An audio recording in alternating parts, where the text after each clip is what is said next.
Welcome back, everybody. We had a little bit of a brief moment because we had to switch it over from the first 6 hours, and now we're down to the 7 to 12 hours. Here we are, back for the JP Broadcasting. We're broadcasting, of course, the OC Racing team. You can see a massive battle occurring at the moment. Bots B12. And these are the drivers that are in the currently one of the splits that we have. That'll be the OCE Team Red. And the OCE Team Red at the moment is doing a fantastic job. They're currently running a little bit up the road here. Oliver, believe it or not, up in a P6, and you can see the pictures on there right now. But just to give everybody an elaborate, because it's been a long and grueling race, and this is the first time I actually had a chance to bring in Mr. John. I am Dean Biggles, but Mr. John Murphy... Monday, sorry. I really got it's a 4K screener all the way down over there. I get 5 screens, but apologies about that one. But you are racing in the Team Green right there for the OCE. Yeah. So I've been running with Team Green at the moment, and just keeping an eye on everyone else as well, basically. So I've just finished up my 4th hour. I've just come straight out of the car. And how was that, mate? Sweaty. It's getting heated up right as you get into the hotter temperatures. Just to give us a bit of a recap, my friend, because once again the pictures are only, unfortunately, on the Team Red. But from your race start and all the jazz, that's everything occurred in the 6 hours. Give me a 6-hour recap. Yeah. Well, I mean, at the moment, everyone's running similar positions. So, Team Green is currently P8, battling for P7. And Team Blue, the third team's actually sitting P7 currently as well at the moment. So, yeah, we started off in P34 is where we qualified, so quite down on the order. First hour, we worked our way up into P17, sitting nice and consistent on the lead lap. Until we had a bit of an incident after the first pit stop, so basically got caught up at the cutting with a blocked track, which gave us about 10 minutes of repairs. Oh, so you that happened a little bit earlier, and that was thankfully didn't cause a problem for the Team Red, but that's the reason why Team Red started the pit road, my friend, because they didn't want to get involved in that. Once you get a block there, mate, isn't it? It's like Sydney traffic and trying to leave the city on a Friday afternoon, isn't it? It just gets horrendous. Oh, it was terrible. It was classic pile-up stuff. We managed to pull the car up before we hit anybody blocking the road, but then the other 2 BMWs behind us probably weren't as cautious. So they came up and piled into us. But yeah, no, otherwise we've since then just had a very solid, consistent running. So we're only on a 12 times incident points at the moment. Just like Chris lock it up at the top of the mountain and it goes down. Yes. That's a classic thing that everybody has done. Thankfully, touch wood, none of you guys have actually dropped it anywhere around the dipper, I have to say, at all. Just been the car has been super stable over the dipper, so the setup's been working incredibly well in these conditions, which I'm quite happy with. And it's really just given us a platform to go out and do laps consistently without having to worry about the car being unstable or twitching anywhere. Now, OCE, I'd have to say, this is what I was mentioning earlier, and I know that I've been talking before about quite some time, of course, at least 6 hours, along with many of our fantastic broadcasters and casters, as well as the team members here at OCE. But speaking about that, mate, like OCE, across the board, every one of those teams right now have improved, and we're talking about, you guys starting pretty much almost plump last and so forth, and now you're saying right now every one of the OCE racing teams are inside the top 10.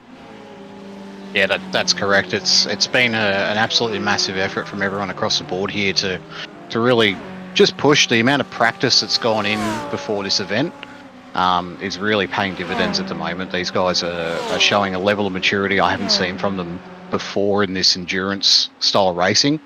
And I think the results currently are speaking for themselves.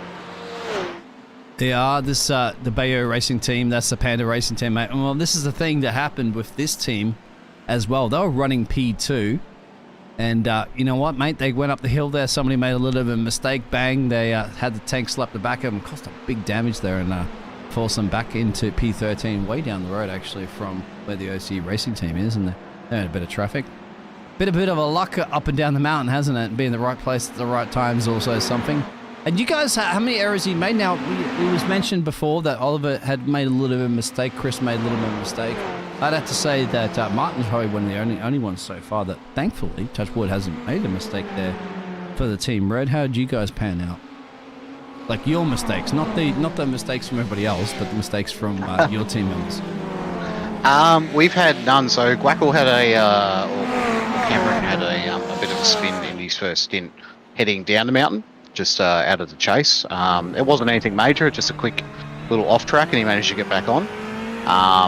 Other than that, the only other issue I've had was just myself. Probably 4 laps before I finished my last stint. Just there, I touched the grass on the last corner, and just went for a bit of a slip and slide. And we nosed the wall a smidge, but the car actually didn't sustain any major damage. So we only lost about 10 seconds out of that. That has actually been the extent of driver caused incidents, just 2 in the whole 6 hours so far. That's the OCE thing. It seems to be it's a pattern emerging, isn't it? And is that Murray's Corner, of course, that final one? Is that the one that you guys are kind of disagreeing with? Like somebody took one of those pets out there and dropped a couple of boo-boos in the corner and you slipped on it. That's just it. But it's not the end of the world, actually. Yeah, you guys have actually, Drive to Survive, Netflix, pay attention. That's been one that haven't really copped that much damage. And hey, but wouldn't you rather just have a little bit of a solo mistake rather than have to go climbing down the dipper and seeing a car sideways and T-boning them? There's been a bit of that. We've definitely had a couple of times coming over Skyline or down the dipper where there's been a car sideways, but we've managed to avoid most of it. The spotters have been doing such a great job of keeping an eye up and down the road, and just giving the drivers enough of a heads up to make sure that they're not piling into anybody at full speed. So yeah, honestly, so far couldn't be happier. The small mistakes that have happened, normal racing style stuff. It's kept the car in condition. It's kept it on track, and honestly, it's running about as well as it could be right now. Mate, I'm running about across the Pacific from you guys here in Central America and Panama, but I'm Aussie, of course, born, bred Aussie, Queenslander. I'm proud, as an Aussie. And with OCE here, of course, I'm very proud of you guys for allowing James and myself and everybody else to broadcast your fantastic racing, because as a proud Aussie, it's proud to see the racing that you guys are doing. It's just it's an up and up, isn't it? And we're still early days, so we're not going to jinx it just yet, but true Aussie spirit, mate. A mountain. This is your home track. This is our home track. You got to be able to deliver. We can't have these obviously foreign invaders coming in, Brazilians and Americans and everybody else around the planet, as much as we do love them coming to Bathurst, but it's like, we got to have an Aussie. We got to have Aussies win this one. We have Aussies do best. You can see this battle brewing between Jinju of the BU Racing to Panda Racing team, I believe it is, that trying to make their way back up from P2, that they dropped a lot of places and they are making their way back up. But thankfully, at the moment, we have a bit of a gap of about 5 cars between them and the OC Racing team. But they have the pace. Nothing you need to worry about at the moment. Yeah, are you proud to be an Australian right now, my friend? Because you should be. Oh yeah, absolutely. The excitement before this sort of event is always palpable. Challenge for a lead at the moment, mate. Believe it or not, so this 159 and a 95. I know you're trying to handle your the racing. That's not actually for the racing lead. That's a racing for P2, but that is close. And at the moment, yeah, you also got to mention, you want them to be clean racing. At the same time, you also want them to maybe go off track a little bit, have a bit of a spin, and bring everybody else back into play. How many laps are you down from the race leader at the moment? Currently, we're 6. We're 6 down from the race lead. The people ahead of us, though, are only 1 lap up on us. So the race lead's kind of got a completely clear track ahead of them, so to speak.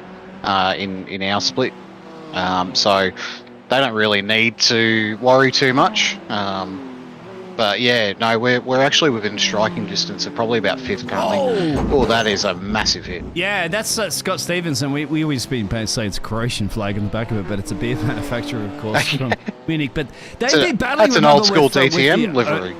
It is actually the OCE.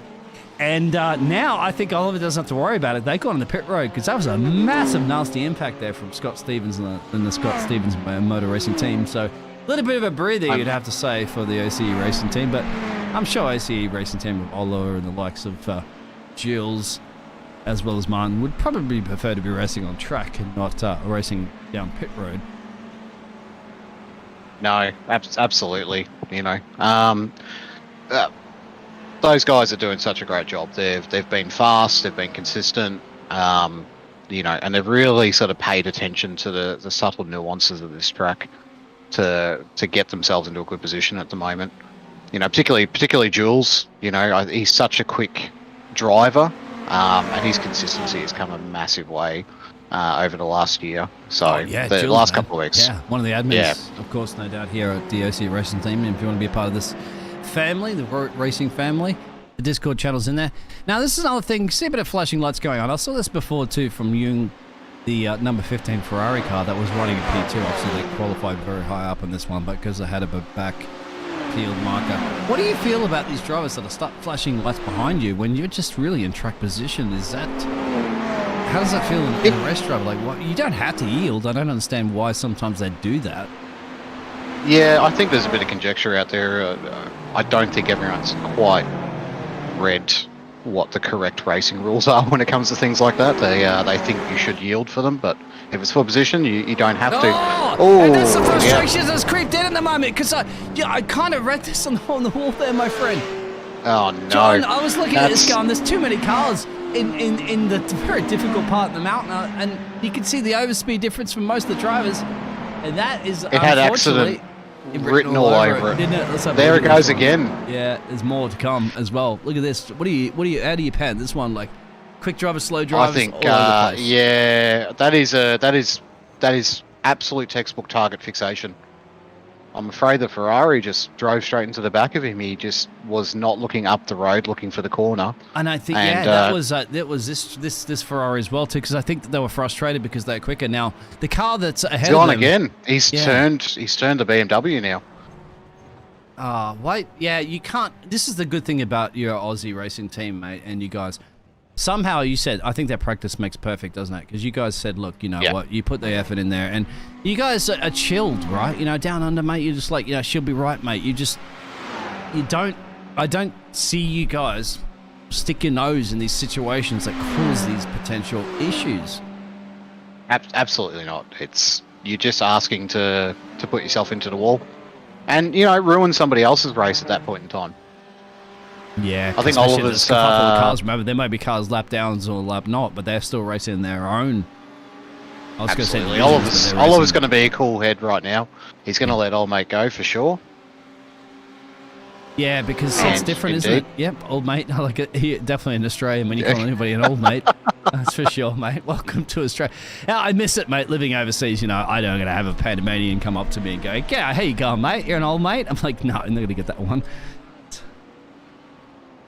Yeah, you see, that's clever play, isn't it? Like, you know, fight your battles in different times. Absolutely. And he'll sit in the toe now, and it will give him plenty of speed down the straights. He won't have to work the tyres quite as hard. He'll get a little bit of fuel back on it, which will just make the safety margins a bit better. And talking of fuel, remember, that is the strategy, isn't it? I think across the board there for the OCE Racing League, just to try to just shave one pit stop off, really, in the overall race, isn't it? Yeah, we've calculated it out. This race doesn't allow you a huge amount of flexibility. You have to save a huge amount if you're going to try and shave a complete pit stop out of it. So what we've sort of figured out is just to get the full stint completely done. We're leaving a lap of fuel in the tank in case anybody happens to miss the pit box or there's an issue. But realistically, at this point in time, these guys are free to push as hard as they can comfortably right up to the end of the race. They do not need to fuel save at all. But sitting behind another car when it's a bit faster than you really just helps your lap speed. And something that's very patient. Oliver did it at the start of the race too. I remember he was like sizing up a lot of these opponents for some time at the moment, and he can clearly look like he was quicker, and just selected and waited and bided his time sometime, and eventually just said, all right, now's my time to make a run perhaps down the chase and make a run here. And you guys don't, I'm not seeing any real bold and brave overtakes up and down the mountain, which is probably one of the reasons why every single one of the OCE racing teams, red, blue, and green, have not sitting at the back of the field right now, but actually gained a lot of positions because you're bold and brave not to take those opportunities and just wait, really chase right, mate. Maybe sometimes in the final corner, maybe into Hell's Corner, and maybe into Murray's Griffin's Bend, actually. That's pretty much the overtaking opportunities that you guys have seized so far. Yeah, down the chase is absolutely the best spot to make a move. Particularly if you can take the inside line, you really force the person on the outside to hold it wide. But there's a massive trust factor, obviously. You've got to make sure you're racing against somebody who will give you that racing room and yield that spot to you if you're legitimately faster and legitimately going ahead.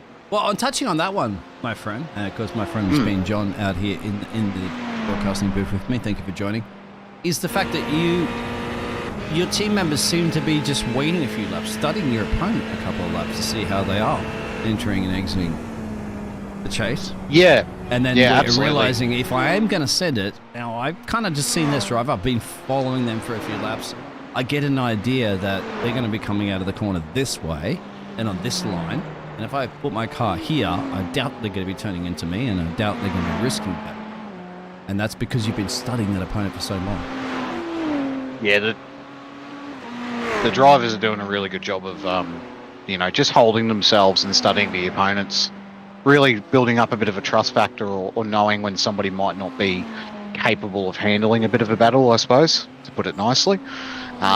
And that's the other thing that the spotters are doing a really, really good job of at the moment. They're ensuring that the driver's aware of whether or not the person in front of them is quite quick, whether or not they've been in the car for a while, or if they're fresh and really struggling their way around.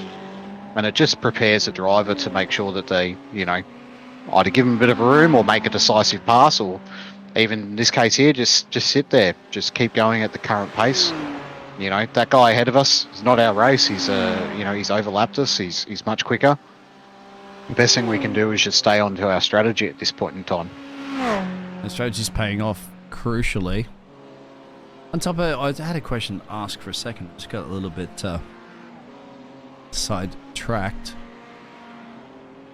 It will come to me, mate. Don't worry, I've got 5 hours and change to think about it. But, yeah. Oh, everyone's got to know each other quite well after 6 hours. We've switched over to another stream, so hopefully everybody has started to retune back in that one. We did that, obviously, for the safety of YouTube. I do apologise before YouTube disagreed with the video that I had. That should be all perfectly fine for stuff like that. But some very interesting chat in the public chat in our lobby, unfortunately. Anything you want to repeat to anybody or what? Not quite sure. Not hugely. I think the best one I did hear, though, which was quite amusing, was somebody telling another person the best place to allow faster cars to pass was to pull onto the escape road in Skyline and stop. Ooh. Now, stopping? No. In a motor race? No. No, I don't think it was. I don't know if the advice was necessarily intended in the best manner, to be honest with you. Now, you guys are also hearing, I don't broadcast that, of course, because, there could be a lot of, when drivers, I pressed the wrong button, I muted myself, but when there is a chat, obviously, for the racing chat, that you guys will hear, so if somebody says, overtake, or somebody complains about something, because there's no live stewarding here for the iRacing, for the Bathurst 12-hour, I had a look at a real quick crash there, I think, from Miguel, and that's, Miguel's back in P27 at the moment, and I think there's going to be a classic snap. It's going to be a classic. Yeah, there it is. Just too deep, right? That's just too greedy, I guess, in the loud pedal in the corner. Too greedy, too much. I really think he just held the brake on too long there. As he's turned into the corner, he's trying to trail brake it a little bit. And the car's already at its maximum extent forward on the front springs at that point. The rear's completely unloaded. If you're trying to take too much into that corner, all it's going to do is result in the back end dropping out on you. Some of you guys haven't done, thankfully. The only time I've seen the rear end drop out is at, I think, Hell's Corner, and he's into the final corner there of Murray's, which is the best places you could possibly lose the car, because, the walls are a little bit further out than what they are as you go up and down the mountain to the dipper and down the chase, etc. like that. Runoff is always appreciated. G'day all for the top tech. I'm very excited to have started iRacing, and thank you very much, and trust me, my friend, if you hit that subscribe button and this network, you get to find all the iRacing you could possibly find. There's so much of it, it's insane. Different cars, different tracks, different everything. Believe it or not, my friend, just here on this broadcasting network for the Lightspeed Racing, they threw some Formula 1 W12s around this track, and I was absolutely impressed in how well they did do it, because I saw the sensation of speed going through, and I'm like, how are you going to throw a Formula 1 car up and down the mountain, mate? And they did it in style, and I believe, I mean, there's a lot less instances that we've seen them do it, and that was, give or take about an hour race. And just seeing these GT3s, and that's what caught me off guard too, mate, because I was trying to do a lap guide around the mountain, but I'm not quite used to being in front of a Formula 1 car going, okay, and now they're down in Forest Elbow or whatever like that. They were actually in Forest Elbow while they're still going up through the dipper. That's how much they caught me off guard with pace. That's incredibly quick. We did, obviously Liam Lawson did his demonstration laps at the real 12-hour last weekend. Wasn't that amazing? Yeah, it was great. I hopped into Assetto Corsa to have a bit of a crack at, with a similar spec car and see what lap time it could actually achieve. Why don't you throw the W12 around here, mate? Or the W13 if it's bold and brave, because not many people have practice on that one. I was going to say, it's a bit of a long wheelbase, a bit heavy for this track, I think. Yeah, that's basically, at that point, you're a millisecond, left, right, down in the dipper at that point. Like, if you get that one wrong, you're in the fence, for sure. But I was just surprised that the league, and of course Lightspeed Racing, is one of the leagues that we do broadcast here on the JB Broadcasting Network. And, I was shocked. I was like, I was sitting there when James had told me, all right, Eagles, we're going to Bathurst next week, the Formula 1 cars. I'm like, all right, I've only ever seen Jensen Button go around here back in the day. And of course, recently, this is before Lawson did the Bathurst 12-hour. That was also probably that was a very early Formula 1 car as well, too, because they're not going to put the latest Formula 1 cars around here. But I'll tell you what, mate, as an Australian, how proud were you to hear a Red Bull rev the Australian national anthem? Did you catch It's a pretty cool party trick, isn't it? Yeah, you can program it in and just have it rev out whatever you want to hear from it. I think ages ago, I think, if I'm not mistaken, was Renault that did it. Renault did the French national anthem, I think, one time. I think they may have been the first ones to do it. I would have liked to have heard a little bit of Great Southern Land or Man Down Under or something like that. Man Down Under as well. I was chatting to one of the... It's at the very start of the broadcast, and I'll have to put the links in there a little bit later. But the HSCC, which is one of the biggest Australian cover bands you can find online right now. These guys just annihilate covering songs. Absolutely amazing. Australians in Adelaide. And they did Land Down Under, my friend. And so, yeah, if you get tuned back into the start of the stream, you can listen to them. I'll put the link in there. You can follow them. Because they're a very success story in Australia. Almost 1 million followers each subscribers, and about 14, 15, 20 million in each of the songs that they do. And I tell you what, mate, they do a cover song, like, most of the time, better than some of the original songs you hear. But either way, tune in to listen to them. And they're Australians, so support them. That's pretty incredible. Jeez, they've obviously come a long way. It's so hard for, I think, live bands these days to get a decent following, with music streaming and the fact that, everyone's only really just getting back into going out and seeing live gigs. That's great for them. Yeah, they do live gigs as well, which is, I think, thankfully, they're going to do more and more of. But once again, cover band, so... they'll have some, hopefully, we'll do a bit of original material come out. Original material is very difficult, of course, these days, but they do the covers so well. Why would you want to be changing it up? And once again, technically, and they switch the singers around too, mate, which is amazing. You did listen to these singers, you're like, they just pair the perfect singer at the right place at the right time. And I'm just amazed. I just listen to most of the music most of the time. Oliver still driving. A little bit of a crash, perhaps. There were a little bit of a moment there from Tom. Now, Tom is a little bit further down the road from this one, P19. Let's have a look what's happened here for the Johansson Agent Inc. Racing car. That's a slow... That's what's happened there. Backed right off. Is he out of petrol? Could you potentially run out of fuel? I mean, when did they box? They've got an extra pit stop, my friend. They had 8 hours and change of repairs. No, that's... Oh, no, he's sped back up. Yeah, that's maybe a sibling come in there and pulled USB cable out of your racing rig. I don't know. Yes, it's never a pleasant feeling. I've actually had recently, I think before too, the Brew Squad Racing, another guys that I chat to. They're kind of like what you guys do as a racing community. You know, you don't run leagues and things like that, but you just all hang out as a bunch of blokes and just race, you know, together. And more so for these racing events, weekends. That's when you guys all get together as a community, which is fantastic. And of course, if you want to be a part of the OC racing community, jump on these lads if it suits your time zone. Of course, they're mainly Australian, so kind of have to work around your calendar. But they're going back to that Brew situation. That one of the drivers the other day, actually, for the Daytona, had to unfortunately box for a driver relief break per se. Oh right, have you ever okay. had to do that before in the past? I can't say I have. I've had drivers in real life that have well, they don't jump out of the car. They just go in the car. To be honest, of course you have to go in the car. Don't you? Yeah. Which case they're the ones that have to clean that up. Do you yeah, go ahead. Yeah, but yeah, no, I can't say I've had to personally. I've always been pretty good at making sure I'm well and ready before a race.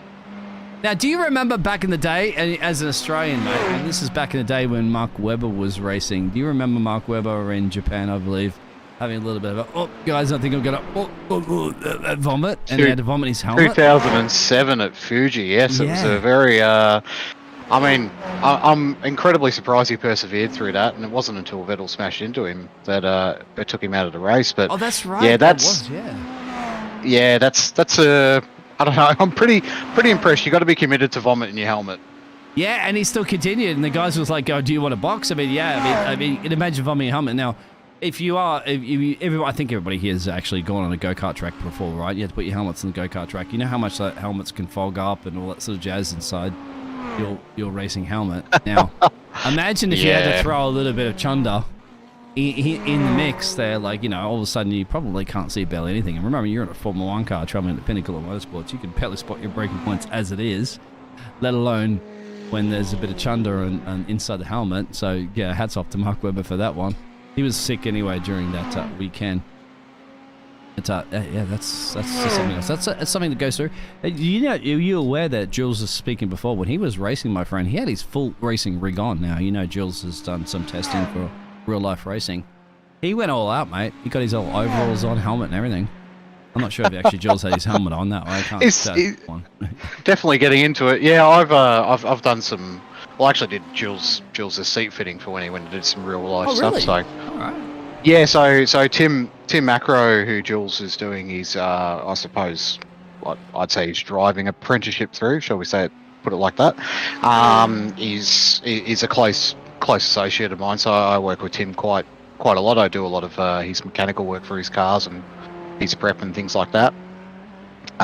So yeah, you know, Jules has got some talent. You know, it'd be great to see him out there at some point competing in real life. I think he could definitely make something of it. And I didn't realize that. I want to pick your brain about all your technical mechanical skills that we're talking about, because you were telling me before you're a team engineer and so forth. Now, we all know, unfortunately, the downside, of course, as you all know, is the fact of the costs of motor racing, isn't it? No, absolutely. You know, motor racing is unfortunately prohibitively expensive. It's one of those things, which is why we all love sim racing so much. It's, you know, it's still a bit of an investment in LA, particularly when you're talking about iRacing, but, you know, it does allow people to get out and exercise a lot of those skills and get involved in the community around motorsport in a lot more of an accessible fashion. But yeah, it's pretty expensive to run in real life. Depending on what people think, it might be more or less expensive than what they're thinking. I'll give you the high end if you like, Super 2. Which is V8 Supercars second tier category, kind of like an entry level for V8 Supercars. You would be looking at around about $700,000 a year. Wow. Yeah. Is that just for running the cars, or just for you as a race driver to be able to be in the seat to drive the car? That's what the racing driver would be bringing to the table via sponsorship, obviously. Oh, that's yeah, where... so you won't get the seat unless you can provide a bit of a cash flow to the team. Absolutely, yeah, 110%. There's very few opportunities in motorsport that are paid, unfortunately, in the sense that the team is paying a driver anymore. It's really the top flight categories. But obviously, you know, that's where the sponsorship side of things comes in. Drivers, young aspiring drivers, really need to get out there and put themselves out there and sell themselves as a, you know, as a brand almost, but also as a person. To get that money on board and get that cash injection that really carries them through. And it has a snowball effect. You get some good people behind you, you get the support around you, find a good place, you know, go out, achieve a little bit of success, and it'll generally carry through. It's just getting that initial push over the line that really makes it quite difficult. You're right, and going back to like the Mark Webber days, you know, average blue-collar family, let's say in Australia, you know, no major cash from his family. Had to make his way up. Luck, of course, it always comes into play. You know, you gotta have talent, and you also have to have luck. And Mark and was fortunate to get you know, a few little sponsors there and make his way up. Daniel Ricciardo had a little bit of an easier path there because his family was already in you know, a fairly wealthy-ish family, you'd have to say, from Perth, Australia. That definitely still had to throw money in as a team, you know, as a family. You have to risk investments and push Daniel up into that one. But on top of this is a question I wanted to pick your brain on this one, John, because the future now is these, you're getting like 13, 14-year-olds that come into these racing sims, right? Racing rigs, and of course they got started out basic racing rigs, even controllers. And then a couple of years later, as they upgrade their equipment, they get super quick. And they're so talented in the real sims. These sims, racing sims, are getting closer and closer, as you know, day to day to the real thing, apart from the physical aspect. Then they can be kind of like a little bit more on the spotlight, can't they? That may be another opportunity for them to get some sort of like sponsorship behind them to perhaps give them a race seat in the future when that might not have been a possibility on real racing situations. Yeah, I think esports is one of those areas that continues to grow year on year. I know it had a much bigger impact during COVID or during the lockdown period that we had for a couple of years there. Oh, this is going to be a pretty decent I think she actually collected a couple of cars behind. Look at this, because I saw this. Yep. There it is.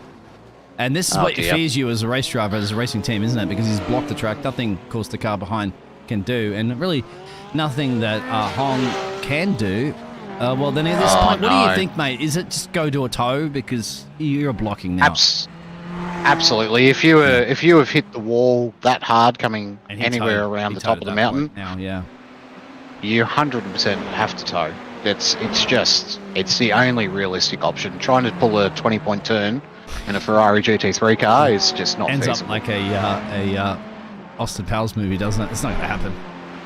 Yeah, absolutely. But yeah, no, I think this platform has a massive future. I think it can be a really, really good opportunity for sponsors to get on board with young drivers.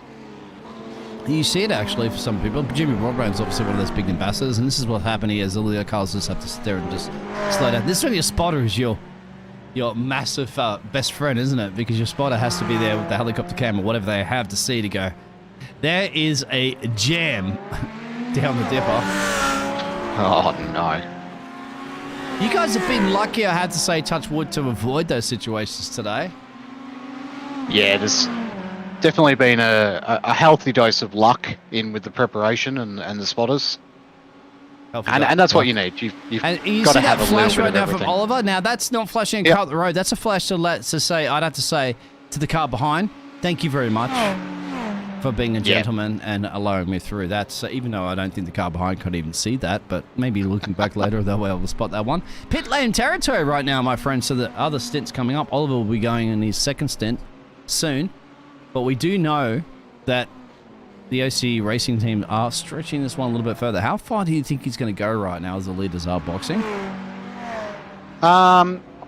It's hard to say. Like, they do have a hard limit of ensuring there's a lap of fuel left in the car.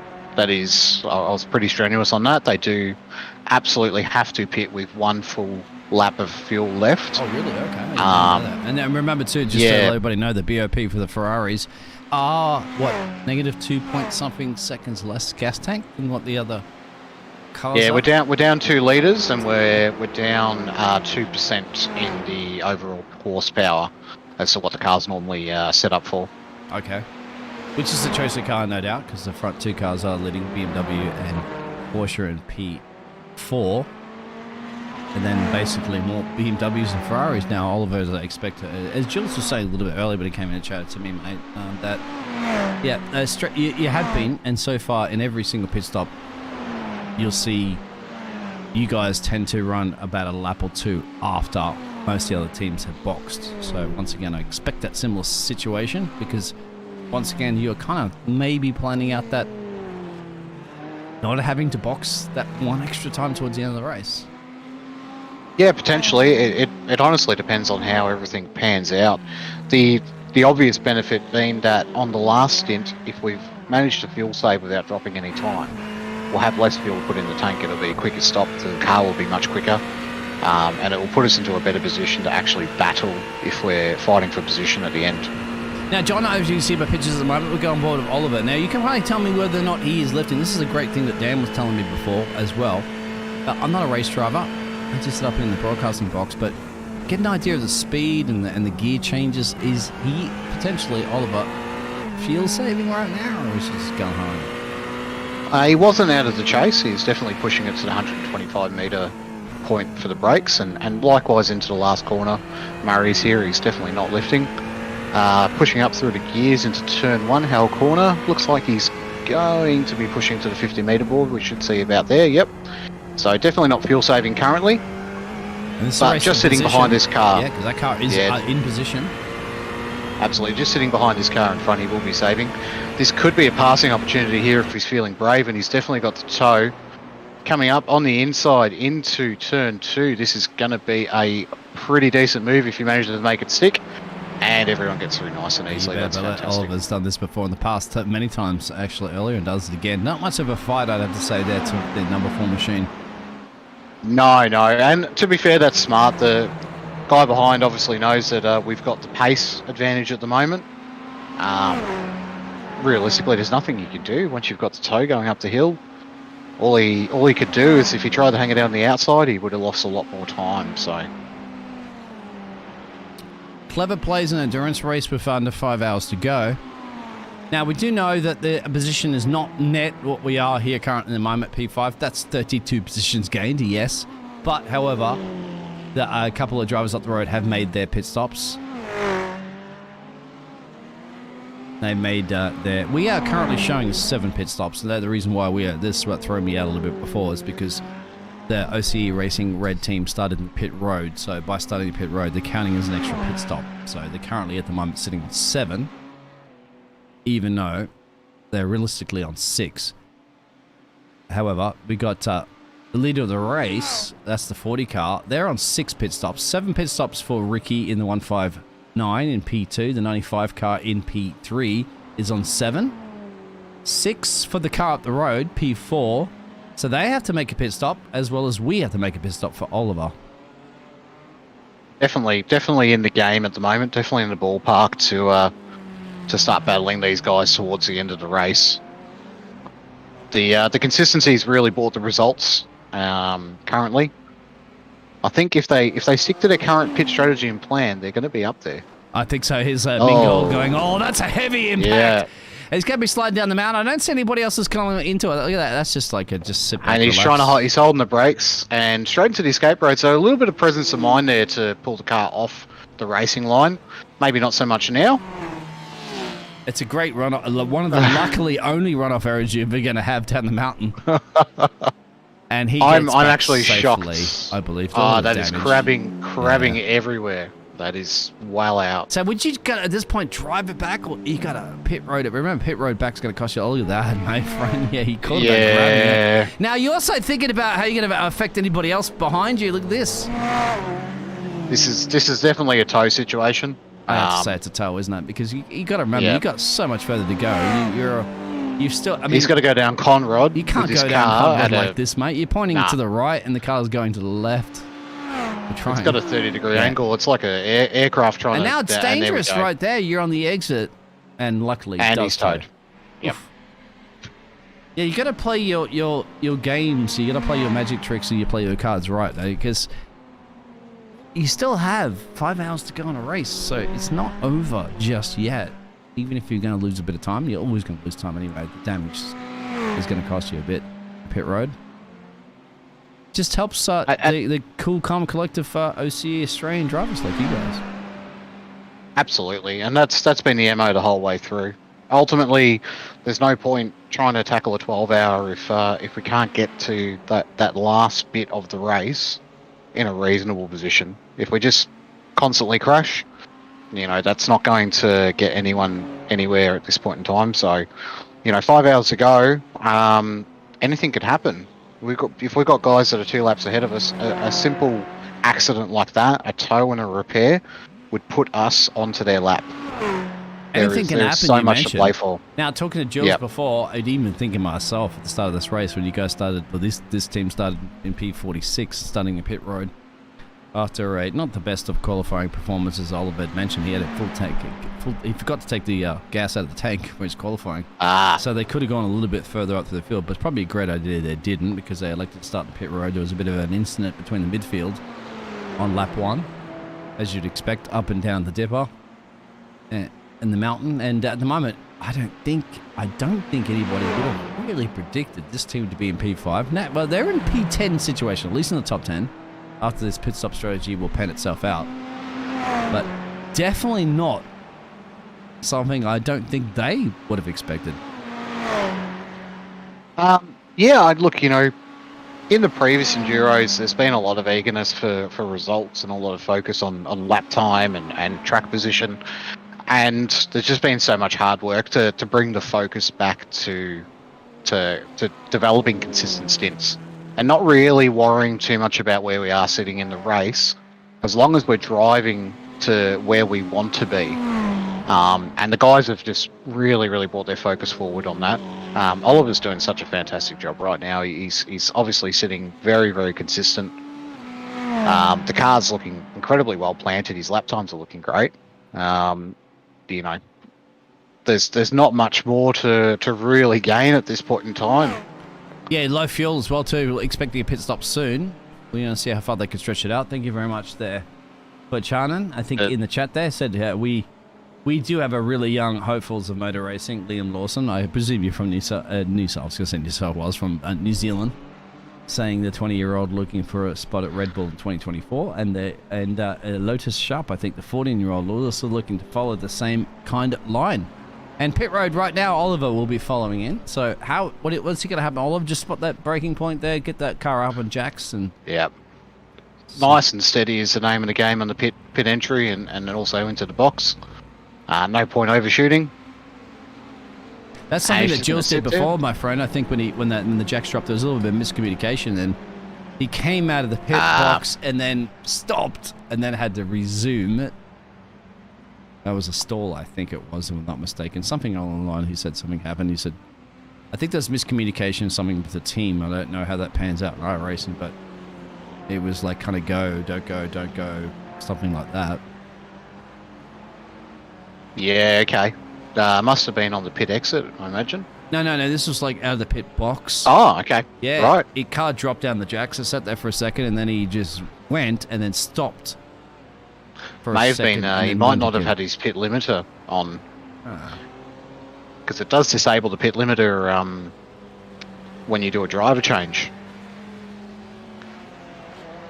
Yeah. So, yeah, for the uninitiated, it's very easy to catch a penalty in the pit lane if you don't turn that limiter on. Well, remember, if you are actually in the real GT3s, I think, as well, too, you can't be spinning your wheels if the car's jacked up.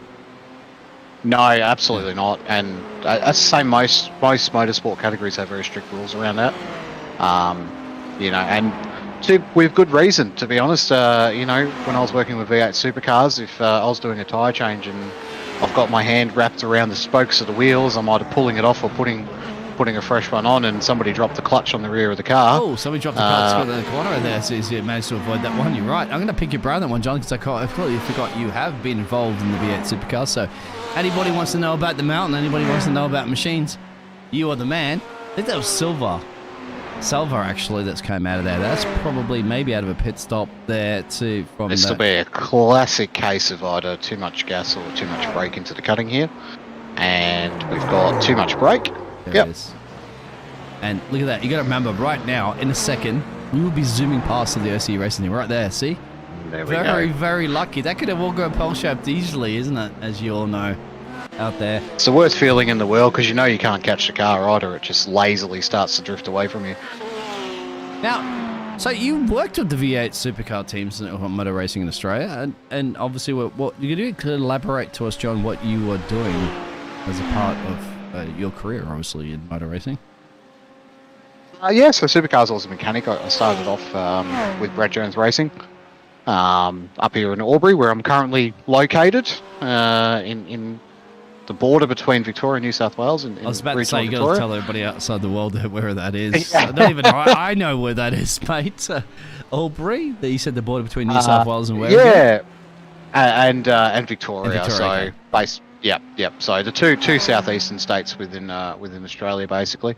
And yeah, so I started off as a mechanic there, fresh out of doing a mechanical sort of course, I should say. And yeah, worked on their Super 2 cars. So I was a mechanic running a Super 2 car, which is essentially an older V8 supercar that runs in the junior category.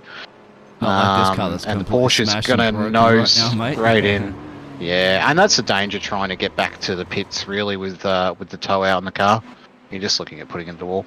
But yeah, I started with them, so I worked with a driver named Zane Goddard. I don't know his name, my friend, because I've been out of the country for a little bit, but yeah, just tell us anyway. It's good to know. Yeah, Zane's now doing the co-drive for the wildcard for 888 Racing in Australia, which is a premier supercars team. Yeah, the 888, mate. Yeah, exactly. That's that's definitely one of the things you look out for the V8 supercars. So he's come a long way in his career, and I also worked on the main series cars at Brad Jones Racing. So basically, we did the wild card for Macaulay Jones, and yeah, you know, it was a great experience. It's a very labour intensive job, a lot of time commitment. Yeah, to pick your brain on that one, my friend. Do you travel with the teams around Australia, obviously, for all the... Do you follow the regular V8 supercar circuits? Yeah, absolutely. Yeah. So you obviously base at the workshop. You build. You know, you're doing complete level of servicing and building on all the cars within the workshop, and then you're travelling, packing it all up, putting it into the truck, flying out to the track, setting up the pit garage and running the car the whole weekend, packing it up, going back to the workshop. And when do you do that? Do you travel with the team? Like, do you turn up a couple of days earlier, you leave a couple of days later, or what?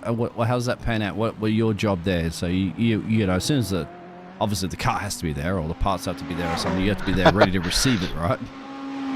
Yeah, absolutely. Depending on where the round is. So obviously, with Australia being such a vast land, if we're going to be racing in Western Australia and we're based on the east coast of Australia, that's that's a good 3-day drive for the yeah, mate. People don't realize that's like going from Miami, Florida, all the way up to Portland into what? It's a bit of a grueling drive. It is. It's a massive drive for the truck drivers. So we do you fly? Situations like that. Do you drive generally? Yeah. No. We fly. These days I do drive because I work with a smaller team with Tim. I tend to spend a lot of time travelling in the truck or driving out to the track with him, and doing the setup as soon as we get there, essentially. But yeah, back then, with the major teams, you're flying everywhere.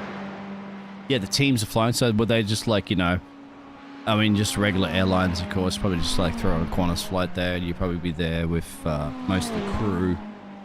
And then you get to the track, and then you start. Hopefully, the equipment's either there or being ready to be turning up, so you can prepare for it. It's a massive setup. And I think sometimes with the broadcast side of things in real motorsport, you see the shiny garages. Everything looks neat. There's sponsorship all over the walls. All the tools and everything are neatly arranged. That's been set up, in a matter of hours. Yeah, really. That's something. If you get a chance, of course, everybody out there. I mean, Formula One's probably the one that has to be the more the grueling, isn't it, around the world? And I've enjoyed watching those videos of logistics of Formula One, of course, when they do set up, and that's something you're speaking about too, as being a part of those members that are doing that, because we always see, Max Verstappen just turn up in their cars from their hotels and just, a couple of hours before a race and just get ready. But you don't see the massive effort, don't you, from all the teams that have turned up days in advance and had to build everything to be ready for these drivers to put that show on. And that's what I'd really more enjoy to watch. And you can obviously capture all that one on YouTube. It's all there. Unfortunately, probably not so much for your tiers of racing as it is for Formula 1. But you can kind of get an idea of how the panic situation and stuff. And what about, and actually come and think about that, because in Formula 1, they kind of got more contingency plans because they have more money, right? So if somebody doesn't turn up, they can charter on the next plane over, or it costs them money. But what happens if you had a situation where something hasn't turned up and you're in a stressful situation? Go, well, oops, what do we do? Yeah, we've had a couple of situations where we've been waiting on parts. In particular, I think 2017 at Bathurst, 2 of the cars in the team suffered major incidents before the main race. So then you got to get parts, and usually from your factory, right? Which is maybe in Sydney, Melbourne, something like that on the line. Yeah, it's interesting because we actually, so in the transporter, we carry enough spares so that each car has a whole nother set of panels completely available to it. And the truck itself has a bunch of work drawers set up in it that have almost every bolt, every sort of bit. What we don't have is obviously spare metal or spare chassis. So when we actually bend a chassis in a major incident, if it's deemed safe enough to repair, we have the fabricator come out from the workshop, brings all the welding gear, brings metal, and basically, cuts off certain parts of the car and re-welds it there at the track. It's a pretty unusual situation for that to happen, mind you, but yeah, that turns into a massive slog. We had an incident. The car had its accident at about 3 p.m. in the afternoon. We didn't get it repaired until 6 a.m. the following day. So that's the thing, isn't it? Because you're always going to be working as a team in the garages at night. I mean, obviously the broadcast is ending during practice and qualifying sessions before the race day, and then as those lights go down on the cameras, you guys the lights in the garages are fully flowing as the teams are scrambling to repair. You guys get no sleep whatsoever. You must feel sometimes if a driver has a moment or an accident in practice sessions or qualifying or whatever, and then the car hits the fence hits the car, and then you're like, damn, all right, here we go, boys, we're up all night. Start stoking the coffee because there's going to be a repair job that we have to do. We have to, here we go, look at the clock watch, we know exactly how much time we have to get this car fixed and get it done. Yeah, absolutely. You do look at it, when it does happen, you kind of get an idea of what needs to happen very early on once you understand the cars particularly well. So you generally got a couple of people scrambling around just to get parts already before the car even comes back from the, before it's even towed back to the garage. That's another one to go because, when a race session's on, right, the tow truck's going to pick it up, of course, and pull it off the track there. As the track will go green flag or not like that if it's red flagged. Sometimes that tow truck that comes back there with your car that's on it, and you know exactly what's needing to be fixed, scrambling, the team's trying to work out looking at the pictures going, okay, we kind of got to start planning on what we have to do. How long does it take before that car actually gets back into your garage after a session has ended, so you can actually physically touch the car to work on it? Because there's rules in place, aren't there, in racing regulations of when you can touch the car? Yeah, so the first thing is it depends on the track and the accessibility behind the circuit. So if there's service roads to the pits, we'll generally get the car back relatively quickly once. Does that mean service roads to cut you off is in behind? Because you can't go down pit road, can you, in an active session? No way. You can't get a tow truck go down there. You have to wait. That's to be behind. No, correct. Yeah, so there needs to be a large enough thing. If there's an active session on, the car will be put off to the side, and once the session ends, the tow truck will bring it around back through the pit road when there's no active racing, and then when it drops the car off, the first thing we do is we generally go to the scrutineer, the head scrutineer, who does all the parc fermé inspection and things like that, and we'll ask, we'll say, hey, car's coming back in, it's had an incident, can we work on it straight away? Okay. and he'll give us a go or a no-go. So in a practice session or a qualifying session, if it happens, he'll generally be like, yeah, as soon as the car gets back in, you guys are cleared to start working on it straight away. But if it's been as part of a race, and, you know, sometimes there's a bit of conjecture or, you know, it's a major race, then we might not be allowed to touch the car until after the race finishes. Are you talking about, because sometimes you have multiple splits in the races, right? So you have 2 events or whatever in a race. It won't just be one big long. Yeah, correct. Race. You might have a race on Saturday and a race on Sunday. Okay. So yeah, we might actually need to wait until after the event has completely finished before we're allowed to work on the car. That is on a Saturday, for example. And then once we've completed repairs on the car, we do have to take it to the scrutineering area, put it up on scales where it's tested for weight. And in most categories, the other things that it gets tested for are generally the width and the length of the car, and also the angle of the front and the rear downforce devices. So whether it's a splitter and a rear wing or whatever else. Interesting. Yeah, of course. And you'd have to give it to the stewards and stuff like that, scrutiny and tearing. They're just looking for safety, right? They're looking for also rules and regulations not to be bent or broken, which can happen because, you know, some teams can just go, well, I'll just crash a car or pretend maybe to crash a car and then all of a sudden just put a little bit of an upgrade in there. They're not going to see it and bang, we have an advantage. Of course, that doesn't happen. It's definitely has happened before. Oh, it probably has. Definitely. So, yeah. I've seen people do interesting things. So you're only allowed a certain amount of wing angle in some categories, and this is what I wanted to ask you, my friend, because it's always been debate. I mean, that's probably maybe because of the less of knowledge that people have.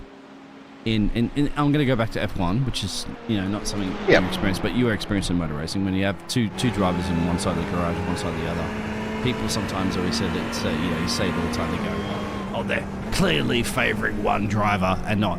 And I've spoken to mechanics like yourself in F1 and in other racing leagues. It's like, to me, if I was a mechanic on one side of the garage, regardless of what side of the garage I'm on, right, whoever the driver is, I'm going to put 150% in my job to do the best that I can. Now, if anybody was to tell me in team principles or anything to say, well, how about you just like slacken up your job because we would have favoured the other driver on the other side of the garage. I doubt that would ever be possible, because I know for a fact for myself, I would never do it. I know for a fact, you probably know for a fact as a mechanic doing your professional job, you would not want to be deliberately making mistakes or you know, erroring things just so that you're favouring the other team. Mind you, the other garage, the other driver, that you're not even taking care of that car, you wouldn't do it, would you, as a mechanic? You would never say, oh, I'm gonna be a little sloppy. You know what? I'm gonna not tighten this wheel nut a little bit more. I'm just gonna slacken off a little bit. It's never gonna happen, is it? No, never, absolutely not. You know, you come to the track to be competitive, and it doesn't matter if you know. There's definitely preferential treatment within teams. That does happen, particularly at the higher end of motorsport. I'd say so for sure, you know, as a fact of maybe the team principals, but they're not. If a team principal, for example, you were in Formula One, right, and you're on one side of the garage, you say Max's garage, or say in Sergio Perez's garage. Say you're in Sergio Perez's garage, right? You're one of those key members. If a team principal told you, or somebody told you not to do your job to the best of your ability, I'm pretty sure you would turn around and say, no, I'm not going to agree with that, and walk away. So I doubt for a fact that throw that whole conspiracy theory out there that that I hear a lot from people in chat going, well, that's because they want this person to win. Yeah, maybe across the board and on top there for decisions, but I guarantee those mechanics like yourself and everybody else that are working in there, as hard as possible, you're not going to deliver less of a result. No, it doesn't happen at all. If a team principal ever came and said that to, and I would go out on a limb and say this is for at least 99% of all sort of motorsport professionals out there. If anybody ever asked you to do that, you'd probably quit your job. Yeah, I know you'd walk away for a fact, mate, because I wouldn't do it. No, I would never tolerate that in my life, because it's like, I'm here to do the best of my ability, and if you're going to tell me not to do the best of my ability, I don't want to be a part of your team anymore. Bye-bye. Take a walk. So let's throw that conspiracy theory out the wall. If the conspiracy theory comes up further up the top of the chain there, as in making calls from their race engineers to do certain things, maybe that's something else. But as race engineers yourself, as team mechanics, a part of the team that are doing that, you're not going to sit there and just all of a sudden go, I'll leave the tyre on for another 3 seconds, to slow this driver down. You'll never do that in your life. No, absolutely not. And I think what people sometimes get confused with is they don't realise how chaotic it actually is in a race meeting. Formula One, they've got a huge amount of information coming in as to what's happening on track. But there's human error, and people do make legitimate mistakes when it comes to, a pit stop or telling a driver, where they're currently at. People definitely make those sorts of mistakes in real life because it's so chaotic. Isn't it, mate? It's never intentional, of course. Yeah, no, you will make mistakes, and that's what happens. And sometimes do it more than others, and who knows? I think sometimes that might come into those radio calls. Remember, if you are a tire changer or a stabilizing car or a lollipop person or whatever, you got a call in your ears. You got a job to do. You practice it over and over again, and you do it. And the car turns up, there, and you do your job. And if your call is to put this tire on and that was not the right tire, that's not your decision. You put the tire on as quickly as you possibly can. That's just the way the cookie crumbles. We're going a little bit off for what your particular job was in the past, mate, but going back to that. It's a quiet zone. Hopefully we get James in here, of course, the boss man that's here for this broadcasting network. And James and I have gone back in this... actually, I want to pick your brain in this one, because James and I have disagreed in the past, and you're well aware, of course, of Lewis Hamilton's race win, right? World Championship win in 2008, and the Timo Glock moment. Now, this is something I've debated with James. Oh. James is thinking, has told me that he thinks that it was kind of a bit of a conspiracy that Timo Glock did move over to allow Lewis Hamilton through. And Timo Glock has came out after a bit of a radio silence recently for many years and said, look, man, I was racing, but I was in the wrong tire, okay? I had no pace. That's what Timo Glock had said. And, as a race driver, as a race team, don't you just want to just deliver well? You're not thinking, are you, as an engineer or as a team, just to allow another team or another driver to beat you? You're out to your own race. No, that never happens. And, you might be a little bit more preferential to one competitor to another, depending on the history that you've got. As a driver on track, but I don't think anyone's ever going to deliberately move over and let another person through, particularly not at that level. And I remember watching that race live. I remember sitting at home, and it was 4:30 a.m. in the morning, and I was up on my feet screaming at the television, like a lot of people were, because I thought Massa had won the World Championship. He was doing the right thing, unfortunately, but if you go back and you watch it and you just look ahead and you look away from the action, you can see Timo was struggling massively. He's out there, he's trying to get traction down, the car's wiggling around James, all over the place. He still believes there's a conspiracy theory or something on there, James. I can't believe that, James. James has casted probably more races than what even Timo Glock has even competed online in real racing. In hours-wise, it's still... I don't know why you believe that one, James, but that is what it is. Timo Glock took about 10 years, mate. He only just came out, I think, last year and actually finally answered the question, because they've been asking him for years about that. And I feel for that driver, Tim, and this is Toyota, remember, too, Timo Glock was in. And I feel that, people always go throw those conspiracy theories at you and say, you're favouring. Now, you got to remember, there's no reason why Toyota would ever want to be favouring any of the other teams, of course, either Ferrari or Lewis Hamilton in the Mercedes, because they were not powered by those car engines at all. So it's not like, junior Red Bull team favouring Red Bull or Alfa Romeo favouring Ferrari. There was none of those situations occurring as well. I don't think, who was the team principal at the time for McLaren? I believe it was Martin Whitmarsh. Martin Whitmarsh, yes. Here we go. A little bit of a here between Thomas here, down the dipper. What's happened here? Oh, no, he's a similar mistake, isn't it, mate? Deja vu over again. Now he's on the racing line. Does he get off it? We'll see. See. It needs to be a toe. Yep. Got to allow him through. No, he's not towing, mate. He's trying to bring it. Oof.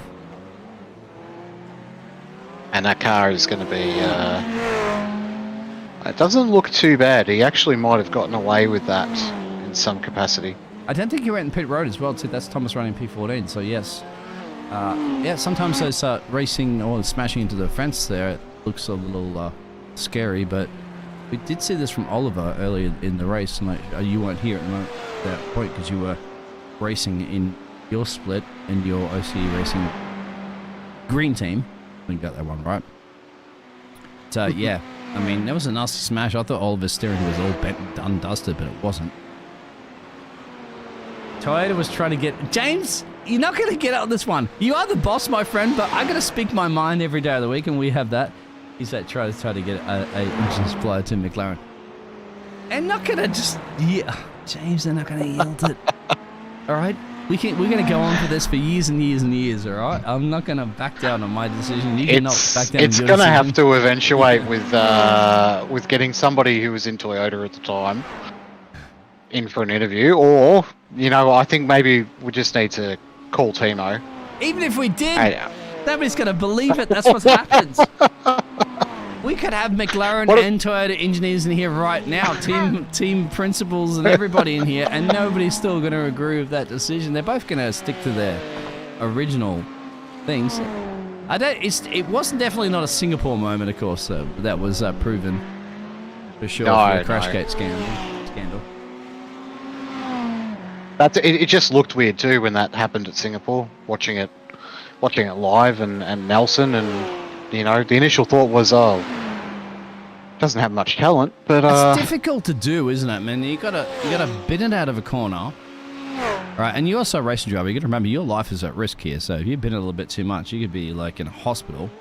But you know, just hit the loud pedal, go out there and spin and crash, and sometimes you crash on a location where you are.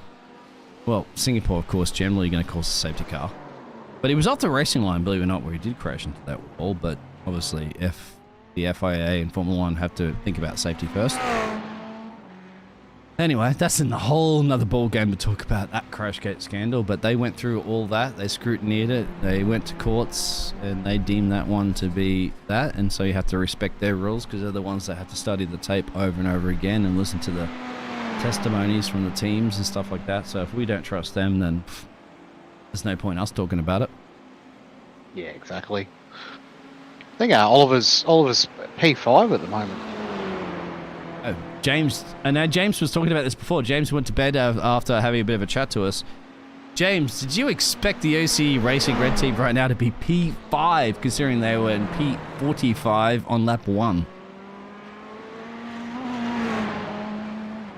That's one for you. And somebody, and I do. Unfortunately, I did skip somebody who was asking earlier. I apologize. I'm going to scroll up at the moment because at JPB Broadcasting Network, we actually do love to engage in the chat with everybody that's watching it. And if I do miss some of your messages, I do apologize about that. But I think that's Charm saying that's the leaders for most of the 7 hours and fourth now. What something happened to them? They did actually.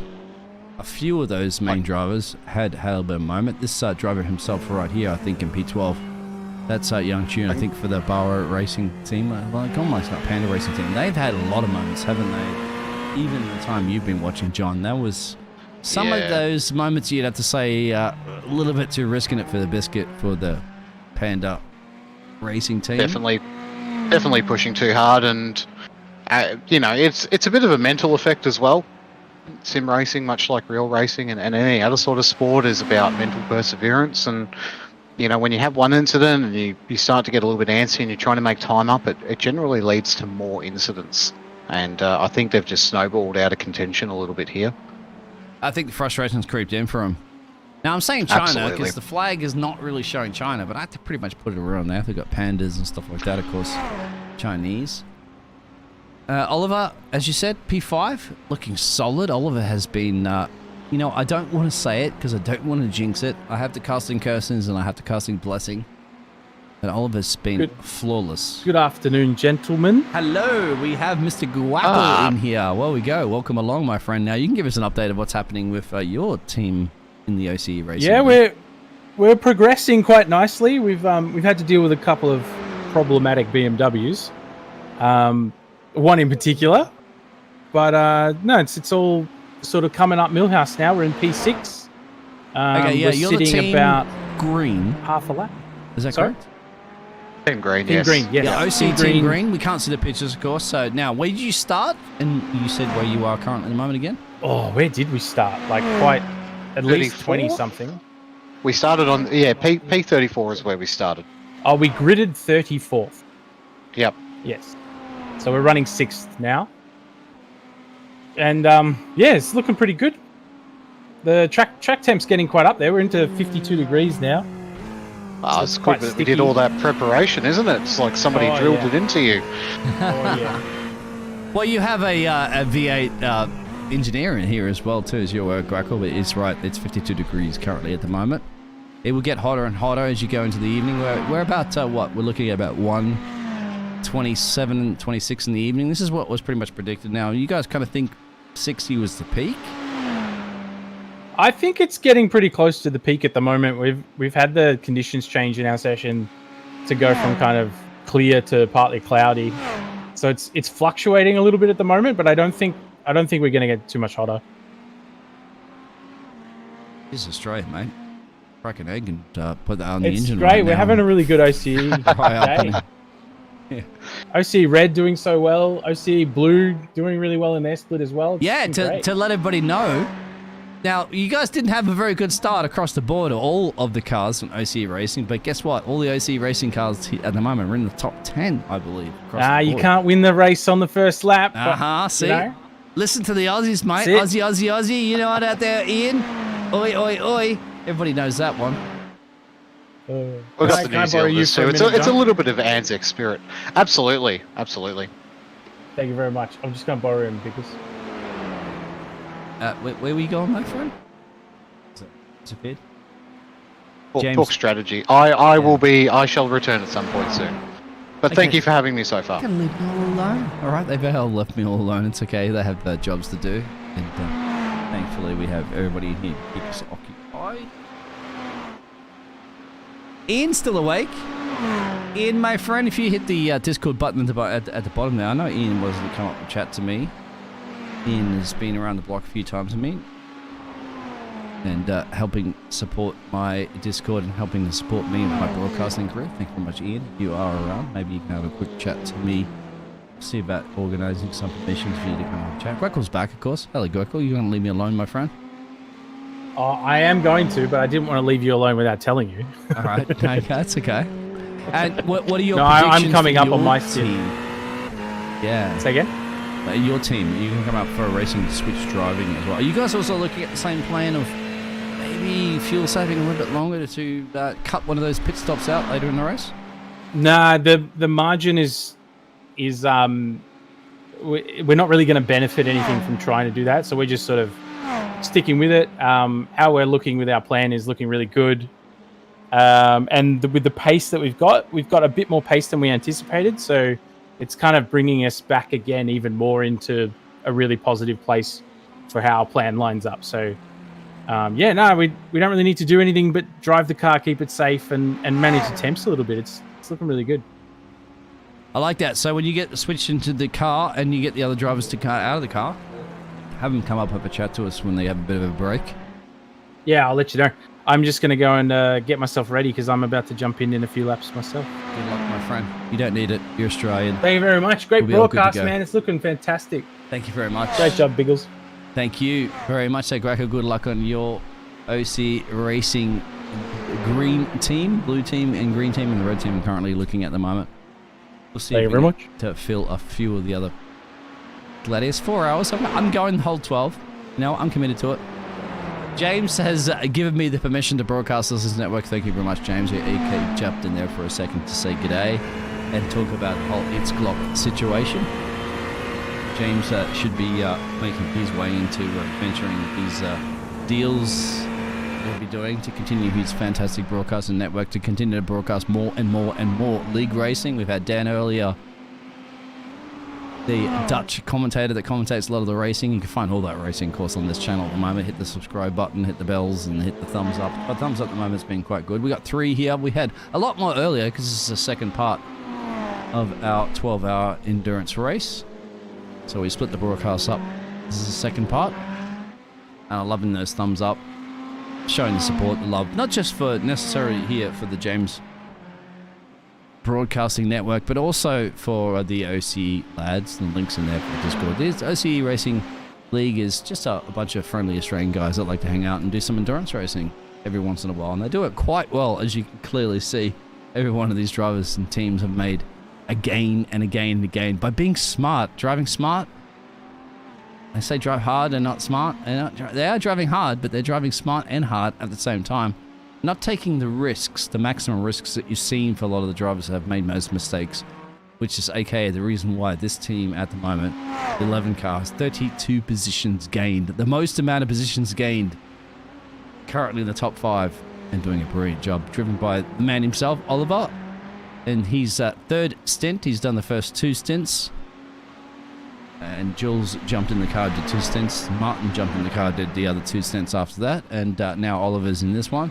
We'll get a little bit of feedback whether or not they will be switching those stints up a little bit to rather than doing 2 at a time, maybe doing 1 to 1 to 1. We'll find out definitely about that. I'll have a little bit of a breather. Let's have a listen to the cars, and we'll be back in just a... Pictures will be there, but don't worry. The broadcasting and the casting will be back in just a little bit of a memento. Don't go anywhere. Just listen to the pure pace of a Ferrari around the mountain.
You can see if I just rejoined after a little bit of a breather of a break at the moment. A little bit of an incident occurred there from Salvatore is there, and I think Dean shows and went off track there. Nothing that Oliver was actually involved in pretty much around both of those ones for the 11 OCE League Red Racing team. Currently running in P5, about a lap down from our race leader. Not too bad, about 10 seconds down from the car up the road there, which is the Porsche running in P5. Up the road, you've got all Ferrari-powered vehicles. In fact, you can see a bit of a Ferrari domination. A couple of BMWs there in P7 and P8. So far, so good. Oliver's doing a flawless performance so far for his third stint. Going to fourth stint, actually, very, very soon. Doing a brilliant job. Loving it. We've heard from many of the drivers here at the OCE Racing League. We've heard from many of the casters here at James Parfitt Broadcasting Network here on YouTube, broadcasted live. The second stint of this, the hours 7 to 12. The 1 to 6 already done and dusted. 4 hours and 15 minutes remaining. We've had 7 hours and 45 minutes. I'm the Dean Biggles. I'm going to try to bring this one all the way to the end, no doubt. I'll have a little bit of a breather and a pause, and thankfully we've had everybody in between come in, have a bit of a chat to us. What a great chat I had earlier there from John, who was an engineer, of course, for a V8, the Australian class series there. Worked with the V8 supercars, worked with the sub tier 2 V8 supercars. The twirly moment is very good. Awareness from Oliver as another spin up the mountain, and that's Miguel. And let's have a look at that one. And this is the heart and throat moment, the Code Brown moments that you don't want to be having as a racing team, because all they're trying to do is deliver the car home in one piece, and then when a car goes spinning exactly like this, up into the cutting, I think. Look at the marbles on there. He's going to back up a little bit, and soon you'll see, right there, very, very soon, our OCE car is going to squeeze on by. I certainly don't want to be seeing a car facing in the wrong direction right there. Oof. And just like that, Miguel will have to get this QR team and doing a beep, beep, backing up. He's in a very, very dangerous... And that's it right there. That was the point. And that is a very dangerous situation. He should not be doing that. And look at that. He's also compromised another racing team. Just as mentioned before from John, you do not try to back it up when you're in the tight streets and the tight walls of Bathurst. Gets back on there, but that'll be a bit of a no-no, I'd have to say, in Silver Road. And that could have absolutely easily destroyed Oliver, as well as the OCE Racing League team chances right now. Because if that was a daylight dollar shot, that wouldn't have been. That whole front end right now you see at the Ferrari of the 11 machine could have been bent and bent and bent. I just don't like to see that, and drivers have to be a little bit more aware about everybody else's around. Let's have a look at the Epic Falls Motor Racing there of Dean. That's my name. Hey, Dean. Dean, my friend, if you're going to earn that name, bang. Oh, that was Dean. No, it's not his fault. That was the reason for that accident before. Dean was on the outside of the marbles and probably copped a little bit of damage from the 123 machine. And I'm sure Dean right now will be saying a few of those words in that cockpit. And this is another crash, believe it or not, from the 231 team. They're just not having a good time right now in this Ferrari. It's all banged up, it's all binged, and there it is. That's a slide into the tyre power fence. That the tyres that you want to be having now should be able to point in the right direction and not really affect anybody else's racing, as the 13 machine should make their way around. If they get off the racing line, Hong, if you're coming back on the racing line after making a mistake, they should allow that car through. Well, I wish we had live stewards at the moment. There'll be a lot of things to be reported about this one. Some of the drivers at the moment are being a little bit greedy, I'd say. If you make a mistake, you suffer the consequences. The mountain will punish you. So far, so good. Touch wood, we've been good. We have been good. We being the OCE racing team that we've been supporting the whole time long. Oliver in the cockpit. In the controls of the cockpit, in control of the wheel, Ferrari, see him right now, making his way down the mountain to the depot, and doing a fantastic job. Flawless. Look at that car. Look at that. It looks beautiful. It's got a little couple of scratches and dings on it, like most cars do, but the steering's pointing great. The car has great performance. The last lap there from Oliver's a 206.2, 205 for the race leader, and 206s and 207s on average, and in fact it was a little bit quicker than some of the other drivers, and it looks like Miguel has had a little bit of another moment here currently at the moment for the QR team. Definitely a lot of damage suffered on this car, and I don't know why, if they are still making a mistake. There it is, bang. Hopefully that's off the racing line, should not be a problem. Backing up Spotter's got that one. Put it back on there, allowing a couple of cars through. I'd have to say, your number 5 car, you'd have to be looking at boxing very soon. I would not want to be nursing a damaged car like that around the mountain. It's up to them. I'm not the one inside that cockpit. I don't know how it feels. Either way, if it feels good enough to be safely driving up and down Mount Panorama, then that's fine. If it's a little bit banged up and needs a bit of duct tape, then get that one back in the pit lane. You still have 4 hours to go.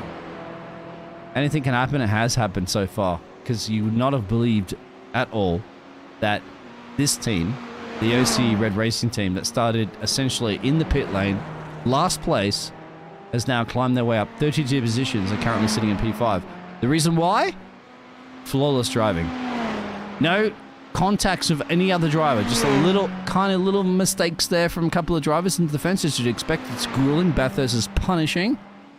But they've just managed to tuck their noses in at the right place at the right time, get it done, putting consecutive laps in, not taking risks where risks are needed to be taking.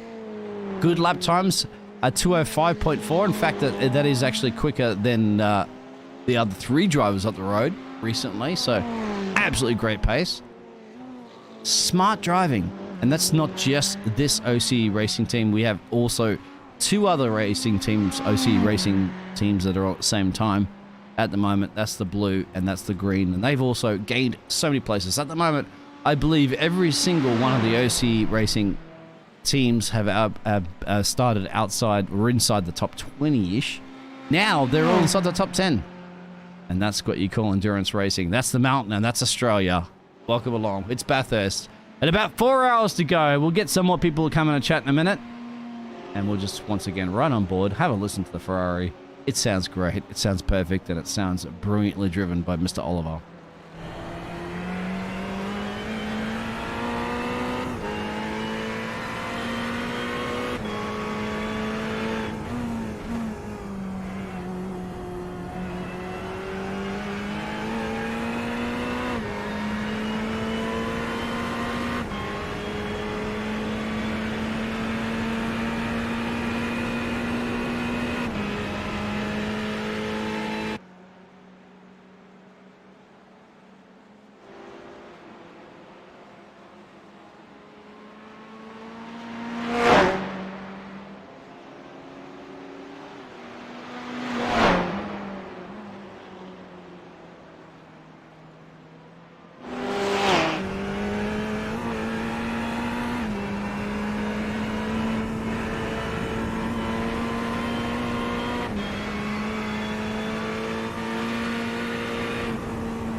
Live commentary will be provided very, very soon. I have a bit of a breather at the moment, so we'll be going for a whole grueling 7 hours and 54 minutes, as well as most of the drivers. Of course, all the drivers have been doing here this evening.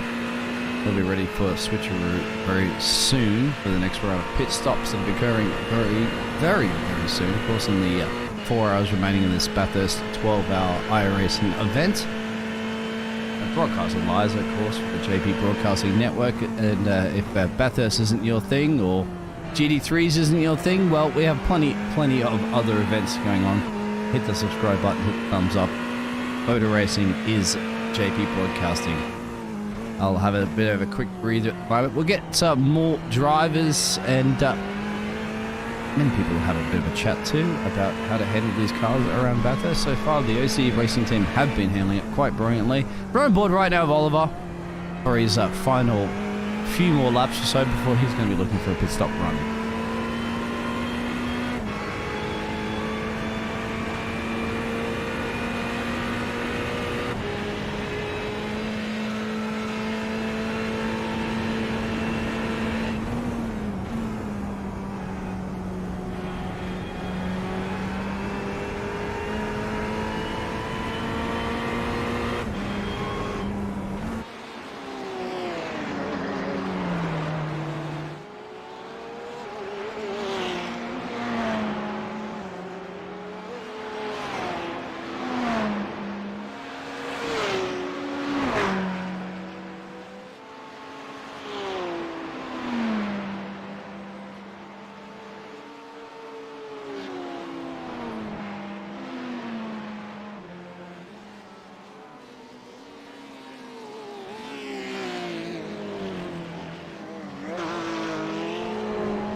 Why, hello there, Biggles.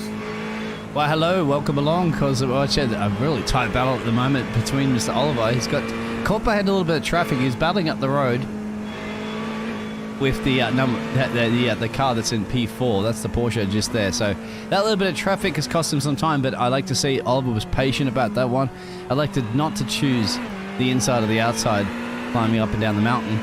It will compromise a bit of time, but he lived to see another day, because he risked it for the biscuit up on the inside there. There could have been a bit of 15-minute repair time. Hello, and then joining me in the casting box once again is Mr. Kiwi. How is your racing going there down into the OCE Blue racing team, I believe? Yeah, so we are currently holding down P9 on the same lap as P8, but we're 2 laps ahead of P10. So we're sitting pretty, just driving consistently. So for our goals that we've set up today, we're doing well. It's great to see OCE Red doing as well as they are.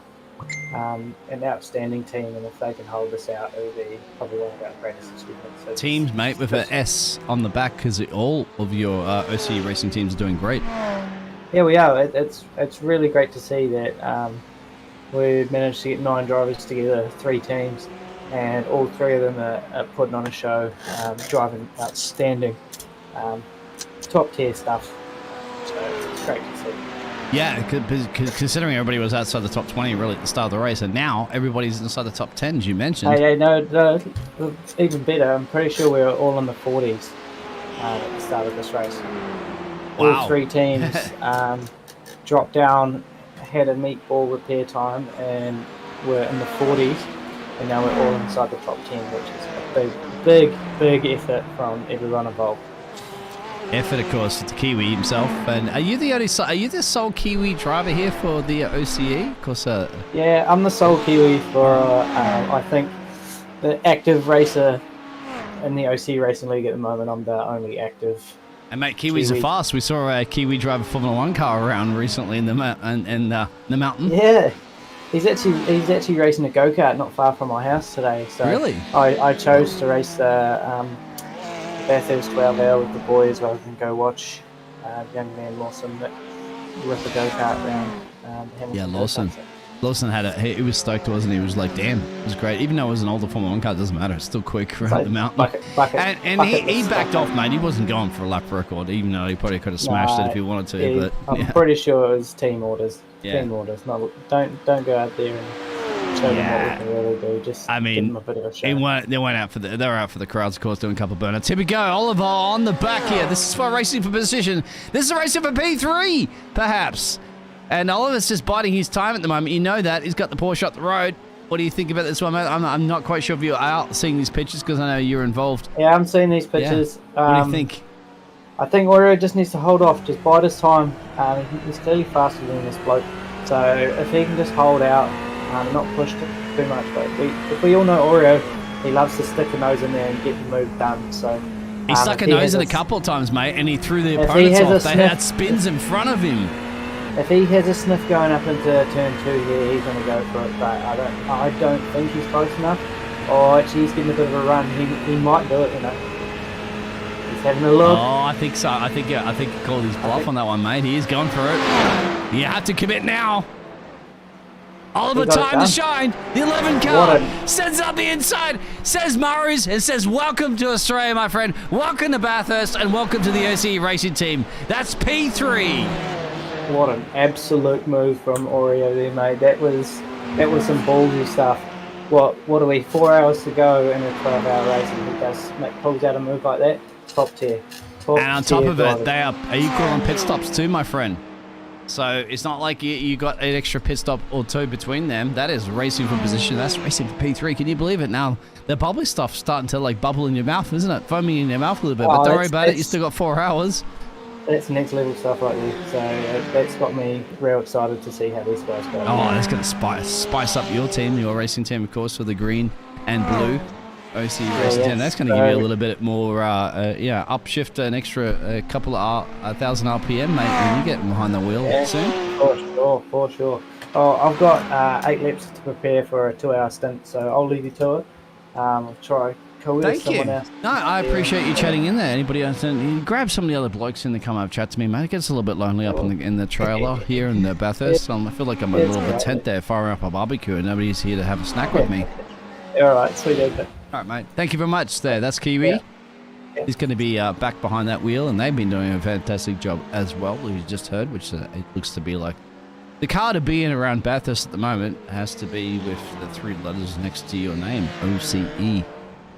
And if you want to find out about the OCE Racing League, of course, the Discord link is in the description. What an overtake. I have to even go back and replay that one because that was classic textbook 101. Let's have a look at how Oliver delivered it down the chase.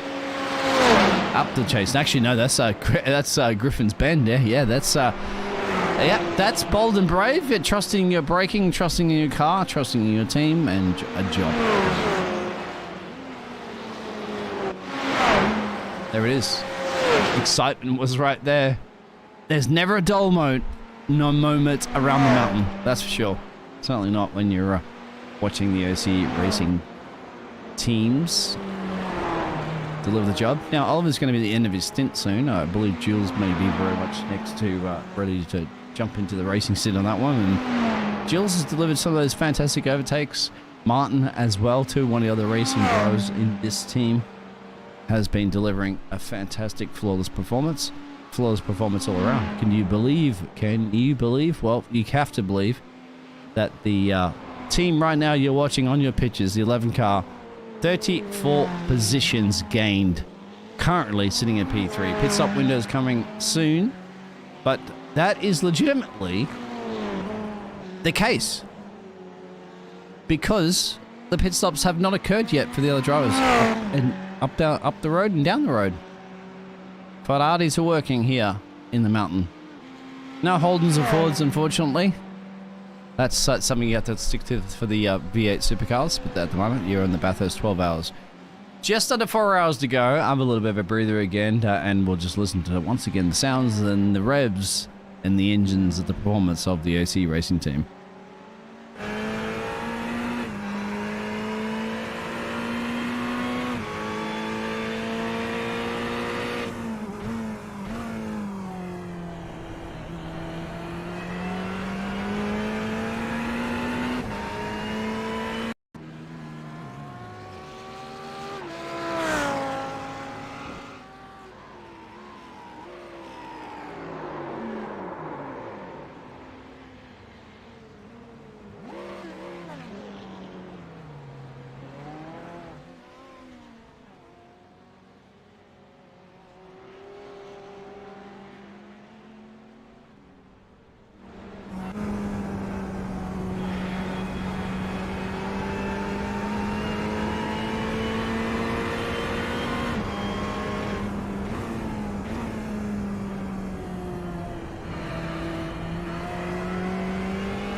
In the back of the broadcast, you wouldn't believe it at the moment. You would not believe the team that started from the pit road right now in 3 hours and 35 minutes. 8 hours and 7 minutes gone. But they are currently running in P3, and the gap right now to the leader is essentially 23 seconds. You can see that on your screen. They're about 1 second to change down from the P2 position, but they are down 22 seconds to the race leader. What an absolute monster of a drive that the OC team has performed. I don't think they've even thought themselves to be here. Jules a little bit early that was racing and should be stepping into the seat soon after Oliver was kind of saying, because well, you know, at best we're probably hoping for a top 10. My friend, you may be hoping for a race win soon, because at the moment they will be jumping the pit road, and they'll be jumping the pit road right now. They have to make their pit stop, but also those other cars up the road will have to make their pit stops as well.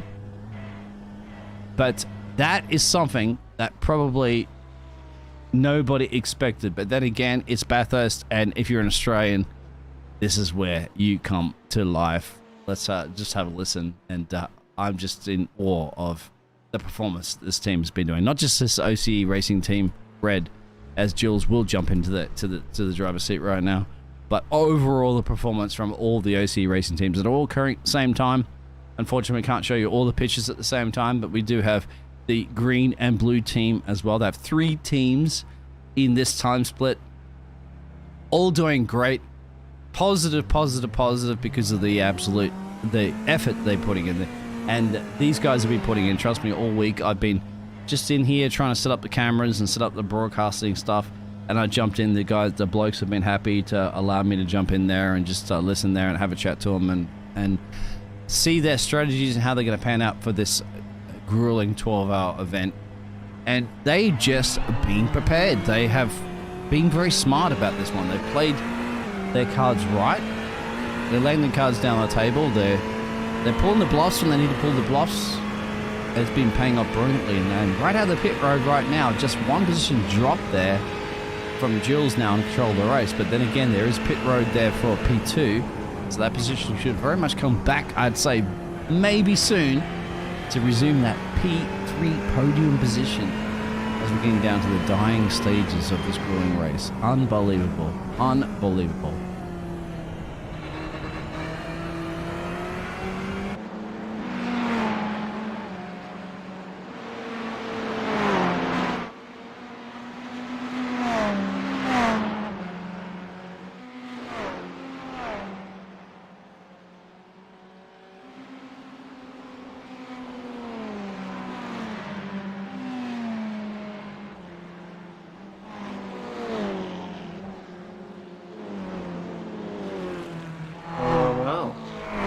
Well, you come out of that racing seat, my Mr. Oliver. What a perfection. Peter Perfect, of course, Peter Brock, was the legend. He's won more of the Bathurst races, of course, in the V8 supercars and back in the day than anybody else. Well, I have to call you Mr. Perfect Oliver, because that was a perfecto drive that you did, mate. Can you believe, currently at the moment, you guys are essentially sitting in P3 and P4 in this race? You remember where you started? Pit road. Yep. How's that feeling for you crazy. after that stint? Well, I can't feel much, I'm going to be honest. My arms are... I had such strong tunnel vision, it took me a few seconds to read any numbers bar what was exactly right in front of my eyes. So that was challenging towards the end. If it wasn't for like the just adrenaline, yeah, I don't know if I would have made it. You did make it. You did make it style. Your lap times were consistent and great. 206, 205 is just the target you'd be setting. That's what leaders are doing. In fact, you're probably quicker than leaders most of the time. And great overtaking. And you have to mention, too, there was a little bit of a moment when you're going up the mountain there and the car that you were trying to challenge a little bit further up there, you got stuck in traffic. But I love the patience that you had. Patience was like, I'm not going to challenge you the other car through the mountain, even though clearly they were slower. Leaders in right now, my friend, as well as so Carlos is in. Are we going to be looking for a P3 here soon? Keep an eye on that track map. Now, they're a little bit further up the road, but just before I was looking at the gap to leader, you got about 34 seconds to the gap to leader, so this is going to should be a P3 for you very soon. Yeah, I mean, ultimately, it just depends on who they put in, because Are you in the car right now? I'm not, no. Yeah, Kiwi's just jumped in for a second there, Kiwi. No, he's not. He's just coming. He's come out of the car, mate. He's been doing 2 hours of but I seen the pass. I seen it. I was tear for that. So there it is. Well, so the race leader's in the pit road. You can see that on the track map at the moment. Now, where is that our OC Racing down the final Forest Elbow? Who's in the car now for Reds? Jules. So Jules ultimately, is in, what really matters is that depending on who Scuderia Little put in their car will depend on if we can beat them or not. They have a few really, really talented drivers. I think this one that's in now is at like 4.4 thousand iRating. Yeah, so they had the number 4 car had the highest iRacing driver I saw in here. It was about 6.7k. But then they actually good luck, boys. I'll see you later. Oh, thank you very much, there, Kiwi. They actually had in one of the stints before, they had a driver that had an 800 iRacing. That's the reason why their overall balance for the iRacing for the team has been different. It's because of that. They had an 800 iRacing driver, and then they had a 7k iRacing driver.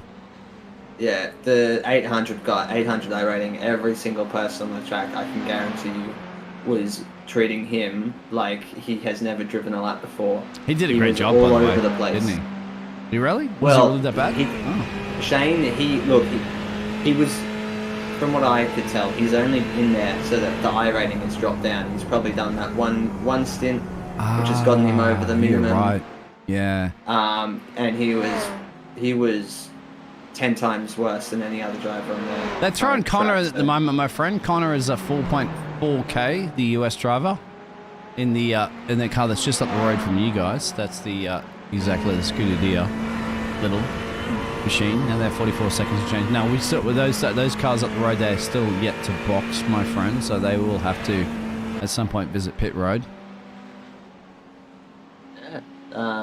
The Connor Fisk, he's setting competitive lap times. He's in the high 5s, low 6s, which is what I believe I was sort of entering towards the end of my stint. So ultimately it really just depends on how quickly Jules can get readjusted since he's been out, because the temperature, the track, it's like a whole new track from when I first got in to when I got in for my second drive of the day.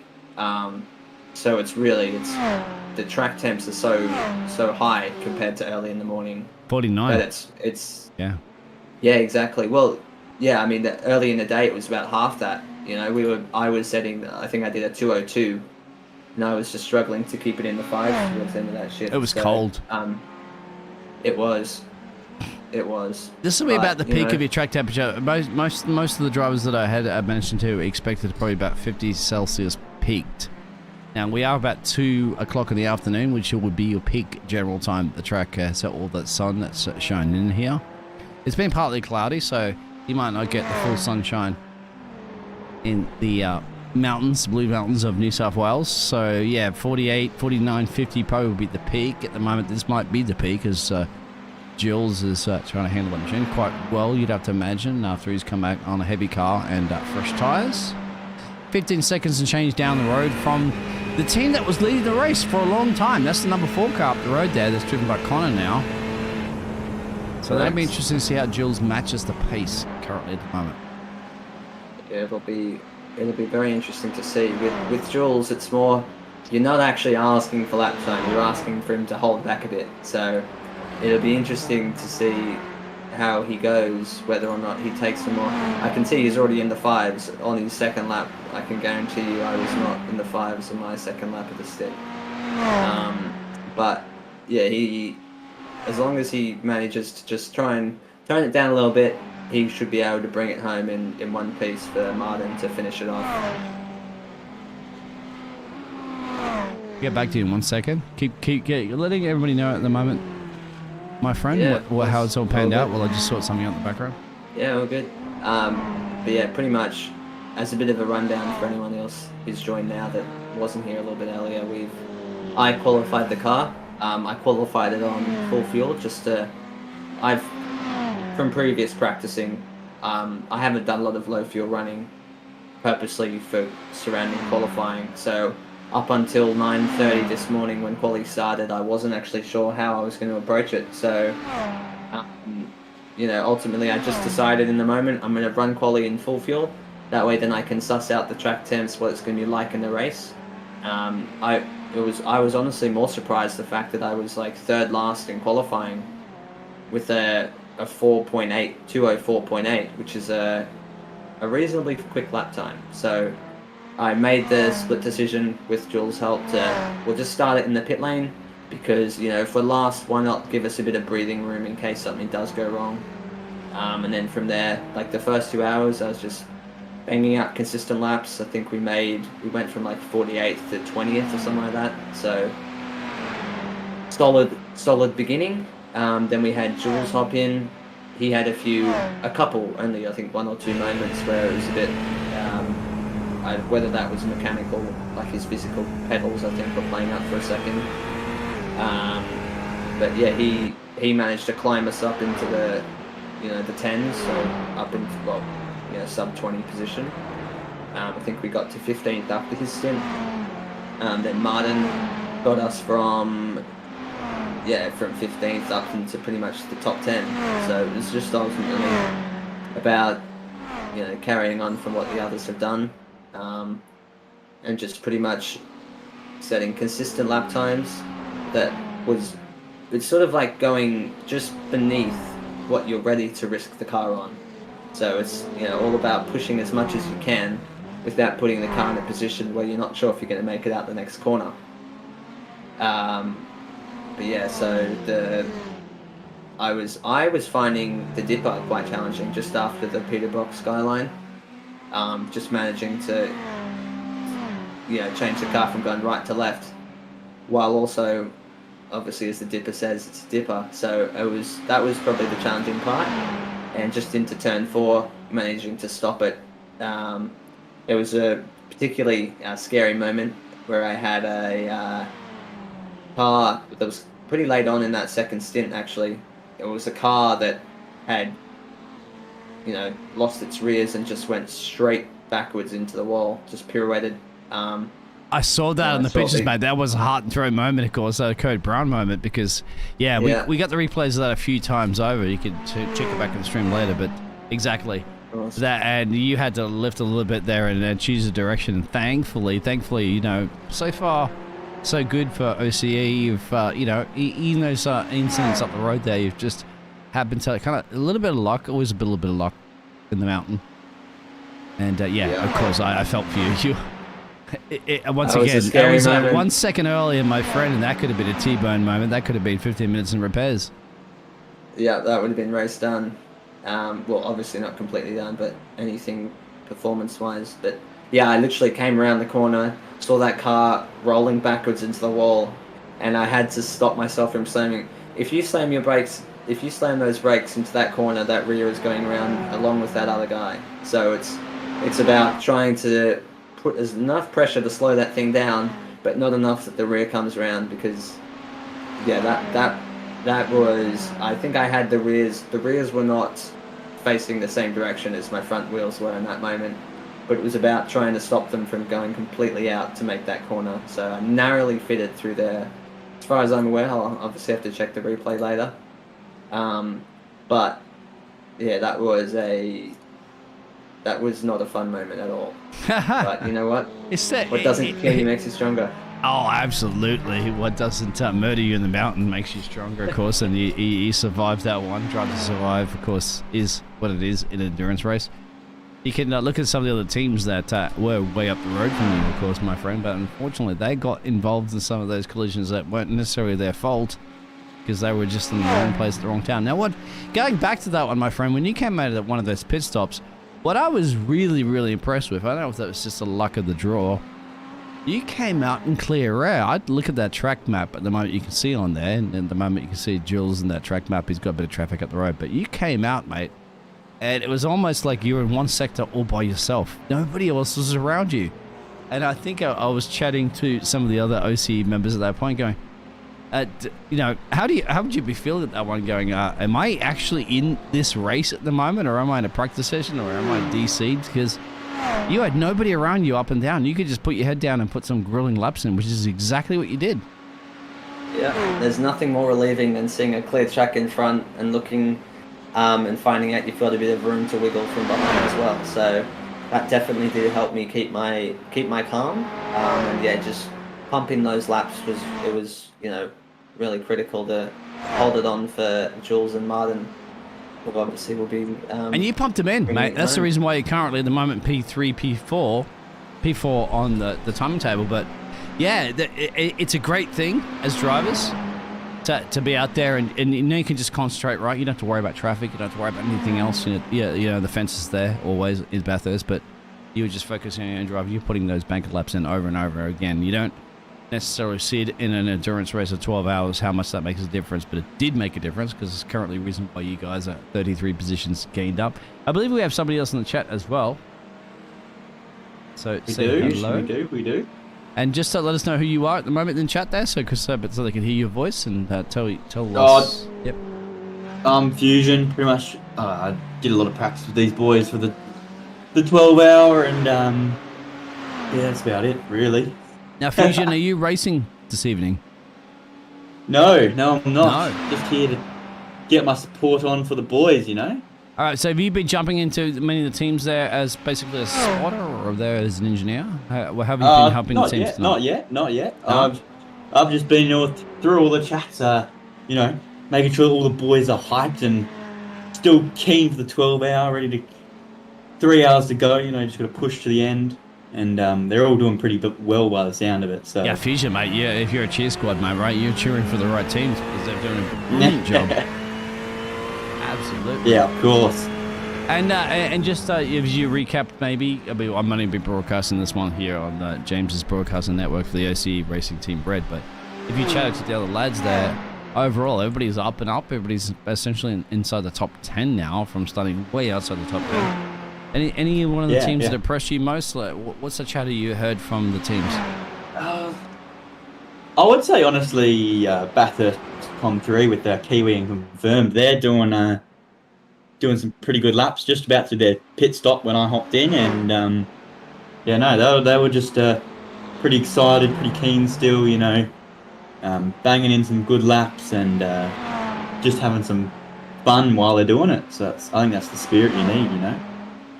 And what about Mr. Oliver that's driven that wheel before here for a couple of stints? Now, actually, there will question. I'll let you answer that question in a second because this has been on my mind. Oliver, when chatting to Kiwi and stuff, they're switching that strategy up now. So rather than doing double stints, they're going to switch it to 1 and 1 stints. What are you planning on doing there for the red team? It's safe to say we'll be doing double stinting. So pretty much Jules will run from this stint, he'll box one more time, drive again, and then Martin will jump in for the last 2. Obviously, unless something unfortunate happens, that's the game plan. Okay. But yeah, I also have to take my hat off to Confirmed and Kiwi's team.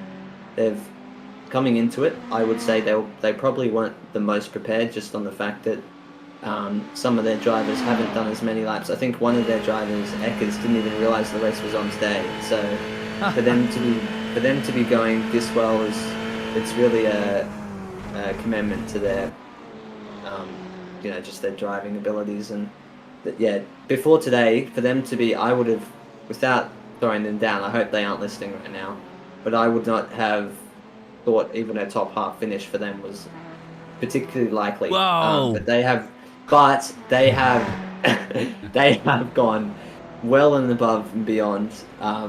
They're to be honest the standout for me today. They have done an amazing job. Are you denying the OC racing team a racing performance around the ruling 12 hours of Bathurst? You better not be, because they've been delivering it.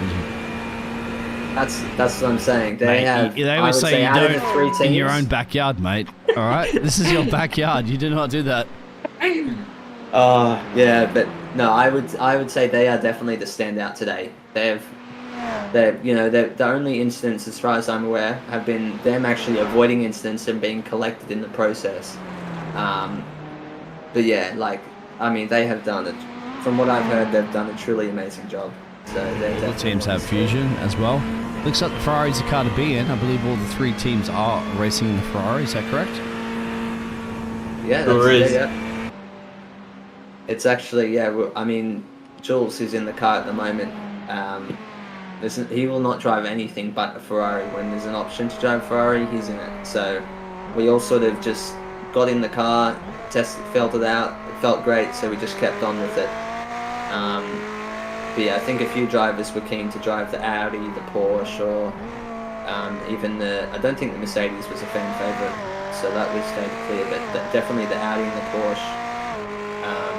I was keen to drive the Porsche. I haven't got it yet, but I'm sure that would have been a fun adventure around the track with its, particularly to the top section. The rear on that car is anything but planted, so that would have been interesting. Then you had the BMW, Martin, who's going to be jumping in last. He was keen to try that one out. But ultimately, we've done the Ferrari before. We did it last year at Bathurst. It was the only way to go. So I think, everyone's pretty happy that we picked this car. We had John, who I'm sure was in the comm box before. Yeah, John gave me a whole bunch of knowledge. I mean, John's a mechanic as well, mate. He could pull that brakes off your car in a second there, jack it up on there and replace the engine and the gearbox if you need to. So he provided us the car that's getting us this far as well. So it's definitely to his credit. You can see it's a Ferrari domination. If you look at the timing tables right now, you can see all the Ferrari logos there. A couple of Beamers there. The Porsche, only a solo Porsche there up at P5 at the moment.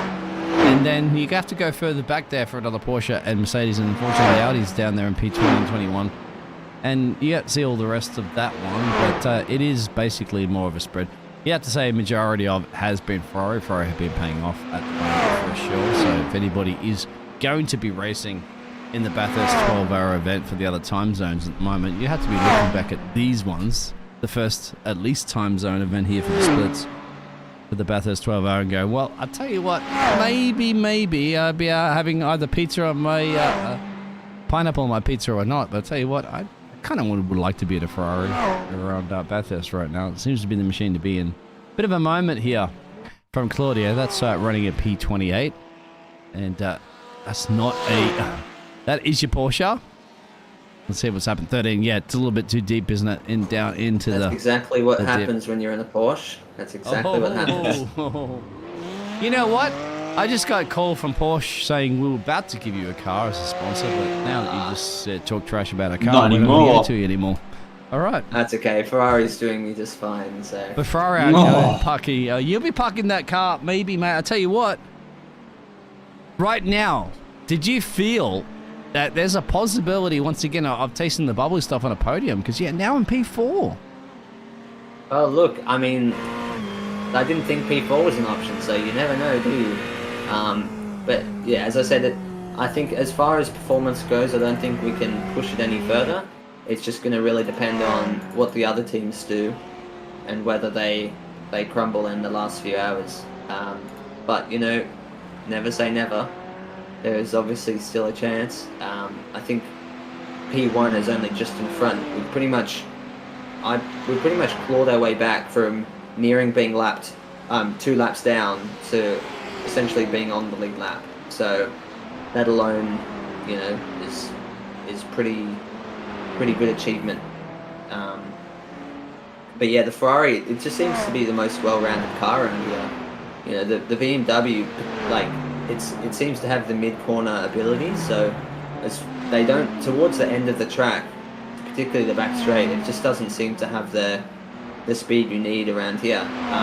You know, the Ferrari, particularly this setup, when you see, let's just see where Jules is at the moment. Yeah, he's about to be entering the spot where our setup particularly just shines above the rest. Coming through McPhillamy Park, down through Skyline, through here, the car is just planted. Oh, it looked good. Looks solid. You're 20 seconds away from our racing leading team. Now, our racing that is the number 4 team.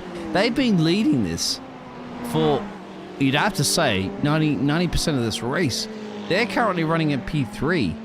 That's Connor. Connor has a 4.4k iRating. Remember, the lead driver that started for the first 3 stints, I believe it was nearly 7k iRating. So you got to be pretty impressed to be battling it out essentially with the race leader, or at least the race leader for a long time right now. Only 20 seconds to change down the road. Now I'm going to go for a little bit of a quick bathroom break, but I do have the capable hands of Mr. Oliver and of course Mr. Fusion can talk about this one, as the cameras will still be pointed right now on the OCE Racing Red team, handled by the mastermind of Jules, one of the administrators in the 11 machine. Go ahead, guys.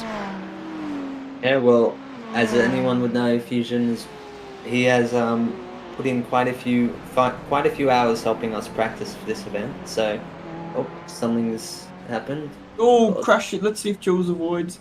Oh, Jules is. No. All right. Hopefully, he doesn't have a lot of damage there. Just need to be patient and wait to appropriately get back on the track. See how he recovers. We've obviously lost P4.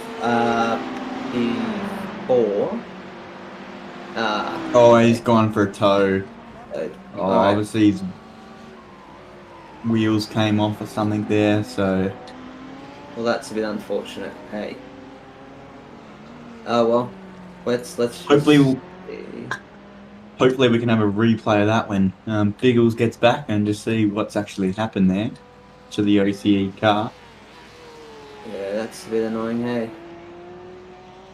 He's just, obviously, I think that Porsche's just spun around on the exit and, you know, that BMW's tried to avoid the incident and it's just gone all wrong for everyone, so...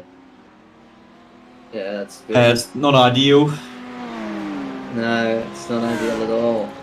But we'll be able to... We'll do what we can. Still 3.5 hours to go, so anything could happen, really. Yeah. Anything could happen, that's just... Depending on, look, when minimum, we're going to come out P7, but then we've obviously got repairs, so it's not looking too good. That's changed it a bit. Yeah, it definitely has. Hopefully... There's a BMW, so the BMW, I'm sure we'll see it on the replay, but BMW tries to avoid the incident in the process. And, pushes the Ferrari off the road. Yeah, just like, I'm just watching this now, just so you guys will see a little bit later.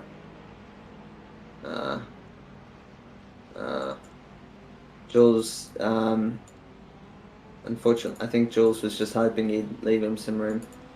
But yeah, he's tried to. The BMW's tried to avoid the incident. The process just taken out Jules. Yeah. Well, I think hopefully he can get back on his feet. Yeah, the car's toast. Unfortunately, I'm just watching the replays. Can't even move the car after he made the impact. No. Well, he's got at least 2 minutes of the tow, 3 minutes of the tow plus repairs on top. So, well, yeah, that's no good. Oh well, that's motorsport. Yep, that's racing. 12 That's hours. racing. Still 3 hours to go. There's plenty of time for team to get back on his feet and make up the position that he's lost. So. Yeah, of course. Oh dear. I was just about to talk about how this was going to be our first enduro where we've, finished this far up. Who knows? Obviously not. It still could be the best enduro we've had so far. Just depends how much damage we've actually got. We're still in the process of getting that car back to the pit lane as we speak. Obviously, it looks like it's waiting in there, but yeah, it's still a bit of towing to go. The car is physically there, but in the game, it is still bringing around with a couple seconds left. I'll be interested. I'm thinking some of the wheels might have knocked out of alignment or something like that, and it's just not allowed him to go, or we'll see. Eagles curse, eh? yeah, we can't let him go for a P ever again. Yeah. Just come back. What's happening at the moment? Because Jules is in the pit road. Mate, you went for a P, and that was on you, I tell you. Oh, no, don't tell me what happened. Let's have a look at the replay. Has been an incident or not? I hope not. Yeah, it has been. We've been waiting for the replay. Okay. We can run through it again. From what I've seen, it appears that Jules has, we've had a car backwards out of turn 1, and Jules has gone for the gap while there's a few cars stopped. And one of the cars that had slowed down went through that gap while Jules was fast approaching. Oh, it looks like he's just... has our luck run out, unfortunately? Let's have a look. It has. I can't really see it. The Beagle's luck. Well, I'm going to go back in a little bit because I don't see anything specifically about that one with our team. But it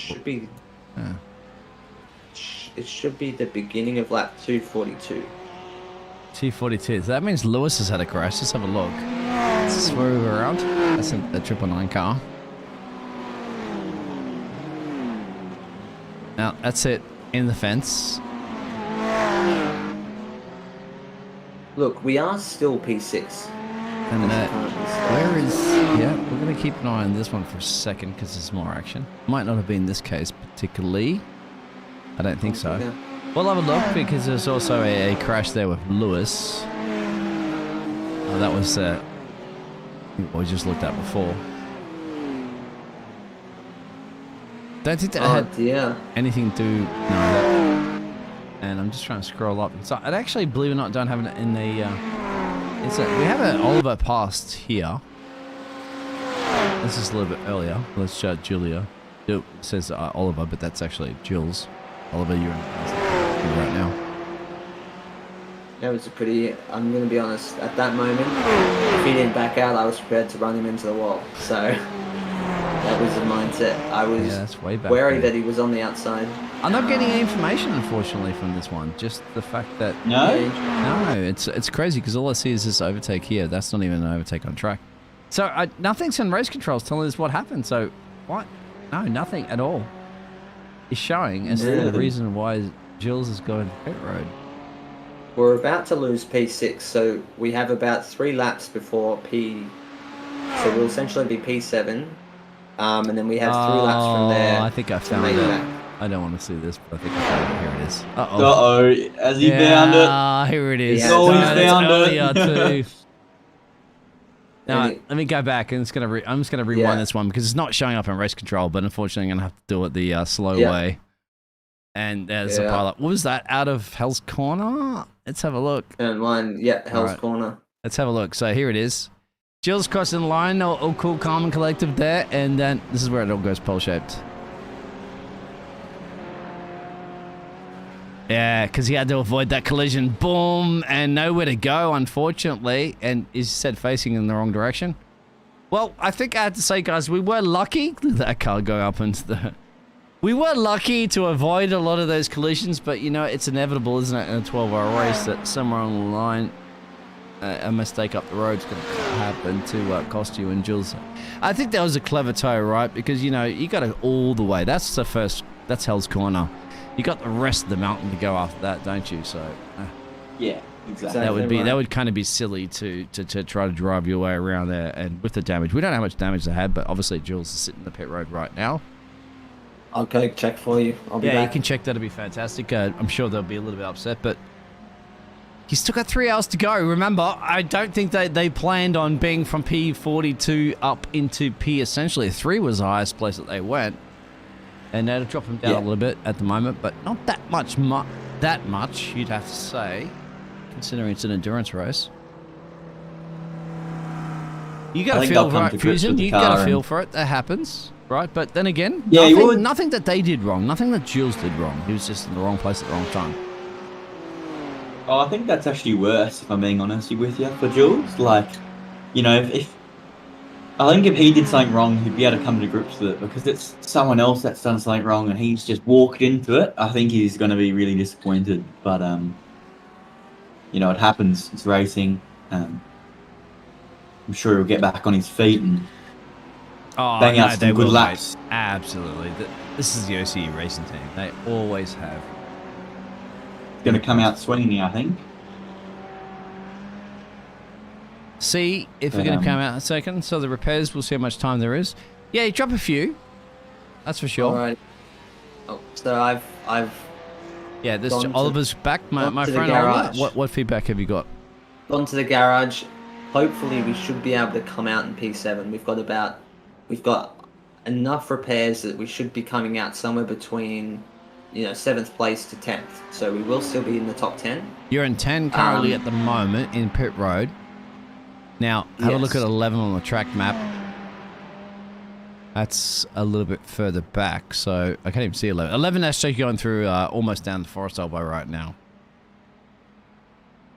About another 40 seconds of his lap.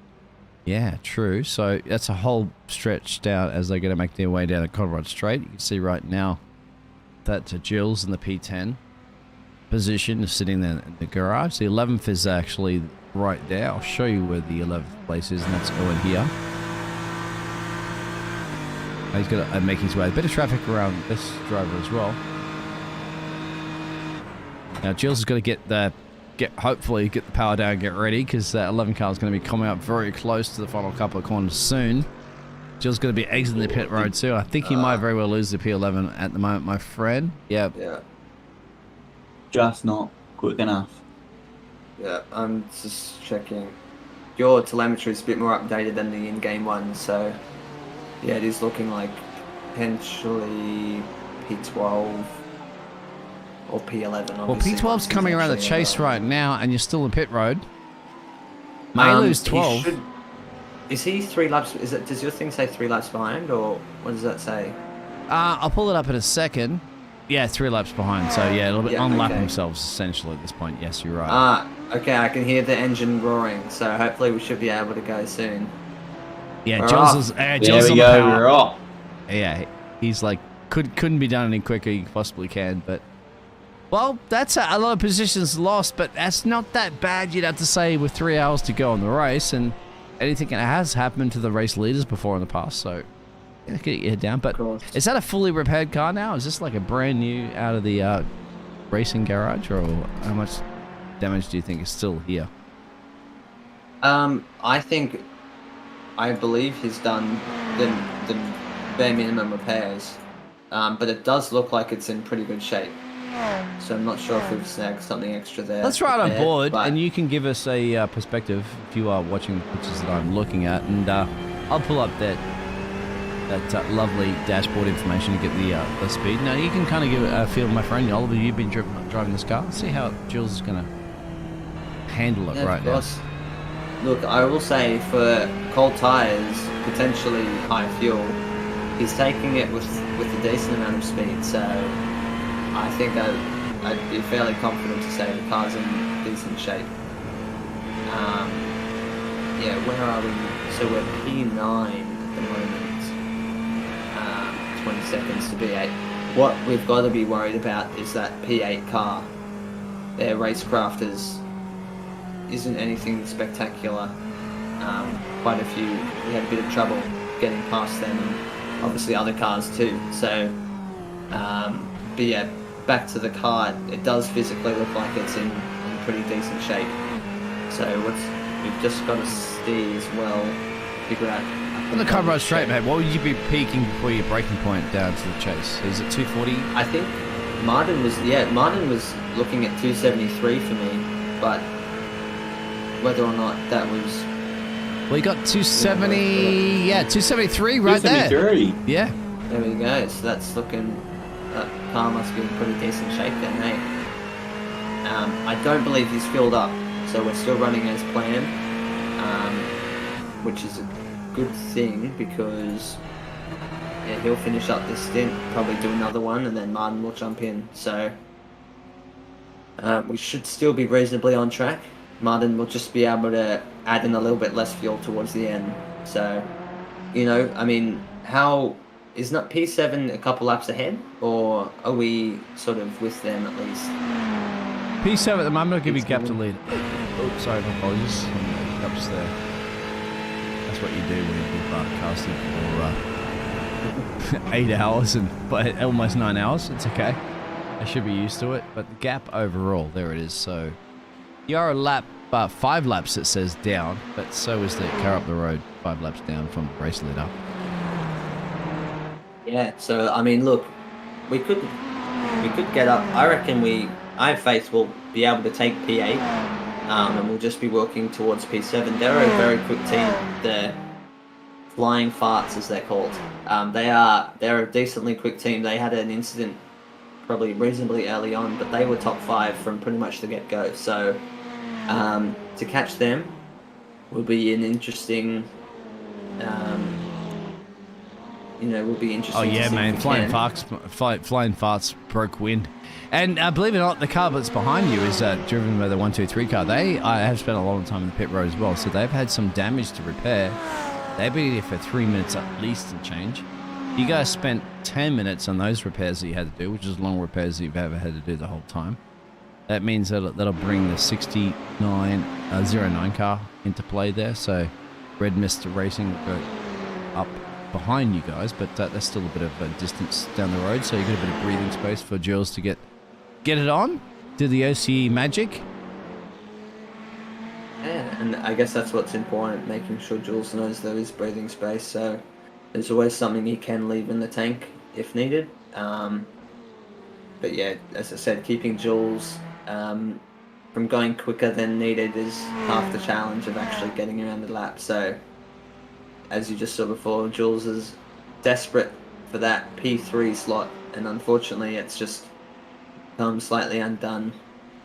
But you know, as I said, that's motorsport, so you can't really control things out of what you can control. But yeah, there's plenty more in it for OCE. I've got faith. Oh, I would have faith, my friend, because still have hours to go in a race, and we all know that.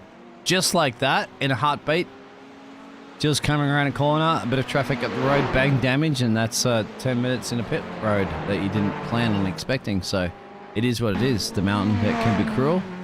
Could be cruel to the 777 car of Tom. As we're watching a replay of this, he's pretty much all by himself. But I have to say this might be a snap of, too much speed going in the corner there. So the 7... that's not a great place as well.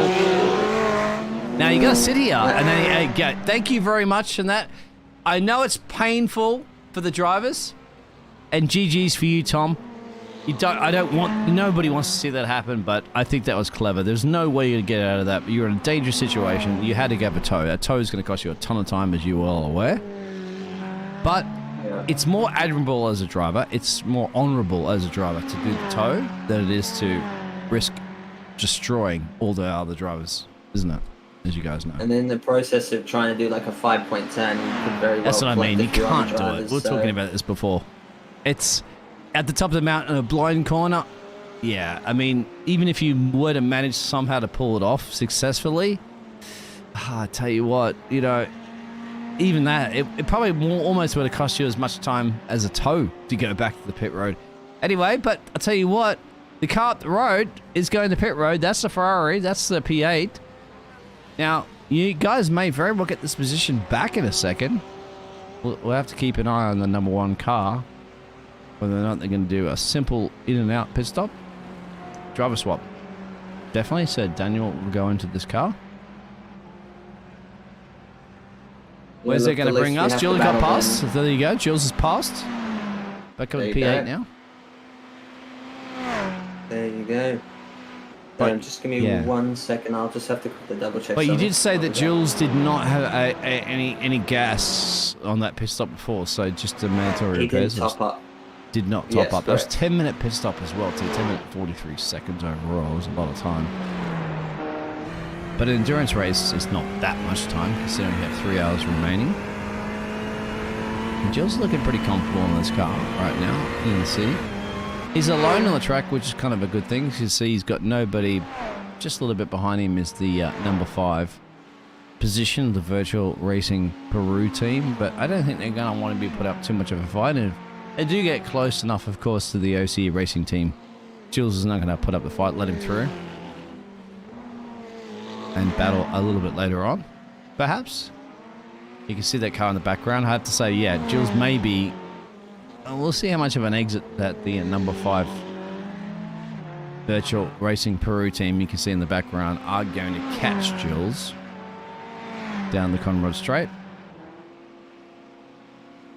Jules got clean air, mate. That's number 16 up the road. So that's lap traffic.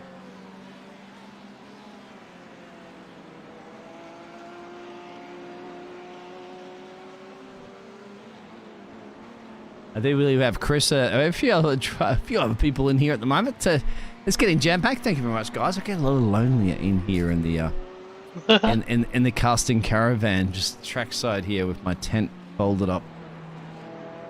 All the action. It's a nice little place to set up camp here at Mount Panorama. Got a camp, mate. I was trying to fire up the barbecue. Every time I try to light up the barbecue, I just have to turn the buttons on to what's happening in the action. Now, I'm not quite sure if you were aware on this one. Chris has just joined us, but a little bit pearl-shaped, not any fault of Jules, but unfortunately coming out, I think it was Hell's Corner or something, wasn't it? And there was I did get a little bit of an update.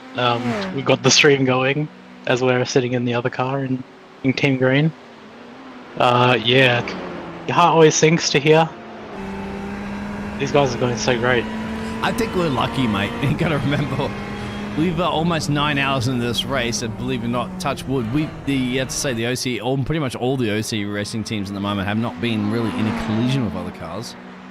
There was a little bit of meatball incident earlier that you guys had mentioned, but we've been lucky over here in Team Red, and unfortunately, luck just had escaped us. And each of the drivers had their share of mistakes, okay? But that's mistakes by themselves, not mistakes of having to, unfortunately, have a car to try to avoid. And oh man, you do everything perfect, but it's still a dice roll sometimes. Yeah. It is what it is. Yeah, and you have to say it could be worse, couldn't it? You got to think at the end of the day that was like in turn out of Hell's Corner or something. Like, if you imagine that happened in the car park, perhaps on the top of the mountain, that could have been worse. So, oh, certainly. And 10 minutes of repairs is not that bad, you'd have to say. No, I think that means we've all done 10 minutes or so of repairs now. We had 10 minutes or 8 minutes right at the start. These guys have held out till now. How's your race going at the moment there too? Just to elaborate that one, Chris, and elaborate what team you're in at the moment and what. Yeah, did you just finish a driving stint? I got out of the car like half an hour ago. I just had some dinner, but we're going well. Since our incident at the start, we've been are you pretty smooth when you sailing. Say going well? We're sitting in P5 right now. Oh wow, nice. Okay, and that's the team blue, green. We're green. Green. Okay, I get mixed up with that one. Oh, well, it starts with an OCE, and then the colours the rest of that behind. Oh, that's good to see. It looks like Dean's had a bit of a crash here. My name's Dean. I didn't crash. I would have crashed, but Dean's a little bit behind down the road. That's the Epic Fails Motorsports team, that whether they've epically failed or whether or not they have epically failed right there themselves in the fence. Boom. Oh, that's easy to do. At least they did it by themselves. You guys know as race drivers, okay, my bad. You just don't want to be in a situation of you having to have a pile up on the I-95 highway. Yes, that's what happened to us. All right, Confirm's in here now. So we've got everybody joining the party. Welcome. Thank you very much. I was lonely in the booth. Now I feel like we need to have a little bit of social distancing. You can't get your own air. Yeah. Biggles, only you could be lonely in a room that's got 3 other people in it. Mate, I'm glad to be a part of Australia. That's for sure. This is the closest I've been to Australia right now. I'm still across the pond from you guys, but yeah, elaborate what's going on as we have everybody joining Long us. story short, somebody spun at McPhillamy and crossed the track at Skyline, and they were in the runoff area, right? Stopped. So Kiwi went to take the racing line, and then they accelerated, didn't they? So then Kiwi tried to go left, and then they stomped on the brakes and blocked the whole track. So we copped a 10-minute meatball. Oh, 10-minute meatballs are what you've been copying currently at the OCE recently, unfortunately. But then again, everybody's still inside the top 10-ish kind of zone area, aren't they? Yeah, we're P12 currently. It's not the end of the world. We lost 3 positions effectively from the crash. Which is about the law of averages, yeah. Go ahead. Yeah, pretty much. Like, I expected 10 to 20 minutes of damage on every car before the end of the race, just because in 12 hours a lot can happen. And does happen. Oh yes. It has happened. I almost accidentally... Now confirm, you have to confirm to us who your driving name was in iRacing, the team you were racing in, and what stint you were doing, because you're just joining us at the moment. And perhaps people that are tuning in at the moment, if you are tuning in, give us a like and subscribe and a thumbs up of your team and what you've been doing. We've had a fairly good race. Long story short, I am from OCE RL Blue. And yeah, like I just said, besides the recent incident, we've been doing pretty well. It's been a major crash here at the moment. I'm going to get some pictures in this one because it might have been multiple incidents. Let's have a look. Fabio's coming down the mountain at the moment, and that's you can see a little bit of a break. I know there is going around here, and that's a dangerous place, and there could be a bit of a pile up behind. We'll have to look. Now, if he reverses, yes, he's going to reverse the racing line. Somebody's coming around. I know Adrian may be coming around here in a second. As you get out, okay, he's staying out of the way. You know what? Like, he did the right thing there. There's another accident really here. Let's check this one out. This is actually a separate part of the track, and this is Adrian, P13 through the car. chase. He's just outbraked gonna lose the rear. Yep, right there. Yeah. Oh, too wide. And, sorry, buddy. And another one that occurred. That's Mingol. And then these drivers have been. No, it's the same guy. He's gonna like. It's just him driving off into the grass. That's fine, as long as he doesn't rejoin into someone. They've been off quite a few excursions here into the gravel traps of Bathurst. Anyway, live to see another day. Another crash, of course, but let's go back to this one. This crash was actually for the Japanese driver in P20, and oh, that's a collision. Oh, that's huge. That's a big collision. Chopper Cam has the only one to capture that one. No. Go back and look at this one again. Is that because Matthews went off? Yeah. Going backwards. He did the right thing, I suppose. The other car in this that ended up on the racing lane, he pulled back off into the runoff, which is what you want to do. Don't you dare. No, don't go on the racing line. Clever to lift off from that one there, Mathis. Good job, mate. Okay. It's the only little bit of runoff area you're going to have in the mountain, so use it wisely. I mean, it could have been worse. I'm sure they're set for at least 10 or 15 minutes of repairs after that, though. Yeah, they are in pit road at the moment. So I almost had something similar in my first stint. I braked too late coming through Skyline and lost the rear and somehow managed to avoid every single wall and come to a stop and then not get hit. That's because, my friend, I told you, you buy, you take those walls out to a nice dinner, buy them flowers. They'll be kind to you later. That's what you do in Bathurst, man. It paid off. You don't want to didn't get into an abusive relationship with the walls around here. Do not get an abusive relationship with the walls of Bathurst, my friend. Yeah. Many legends throughout the past have tried that one, and they have not necessarily succeeded. Peter Brock probably is the only one that's actually managed to definitely do that over the years and survive and be the king of mountain, per se.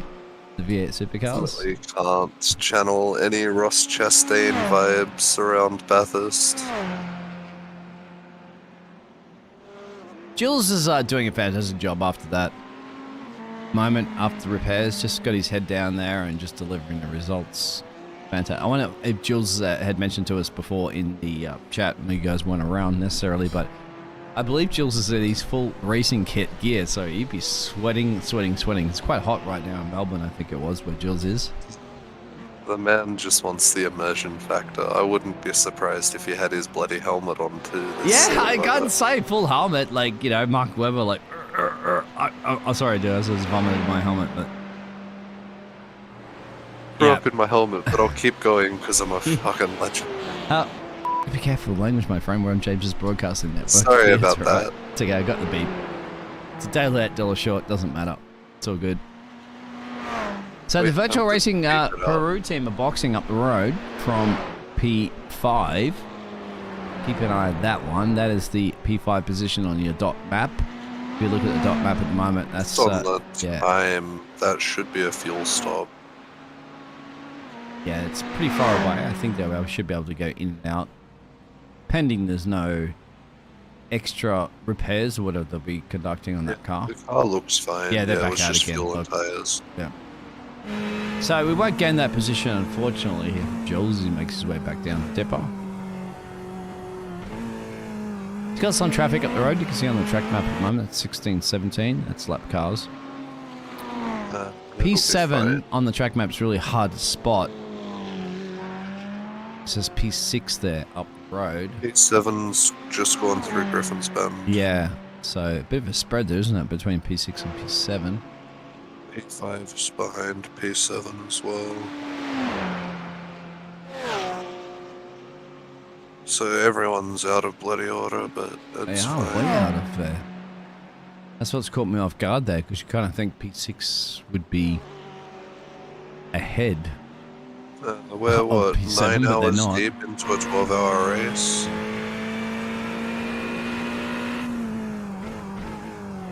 Yeah, mate. We're in 9 hours committed. Pretty much on the 9-hour marker. 3 hours to go. Hit the thumbs up, like, and subscribe there. On our second stream that we had to break up the 6-hour event. I know there is a few people out there in the chat. Stick with us. If I'm committing 9 hours of broadcasting, and going to be committing 12 hours of broadcasting, I'm going to be here all the way to the end. For sure. And then don't talk to me for about 12 hours after I have a nap after this race.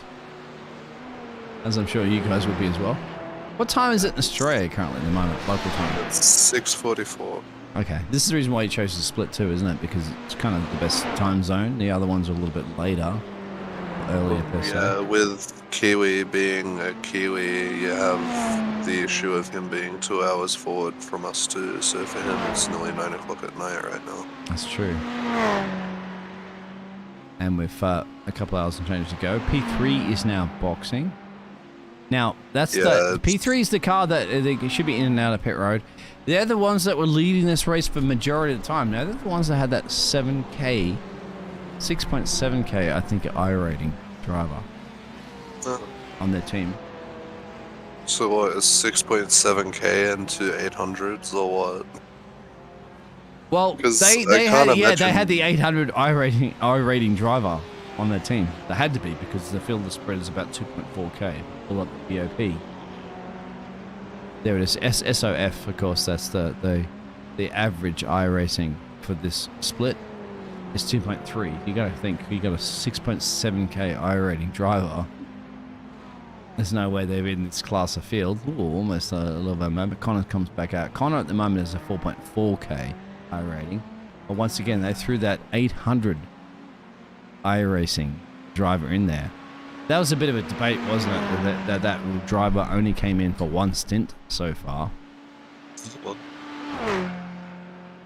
If that's how they want to play the game, then that's it's legal. how they want to play Obviously, the game. iRacing make those rules. It is a balance of their overall iRating, and as long as they do their stint that they have to do, that is what it is.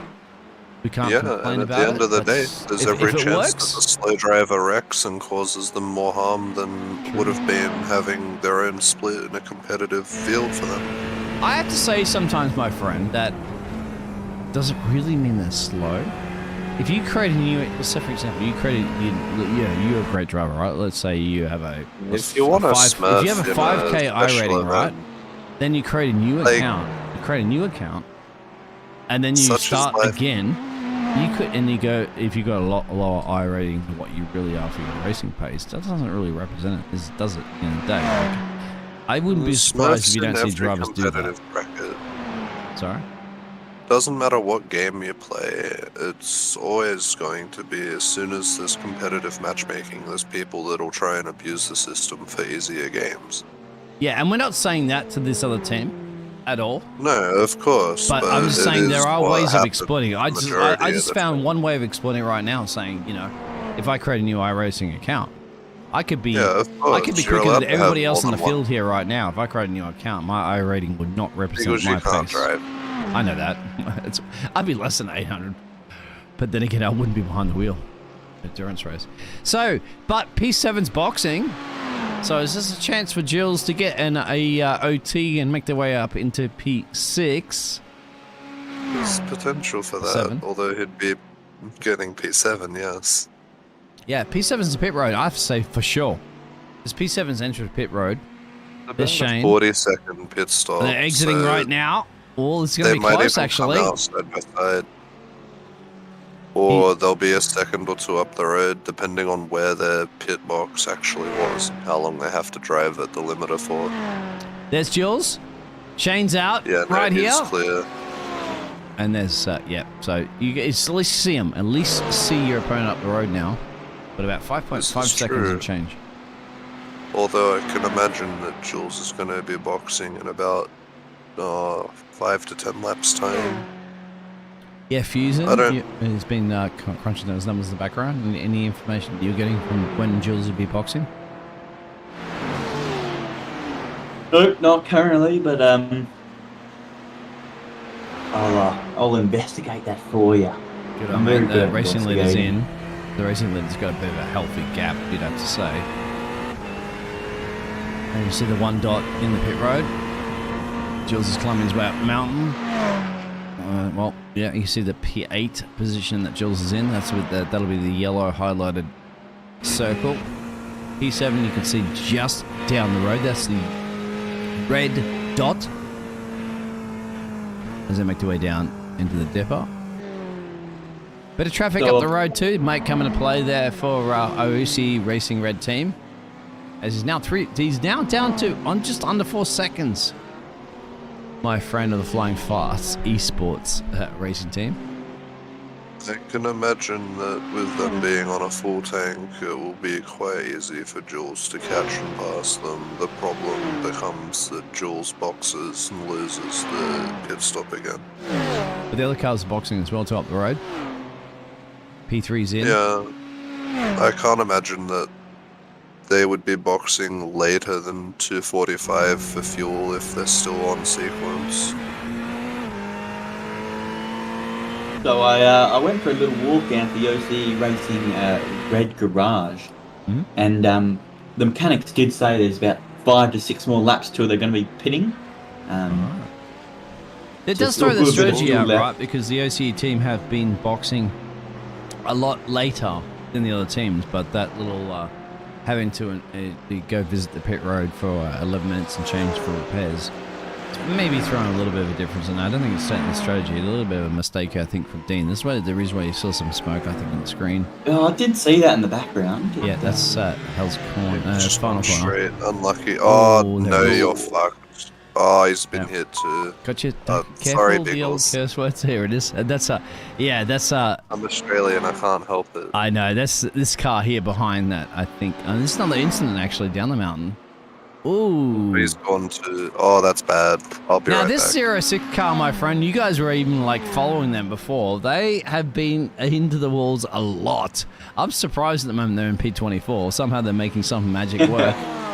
But I tell you what, I had to show them a replay a few times so far. And there's one thing you want to be in a replay in a endurance race is that you want to be a replay for your overtakes. You don't want to be in a replay for you hitting the wall or the walls coming out and murdering you.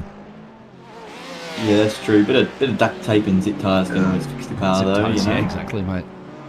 I mean, at the end of the day, the wall is much stronger than the car is.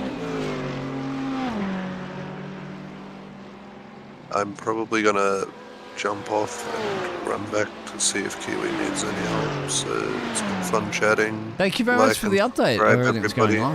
Yeah. So you have about 3 hours of change to go. So absolutely, I think I think at the overall we're looking at a target for a top 10 for all of our teams, right?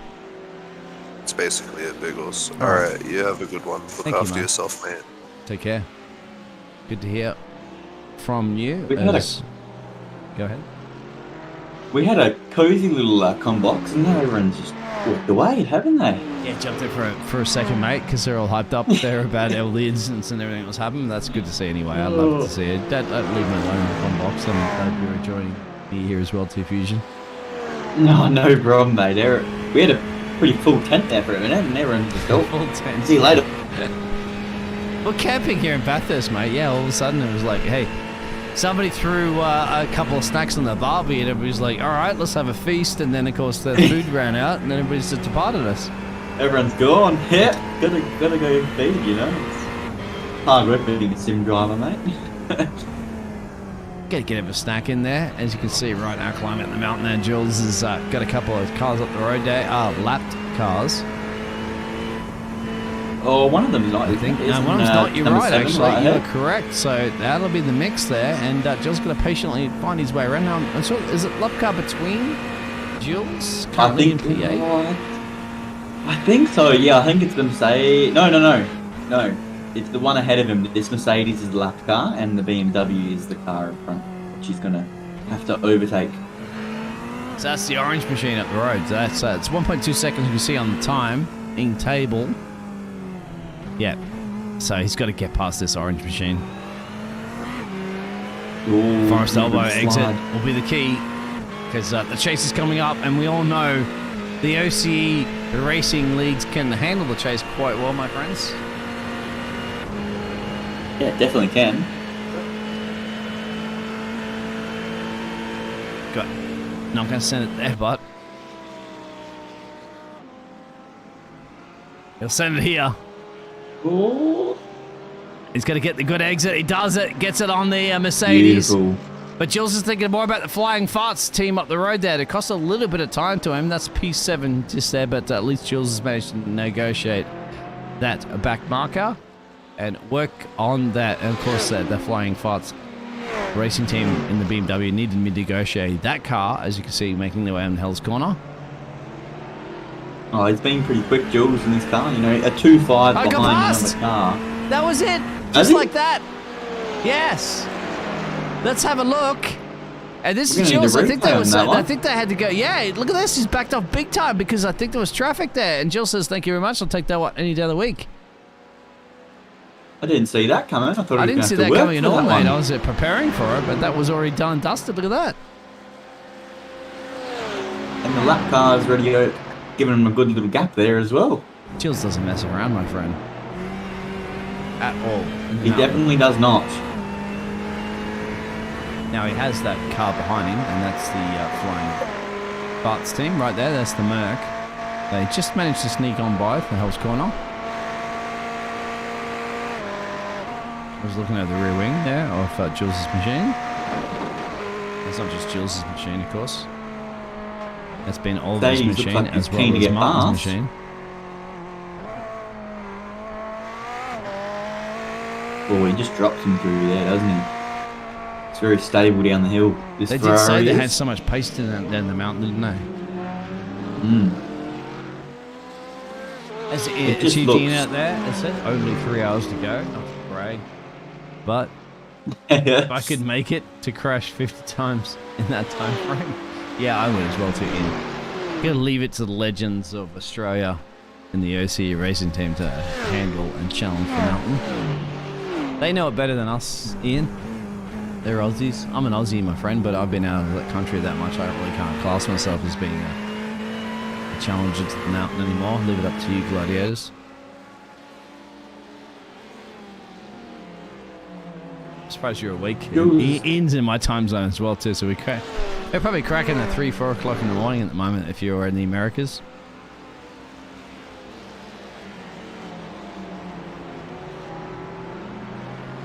Jules getting close to this Porsche now. Hopefully he's going to make a move sooner or later. Yeah, lap traffic, but traffic's traffic. Let's hope he gets out of the way. Well, it doesn't have to. Yep, traffic is traffic. He's just got to time it perfectly. You know that traffic's always going to be a problem too on the mountain. Yeah, oh yeah. Only about 2 spots really you can do it safely. So let's see how he navigates it once he catches up to him. He can be patient, my friend, and if that Porsche does look actually pretty quick, that Jules has set this patient. Remember, he's still trying to maintain that. Oh, he's actually got 2.4 second gap over the Flying Farts esports team, or the Flying Sparks team that they've been really just overtaken. Brilliantly, mind you. And that just has to be patient to find a way to get past that, as you said, Porsche up the road. But that's not for racing position. That's just to try to gain something. And you know, Jules is going to be pretty clever at that one and just bide his time. Definitely does look quite loose around that corner there, doesn't it? The rear. We're getting close. Do we to have a pit track stop temperature territory. currently? Yes, sir. I'll pull that up for you, sir, right now. No problemo. And on top of that one, track temperature. We were expecting 47 still, so we haven't cracked the 50s yet. Or No, we might not it's crack still the pretty 50s. warm. Not a lot of wind. It's pretty still, pretty hot. So it's just, 47 is still pretty warm. So. And the wind does definitely play. We don't notice it up here in the casting booth, of course, in the trail or the background. Yeah. But if you get that headwind when you're going down Conrad Straight, or if you're getting it behind you in Conrad Straight, that makes a massive difference. So our drivers don't have to worry about it. 47 degrees Celsius, so it's pretty much stagnated around this temperature for now. In the evening, you can see local time, it's 3 o'clock in the afternoon. There's a bit of traffic up the road. Tell you one bit of car biting. Let's I'd see be how worried Jules about. navigates it. Let's have a look.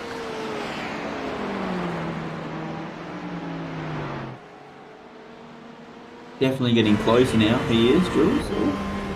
Yeah, left it. Their car lifted. Didn't want to be part of this party. No, I wouldn't want to be part of this party either. It's quite tight. As Ian said, who Porsche needs does safety seem if quick. you're in a Ferrari? Well, unfortunately, there, Ian, it doesn't matter how much safety you have. You could be in a Volvo or whatever, or the safest car on the planet. Those walls in Bathurst, my friend, they don't give any safety. You won't be shaving 10% off your car insurance right now if you make a mistake down the mountain. That's for sure. Go. This Porsche is pretty quick still, though. I think Jules is just the losing Porsche out is to him, quick. actually. Yeah, Jules can't really kind of catch this Porsche at the moment. Is this the Porsche in 4th position, or just No, the the one Porsche is 15th? P15, if you can see on the track map right now. Yeah. And that is, I'll just flip the camera over to that, and that's Blake Holden, right here. Yeah. Well, he's doing some pretty quick laps then, really, isn't he? They actually were above. They lost 5 positions, so give or take. But we've seen a lot of these excursions before from this team. Yeah. Jules is in. You see in the background. We were expecting a Did pit stop expect that. around now, and I think we are expecting a pit stop now. Jules has done, his second stint, or this will be another up and down pit stop because we were kind of thrown off in that little moment we had to do those repairs. Should be a quick one. Just fuel, I believe. Tires too, right, mate? You take fuel and tires at the same time. No, Oh, they're the not jacks. double stinting? Not the jacks. Wasn't sure if they were double stinting the tyres or not, but obviously not. No driver change. Oh, Jules always in the a- machine. Let's have a look. We're on board. Yep. Now, you don't see the fuel hose going in and out, but definitely not up in the jacks, so no tire change.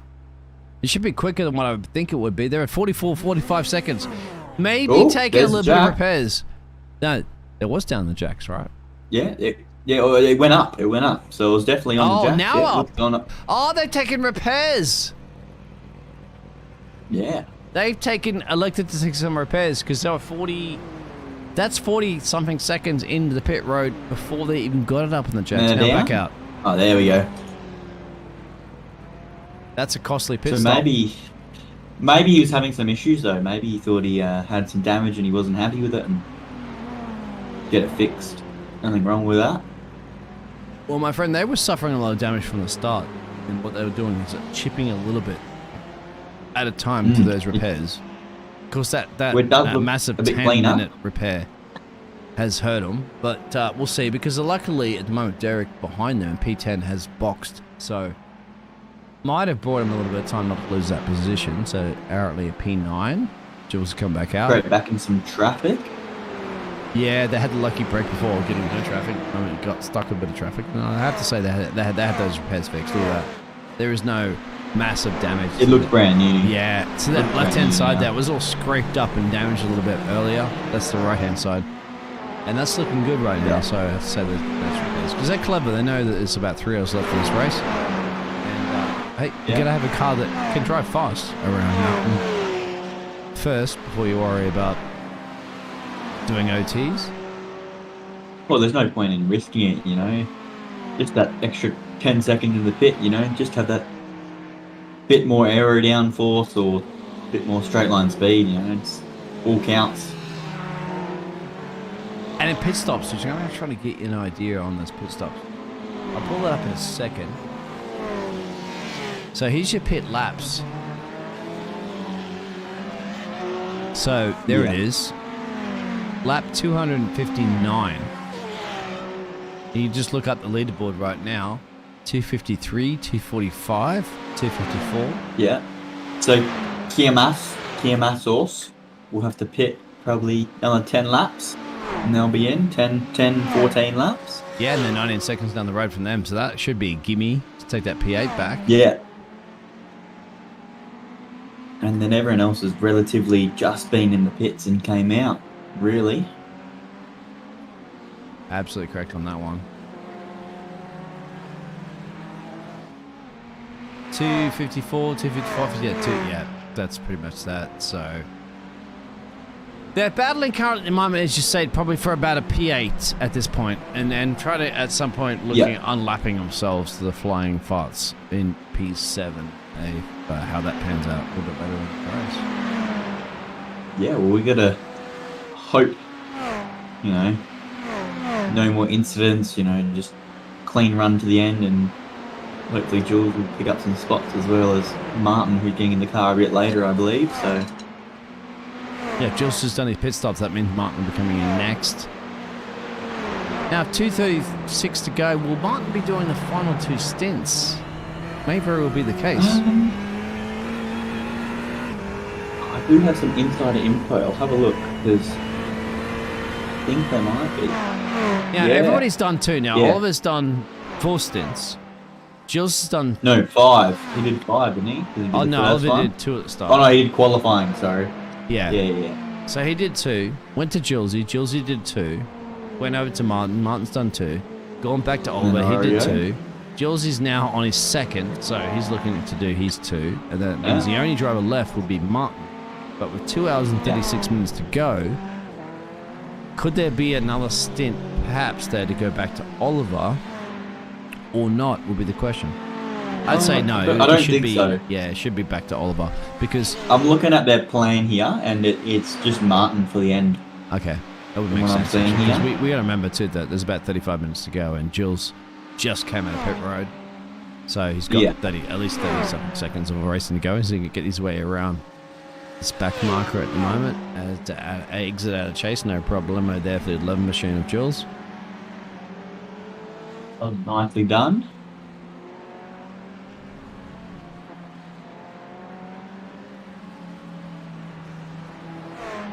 Man, that livery does look good, I must say. Now that's all polished and cleaned, exactly. Yeah. And most of those liveries are polished and clean because trust me, about what, halfway through this race, those cars are looking pretty dinged up, mate. They like to just survive. Just a quick polish in the pit lane. Survive driving from Melbourne to Perth. Couple of bugs and all sorts of jazz all over the cars.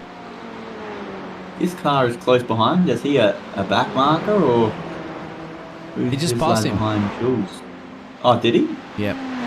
That was the back marker that Jules just passed. So up the road, he's about 20 seconds of change from, well, the team that they've been kind of grilling with a little bit. That's the number one car right here. But look at that, my friend. They are banged up. This car's been banged up.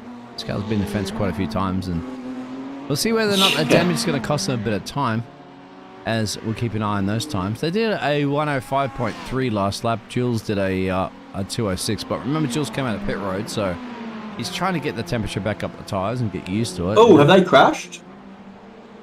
Or have they? Daniel went off track. Let's have a look.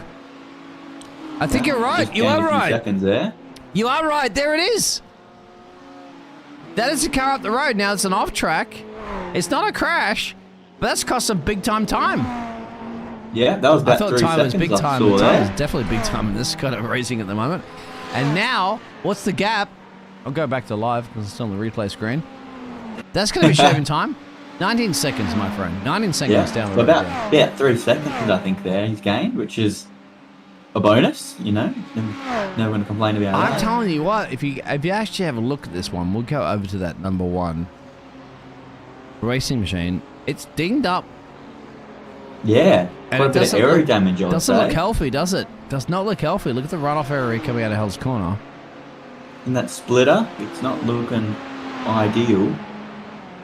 And we'll go on board and see how much Mr. Daniel's struggling with this car at the moment, if he is struggling. You can see all the dents at the front. Yeah. Well, he gets it turned in all right. Yeah, it's true. And some of this is very visual and not actual performance-wise. But now you go to the cutting. Now that's a lap car up the road. So that's not a car that he needs to necessarily be battling with. But once again, he got stuck behind that car down the depot. Yeah, it looks like it's handling pretty well still. Could be worse. Let's see the exit out of the Forest Elbow. Will be the indication of the speed. It should be at about 273. Is that what we worked out? Is about the max for the Ferrari? Yeah, let's pull it up actually. Good information to see right now. There it is. Look to your right hand side. There it is. He's got a toe here though, so it might change the outcome, but we'll see. Now it's a back marker, so if the back marker elects to say get past me, but the back marker's on the racing lines, I was like, nah, find your way around to the chase.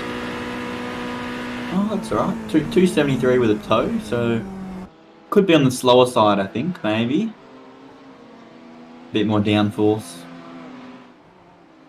Hit the chicane, lifted the car up a little bit, keeping an eye on those lap times as well. So from Daniel, we're looking at 206.14. But Jules just got a 205.54. We'll get those times updated as they're going to make another way around the lap. He is flying, isn't he? Yeah, because also Daniel's holding this traffic too, which is another reason why Jules could put in some quick laps. Yeah, hopefully this traffic just stays right there. Ideal. Daniel has the same one up the inside here, for sure. Yep. can he make it stick, keep out of fence? Yes, he does. So eventually, they managed to clear that traffic. Got more traffic up the road too as well. Just an injury to insult further back at the moment. Here's Jules, who did a 205.7 on that last lap. Daniel actually did a quicker 205.4. So where that damage looked on that car that we were looking at before, which is the one machine, hasn't affected the performance at all. They're still quick.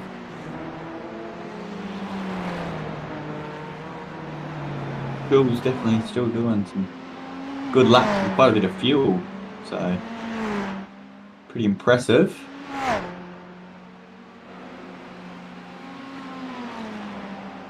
Just to let everybody know, on the timing tables at the moment, the cars that are in green and red are the ones that are a couple laps ahead. The cars we're looking at the moment of Jules in P9 and the car up the road, P8, are on that same lap. Behind them are cars laps down. No, not just a lap, but multiple laps down.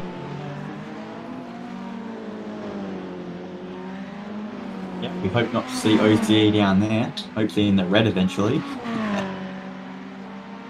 Yeah, unlapping himself, of course, is going to be key. But, you know, that 10-minute repair kind of cost a little bit of that possible podium challenge. But then again, you know, we were unfortunate there for the OCE racing team to come out of, I think it was Hull's Corner, and have a little bit of traffic up the road and having to have a little bit of an impact. That can happen also to the race leaders, and it has happened to the race leaders before in the past.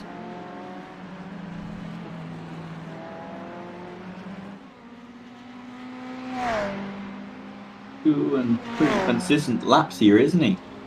255. Yeah, the 20-second Ferrari's bubble still at the along. moment to the car up the road.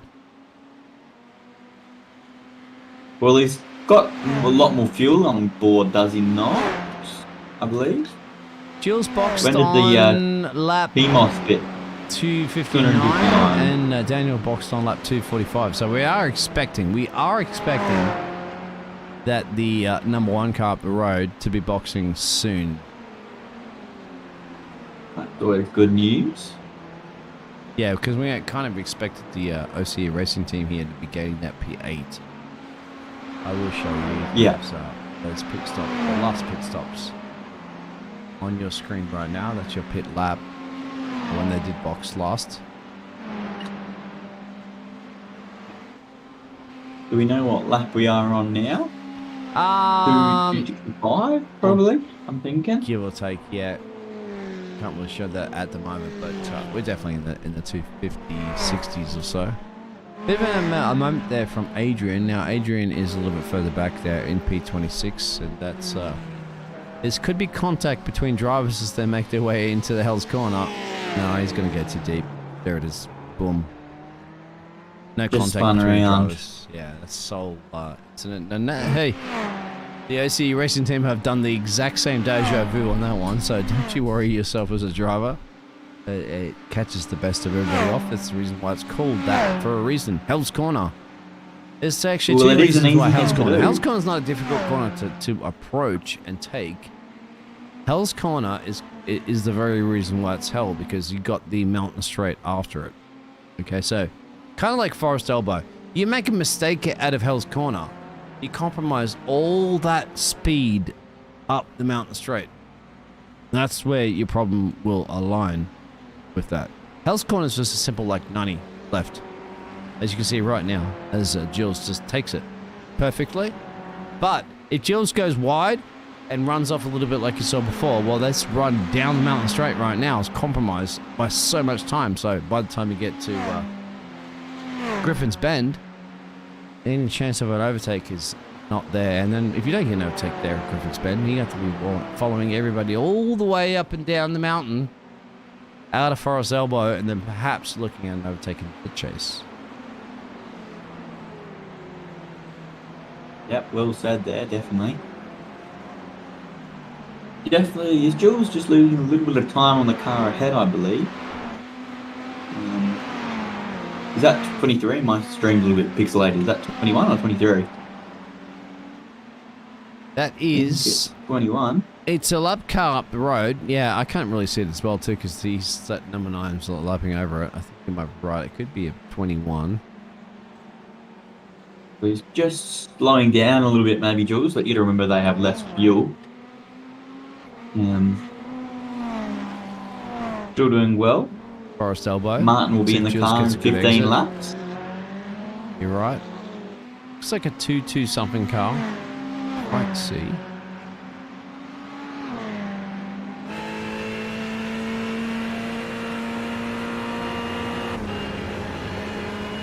What did you say it looked like on the dot there? Because we can't read it right now, but... No, nor can I.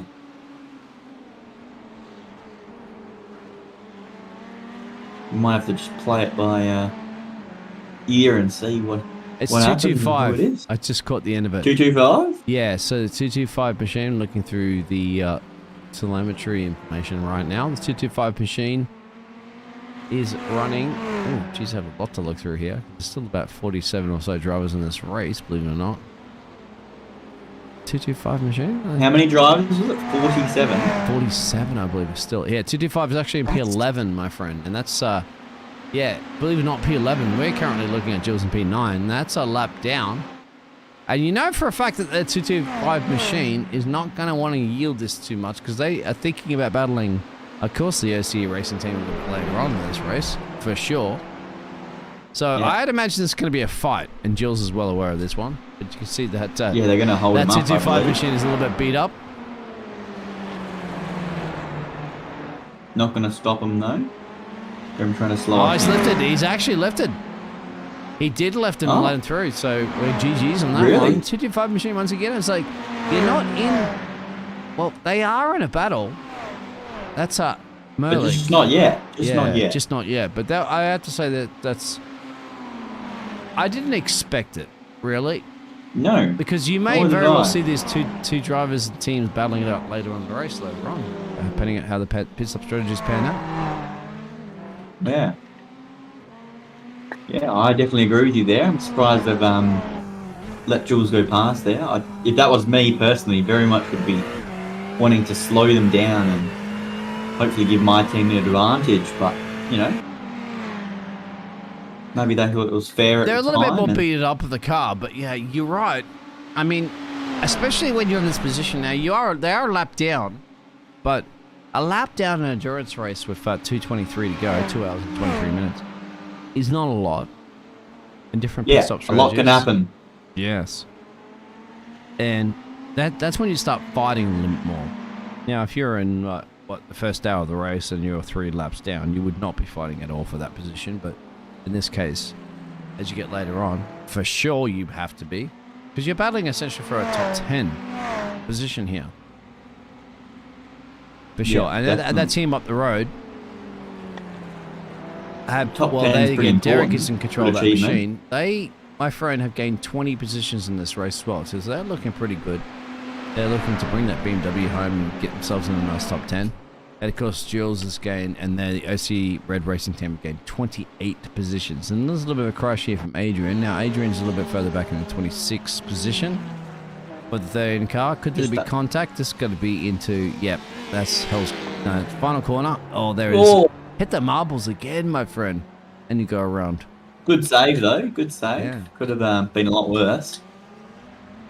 And that corner's caught off the OC Racing Team a few times as well. I mean, to Oliver, man, he had a nasty snap into the fence on that one earlier in the race. Luckily, we got a major amount of damage.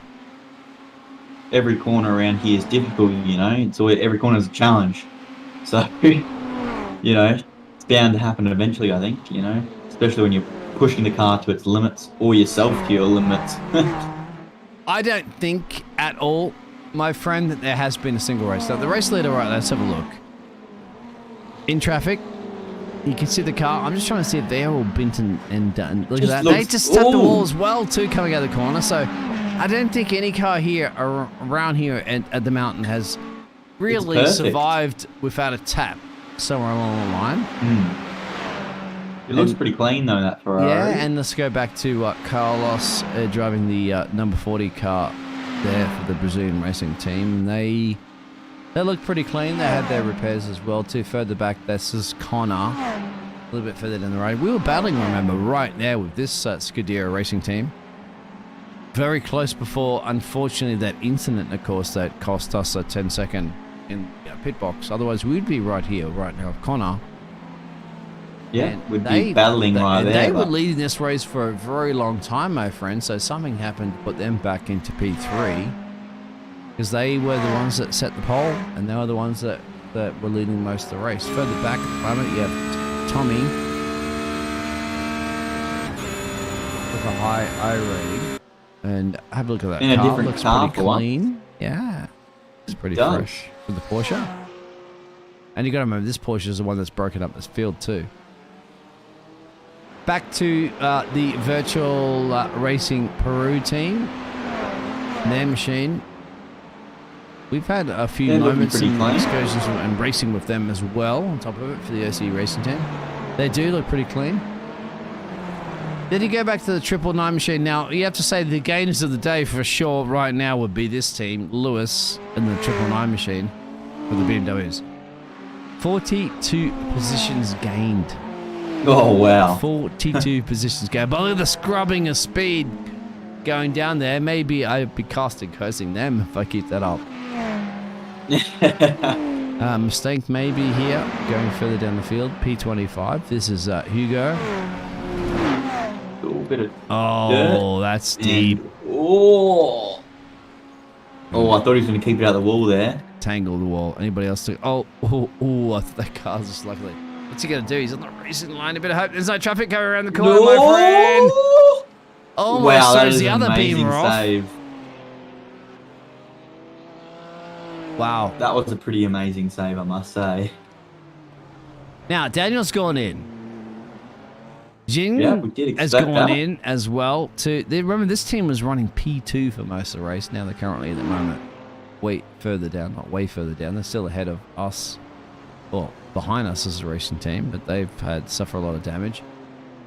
Now this is basically the moment that you would expect that Jules is going to extend their racing stint again for the pit stops they have been doing. Because you look at that on the map right now, my friend.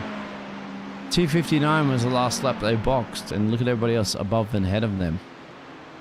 Only a handful of drivers have boxed on the same lap or later than them. From our practice sessions we've been in, they're actually, I believe they're trying to actually do some fuel saving to just get an extra lap.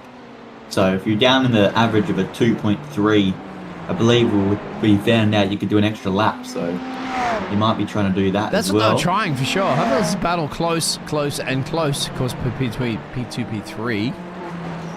Here's your Brazilian team, driven by Carlos Jr., the number 40.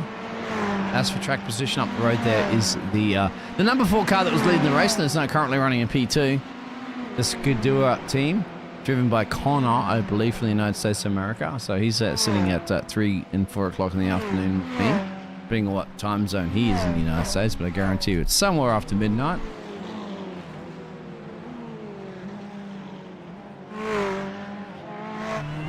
Alright, Biggles, mate. I'm going to have to love you and leave ya, as I have to go.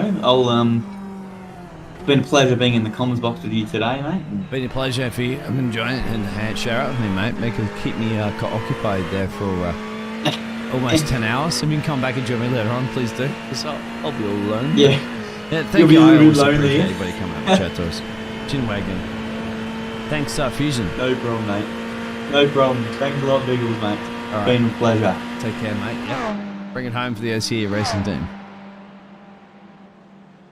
There you have it from one of the legends here, Fusion. Helping save my voice as my voice is getting to the end of its time.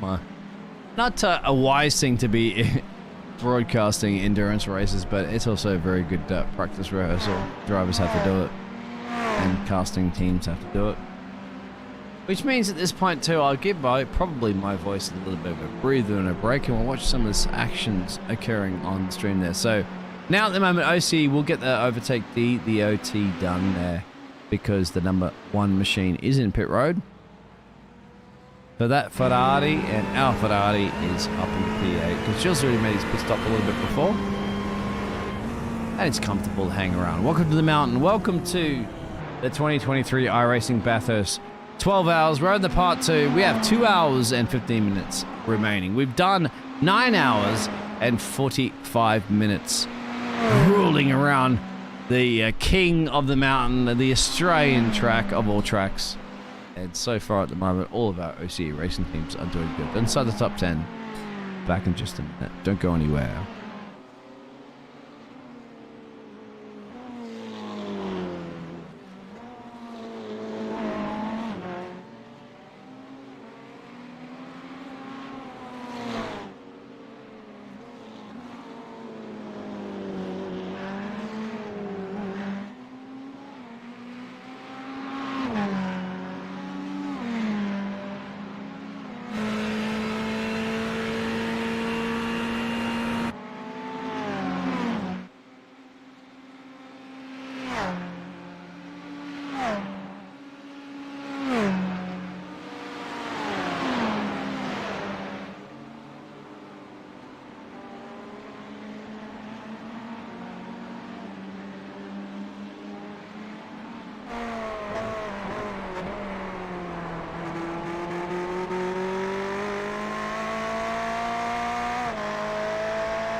Biggles, are you there? Hello? Biggles! I think he might be sleeping.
Hey, John. G'day, I think we're definitely in the midst of some interesting battles right now. Yeah, we definitely are. I think Biggles fell asleep. Don't blame me. It's a hard job commentating. It is. It definitely is. Especially where his time. I think what's the time for him? 8 or 8 p.m. for us. I think it's like 5 or 6 in the morning for him. I think we can excuse him to have a little bit of a 15-minute nap then. I think so. I think in the meantime we'll give the audience something to cheer about. I'll keep them going. How's it been going with OC Blue and OC Green anyway? Blue, I didn't check before I came on, but last I spoke to them, they were P11 with the possibility of getting back up to P7. So they weren't too far off. We're currently P4, 12 seconds off P3. Oh, nice. So we're in the battle for P3 pretty solidly right now.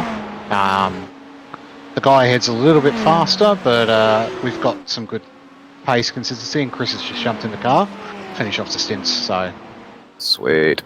So it's looking pretty sweet. Yeah, it's good. You guys have got a good opportunity there to pick up. What do you got? 7th, only a couple of minutes up the road, not even. Not even. I think they're about 60 or 70 seconds up on us. I managed to claw back a little bit of time. Yeah, nice. For us, but yeah, I'm a little bit upset with how I feel like it was unavoidable, but I also disagree with that. Oh, look, it's just one of those incidents when you got a pile of cars on Mountain Straight. I mean, look what happened at this year's Bathurst 1000, or last year's, I should say. That's true. Had a very similar incident, so, you know, it is what it is. That's true. I just feel like I wasn't accelerating, but I don't know, there's so many thoughts going through my head. It's just... Yeah. It's hard. That's the mental fortitude side of things. You know, you need to...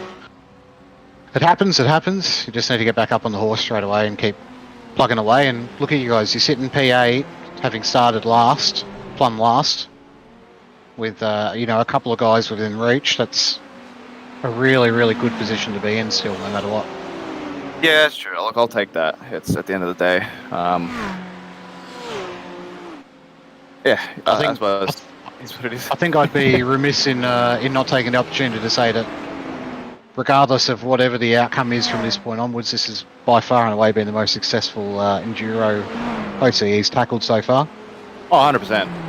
Yeah. 100%. It's actually it's not even just an incremental step; it's a big step forward. Yeah. We did put a lot of time into it, so we're really happy. Yep. But we have all results. you to thank for the strategy, for the setup. That's all you. It's all We good. just- Any monkey with a spanner could have put that together. Oh! So I was just watching one of the Porsches just go around and almost collect 3 guys at the same time. Right behind Martin. So. Oh dear. Yeah, that could have been bad. I've definitely had a... Huh? I was going to say, unfortunately, Biggles has got the replay button, so I can't. I can't show the replay for the audience. There's quite a few. There's a couple of people actually watching. So hello everyone. So we're going to be your commentators until if Biggles wakes up. So, but bravo to Biggles because he's been a champion. He's recorded the bloody thing since start. And how long we got? An hour. Good stream. Hour and a half to go. We're sitting in a really, really good spot right now. Sweet. Ah man, I'm done mentally done. So, you know what hurts most? What hurts is these bloody headphones on my ears. That they've been glued to my ears all day. Oh right. What set have you got? I've got I think it's called a Jabra Evo. I think it is. Oh yep. Yeah. Have you heard of the Jabra? Yep. Yeah. So I'm just using that. I got that from Christian. Yeah, Christian. His dad gave that to me actually. So nice. His dad works with Jabra. So yeah, beautiful. can't complain. I got some G Pro X wireless and hands down the best gaming headset I've ever bought. How do you find the wireless? I mean, I assume the wireless would be really great in terms of and not having a cord flailing about, but you know, in terms of quality and everything. Perfect, absolutely perfect. It's because it's not running on a Bluetooth codec. It's a much higher bit rate. And yeah, the G Pro X's are, you know, they're close to rivaling. I've got a really nice, good pair of Sony headphones that I use for music listening, and honestly, in terms of audio punch, they're close to rivaling that when I listen to good music. Nice. That's great. I don't know whether to go any more headphones. I've got so many different things. But I don't know whether I picked the right ones. That's the thing. So. If they work and you're happy with them, you just hold on to them for a while. Pretty much. I'm really happy with this. It's even though it's corded. The cord's pretty long, so it doesn't get in the way. So it's not that bad.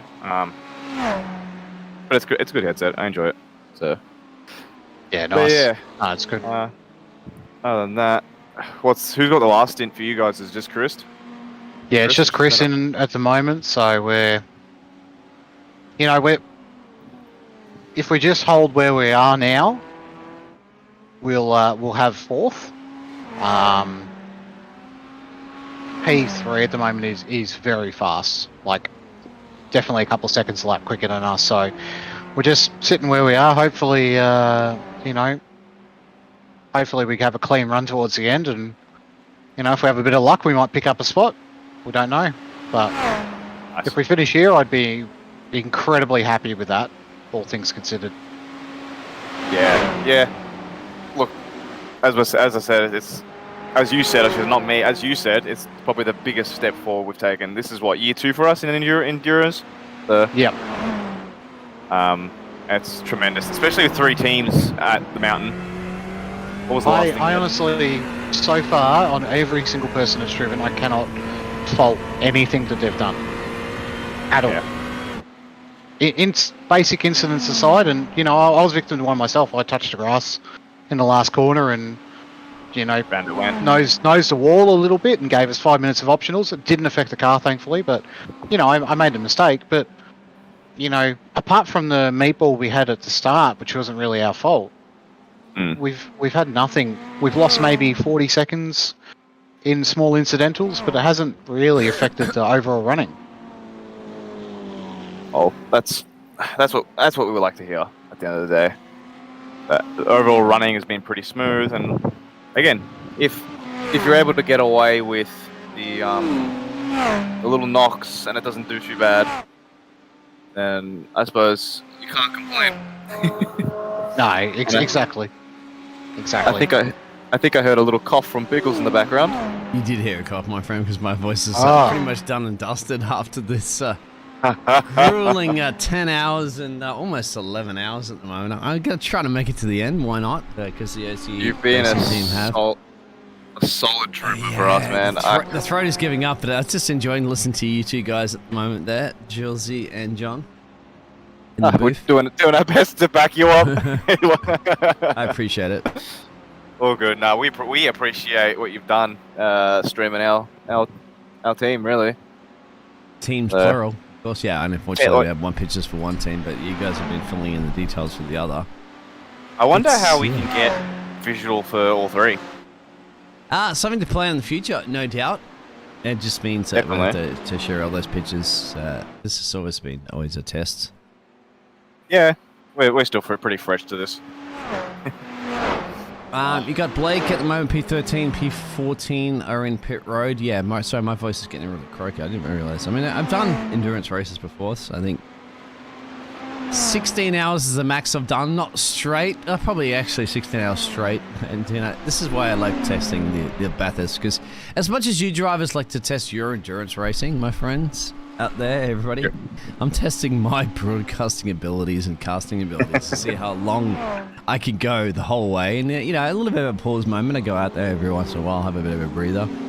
I just in my office at the moment, I do have a little bit of a sofa pull-out lounge right next to it, and I'm just looked at it going, that looks like a really great place to be laying down right now. I want to throw my head on that pillow, but I'm like, no, we are nearly here, boys. We're nearly here to the end. I'm not gonna let us down. 86 minutes to go. Yeah, I mean, why would I do that? And then if and then all of a sudden the stream's just gonna continue like that, and you guys would be like going, what's going on? And nobody's gonna hear it in the stream. So no, I'm soldiering on. As much as my voice hurts and my eyes are getting sleepy, but I tell you what, when you're gonna keep yourself busy and occupied. Well, that's the thing. You can't exactly talk for 12 hours straight, so. I've tried. You got to do something. You got to do something. I was picking John's brain to pieces as well as your brain earlier, mate. And I tell you what, I've learned so much about Australian motor racing engineering, and everybody across the board. Definitely like it. Yourself too, with your racing experience there, Jill says. This is why I actually like casting, because not just necessarily about what's on screen. Go ahead. No, John. I was speaking racing experience. John's had more racing experience than I have. But he's used to drive Formula 4, didn't you, John?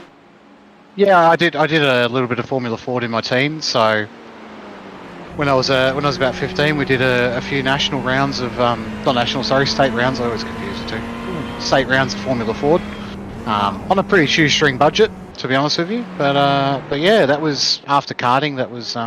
That's the next step, isn't it? Peak of my career in Australia. Formula 4 is after your next step after karting, right? It's still open wheel. Yeah, there's been a couple of attempts to replace it, and I think we still do really need to have a category that is a step up from karting, that is, a bit more relevant to overseas categories at the moment for kids looking to advance their career. What is it now, mate? Just to elaborate to everybody who may be starting out in Australia. So, of course, you always start in go-karting. Go-karting is your first step, and that's when you can do it like you're 11, 12, 13, 14, 15, so forth. What's after that step when you do from the pro karting? What's the next in Australia, for example? There's a bit of a plethora of options, so it really depends. Formula 4 is still around, and despite it having a lull for a couple of years, it's now one of the major stepping stones again. Your other options are to look at XL Cup Series, so XL Cup cars. What is the XL Cup cars? Just explain to me. I would like to know this too. Yeah, so XL Cup cars, they're based off of a very simple, cheap Hyundai XL, which is just it's a car from the early 2000s and late 90s. And it just gained so much popularity. It used to be very, very popular in that it was cheap to run. Now it just seems to be a place where people are spending a lot more money than they probably should, to be honest, honing down their skills in saloon racing. That's the entry point for saloon racing. From there, they go to Super 3, which is third-tier supercars categories. And you also have Formula 3, or until recently Formula 3. At this point, you also, when you're going into like car series, you're talking about like closed wheel and open wheel. Like, is there Yeah. Yeah. There- How's that, Ben? There's two different schools of thought. I mean, obviously, people who do want to continue in the open wheel series are going to, try and continue down that path, or if they want to go into tin tops, then supercars tops. really, tin tops. Really, supercars is a major way to go. The tin tops, they're the Aussie racing cars, aren't they? I never heard that before, mate. In my life, I don't think I've ever heard tin tops. It just seems like tin tops is just a generic. Tin tops is. Tin tops it's just a generic term for anything that's got a roof. Okay. I figured that one. So the saying comes from the fact that they used to have sheet metal tops on the old school saloon cars in Australia. So back when they used to be modified production cars, and in order to help lighten them up, they'd rip the roof off the thicker sheet metal and put really thin stuff in there. I hope they have roll bars on there, mate, because that tin's not going to help you if you go rolling upside down. I mean, they do now. Yeah. Oh, exactly. Oh, then again, they used to never wear seatbelts and helmets and stuff back in the old school days as well, too. So I guess we've got to learn from our mistakes, but tin tops, I love it. Somebody needs to go back and quote that one and clip it, because, I don't know. I've never heard that term in my life. And, I've been into motor racing, watching motor racing, of course, everybody casting motor racing on television now in esports. So that's still tin tops. I'm going to call you Tin Top John right from now on. Yeah, okay, I'll take that. John That's the Tin Top. Tin Top up. Yep. And you know all about Well, it, mate. Where do the Aussie racing cars fit in then? Aussie racing cars, they're a bit of an interesting little area. I think they are somewhere between a hobby category. So they would be similar to what we do with sports sedans, where people are still modifying production cars. Aussie racing cars being that very, very small motorcycle engine driven car. It's really, karters can go to that too, but it's very much a category that people do for the fun of it. They tend to stay in that category. There's not a lot of guys that come from ARC or Aussie racing cars and jump over to other categories all too often, to be honest. Because I've seen them. Obviously, I've seen them going around sometimes, and I've always wondered where these things fit. It was like where sometimes the supercar drivers can start that. How you doing, fellas? Hey, Kiwi. Hello. Yeah, Kiwi's I can't even speak properly at this point. It's 10 hours and 41 minutes to go there. So, Kiwi, maybe you can speak for me. 142 laps later, what's happened in your racing team? So, 2 laps into my final stint, someone lost it through Skyline just before you get into the pipper. And as I came through, they were stop, go, stop, go, stop, go. So I wasn't sure which way they were going to go. So once they went, I chose to go to the left because I thought they were driving forward. And then they slammed on their brakes. I didn't have anywhere to go. So I straight into them. So is that smack bang? Are you guys still in it, or you're in the pit lane for repairs? Yeah, so we were in the pit lane for repairs. We had another 10 minutes of repairs. So we came out P12. And we're still in the top half. Oh yeah, you're back up. But P12, you have to say that's not too bad. Yeah, P12, and then by the end of my stint, I got us up to P8. And after the pit, now we're just in P10. So we should be about net P8 because it's in the car now. So that means really good. All 3 teams in the top 10. Yeah, so if we can hold on, we're at least 10.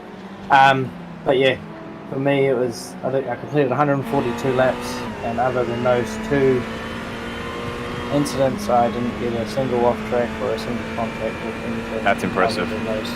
So. It has been really impressive good as well, too, across the BOP at the top of the hour. It was 50, I believe, right? Track incidents that you had as a limit for everybody here this evening? Yes. So as a team, we're sitting at 15. Wow, but you're okay, man. Just, I was going to say explore the track limits, but you can't really do it too much, so I wouldn't suggest it. Don't do the Williams esports track limits. No, we won't even go there at all, of course. That's another ball game. I was about to say. I mean, like, really, at the end of Conrod Straight, do you need to brake, or can you just keep going? You can jump it. Drivers have done it, but I wouldn't suggest it for the car or suspension. You probably will see it, mate, in about an hour and change to go from now on. See, probably. I mean, if you were playing this at the percentages, it's probably like a 10% chance of success. Yeah. How much would you get for an off track if you did try that jump? You'd get a drive. That jump, it's down the end of the Conrod Street. You haven't seen it before. You get a slowdown. Yeah. You get You a 100. Would you get a slowdown? Would you get a drive through straight off the bat? They get a slowdown. I've done it like a social race. That's if your nose does a smash into the and flip upside down. I love the hesitation there. I've done it in a social race. It's also 10:30 at night, and I'm just jumped out of the car. So just give me a break. What time's that for you, Biggles? Actually, mate, it's about 5 a.m. in the morning. That's the reason why I was having a little bit of a getting to the stretching of the endurance of at least broadcasting and casting. But as Oliver's out there in the chat, the Kiwis team is my team of the day. There you go. You got the Oliver seal of approval, my friend. Yeah. Spoke so much he passed out.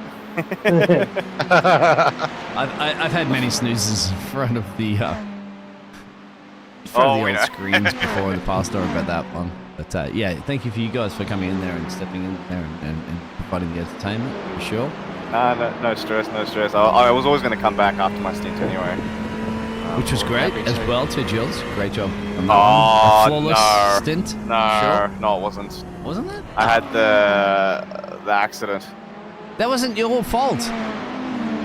I partially disagree with this statement. Really? I feel like if I had slowed down a little bit more, I mean, look, I put it down to a bit more rush of blood, but I don't know. I demand a lot of myself, so I feel like I should have slowed down more. Part of me says yes, it wasn't my fault, because at the same time, I picked a side, and the guy sort of decided to drive right as I was alongside him, or coming alongside him. So in that respect, no, it wasn't my fault, but at the same time, maybe I could have just slammed on the brakes instead of just rolled. So, I don't know. Well, you know what? Hindsight's 2020. I might have it here. Let's have a I look. think we should go back to it because I saw it and I don't think that it was personally. Actually, I don't think the replays can handle it. That's the end of that one. That's actually it says Martin, but this is it. This is the moment. Now I'm going to just back this one up a little bit because it happened a little bit earlier. Now, where was that out of the exit of? Turn 1. Okay, Hell's Corner. All right, so let's have a look. So here you are. Is this you, Jules? It says Martin at the moment because he's in the car, but let's have a look. So you're doing your own thing, la la la la la, and then the accident goes right here. Boom. And then old mate just goes boom, straight up. I mean, you beat yourself up, mate. Where are you going to go? Hop on board from my cock. I feel like I could have... All carnage broke loose after that, but I still feel like I should have gone slower, to be honest. How do you know what's going to be happening down the road? Well, we will have a look, so we'll go on board. Here we go. So Julesy can give us a little bit of interpretation of what's happening. So he's just cruising along now. Start another lap here. Hell's Corner coming up. You see a couple of cars at the road, a little bit of braking. Now, here you go. So this is when I noticed it here, and then I was like, okay, oh no. So I was like, okay, these guys... Anywhere. You can't go right, you can't go left. I still feel like I should have broke or something. I don't know. John, do you think he's beating himself up a little bit over that one? I think he is. I think he's beating himself up a bit too much over it, to be honest with you. A block track is... I mean, let's say you did brake and you went off onto the grass, but then, what are you going to do? Yeah, man, there's a fence to the right. There's cars crashed to the left. So, unless you can do a little bit of a Houdini maneuver and flashback. I think if we could say anything, the BMW shouldn't have pulled out right. But the incident should probably never really happen in the first place. It's just such a poor place to have an incident. And that cost you, Jules, 10 seconds of change in the pit road? And did you towed back, right? Because that was at the start of the lap. Yes, my steering was broken. I don't know what I couldn't turn nor kickstart the car back into gear or anything, but we had no required time to fix the car. Only just the 7-minute optionals. So It probably wasn't as bad as what the game was saying for some reason. I don't know if that makes sense. Sim. Yeah, it's the sim. Yeah. Thank you. If you want a game, mate, go back to the F1 game. F1, oh man, man, I don't want to talk about those days anymore. The F1 and yeah, I'm glad we stopped that. But yeah, look, I can see reasons yes, and I can see reasons no. So the no's going to beat me up a bit for a little while. Are you beating yourself up because you're feeling you're letting your teammates down? Of course, Oh, 100%. And Oliver. 100%. That made me feel even more, much worse. The fact that Oliver and Martin had silky smooth stints, and mine haven't exactly been the best. Like I said before this, though, I don't think anyone's going to lament anybody for having an incident like that, a basic racing incident. There was no stupidity in it. There was no maliciousness in it. It was just an accident that happened because people crashed in front of you and left you nowhere to go. And I don't think that should stop you from allowing yourself to feel accomplished and success in what you've managed to do so far. I get that. I do get that. What I am happy about is I was able to hold the 203s for a number of laps to string together, so that part I'm a little happy about. Yeah, I don't know. I just feel like, yeah. So you know that feeling where you just feel like you could have done more. Well, so, you feel like doing more, my friend. Remember, you guys started about P46. You're at 29 positions up, running a P8. I know you're close to that podium position at that point, up to that, and that was like, wow. You know, I was sitting there going, wow, absolutely. I can't believe these guys could be on for that, tasting the bubbly stuff. But then, you know, moments like that in the mountain, and you guys were, you'd have to say, you pulled some of those lucky cards out, because it did occur to a lot of the other drivers that were up ahead of you earlier, but they were involved in those incidents themselves. And unfortunately, that luck just ran out for you guys, but then you clawed your way back in, and you still gained 29 positions. The only other car up the road there would be the Beamer, and that'll be the 999 machine running at P5. They've gained 43 positions. So, outside of them, you were the next best team around the mountain. I'll take that. Yeah, absolutely, and so you should. Thanks, Az. And you know that for a fact, mate, Jilzy, you were telling me earlier, you're like, I'm expecting a top 10. You're still on top 10. Yeah. Yeah, that's true. Even after that you would probably, I mean, close enough to even to a podium. Guys, I think my eyes kind of lit up for a podium for a little bit. Yeah, I should have, because we're lighting up. Why I'm a little bit disappointed. Yeah. So, I think because I knew it was within reach. So I think that's also why I'm a little bit more down at the end of the day. Since it was within reach, this podium, and then all of a sudden, I was speaking about luck before, and I needed some luck for the parting of the Red Sea in front of me. I think about Blake at the moment, looking for a bit of luck there. The Crofty posting the Sunday Road Racing Team. They've not the best luck, and there's a bit of a tangle down the dipper. Oh, yeah, he's had a couple as well. Oh, and they've been this car's been in the wars a little bit. Oh dear. And luckily survived that one. I think Darren was a little bit further down the road. Let's see if he had a little bit of a contact. And you can see the spin will happen just ahead of Darren. We're looking at the 70 car here. And there it is. So, did he get past? Yes. Bit of massive slowdown, luckily, to get past. Man, there's been quite a bit of that. Look, I'll take it that it's only happened to us once where the track's been blocked. So we'll take that. Unfortunately, it happened to me, but yeah. You're lucky it was blocked out of Hell's Corner, of course. It could have been right now. You can see Martin take Hell's Corner. I'll tell you what, blocked at the dipper, mate, and blind corners, bang. And your spotter as well too. Were they kind of like shouting in your ear, "Hey, go left, go right"? Or something's going on up the road? I think it was at this point. I think Oliver and Martin just quickly went to go grab a drink or something. It was kind of just me. And like, look, it's not like I didn't see the accident. I did see it, and I picked what I thought would have been the best path to go. obviously it wasn't. But mind you, which was the best path? Because as far as I know, John, you saw that as well. I don't think there was any path to go, mate. I don't think unless you can somehow like you would with a pool so ball, hard. right? Jump everybody. There's no way you would have gotten anywhere. You know, those sorts of moments, you got to make a decision, right? You're either going to keep your foot in it and try and push, and you're in a race, or you back right out of it, and you probably still would have had an incident anyway, Jules. I don't think you would have avoided it anyway. You went about it. Yeah. Yeah, Jules, you can watch that replay over and over and over and over again, my friend. But I don't think there's any way you could possibly have. It's not going to change it. It's not going to change it. I don't think backing out of it would have changed it either, to be brutally honest with you. What could he have done, man? He would have slammed the brakes on, and then what? Well, that's the only thing I was thinking of at the set as well. Like, maybe I should have slammed the brakes. You had cars behind you. Where would they have gone? Yeah, they could have grabbed you into the fence easily behind. Well, better front damage than rear in these cars. I'll see if I find that replay again to go back on that one. I don't want to be roaming salt into the wounds, but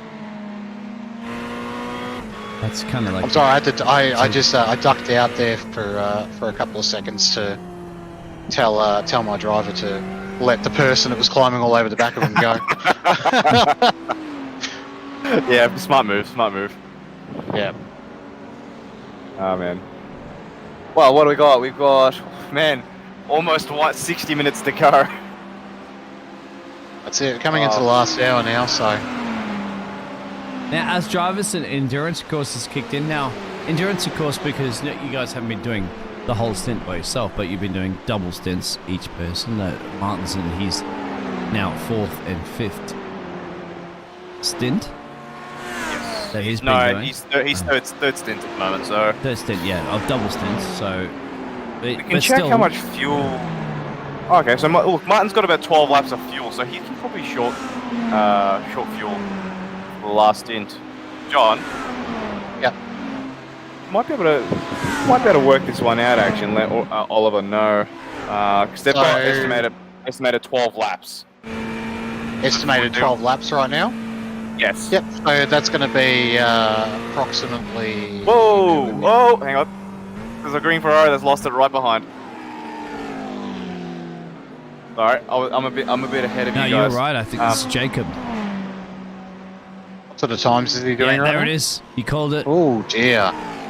That is a big spin. Oh, did he get the right direction?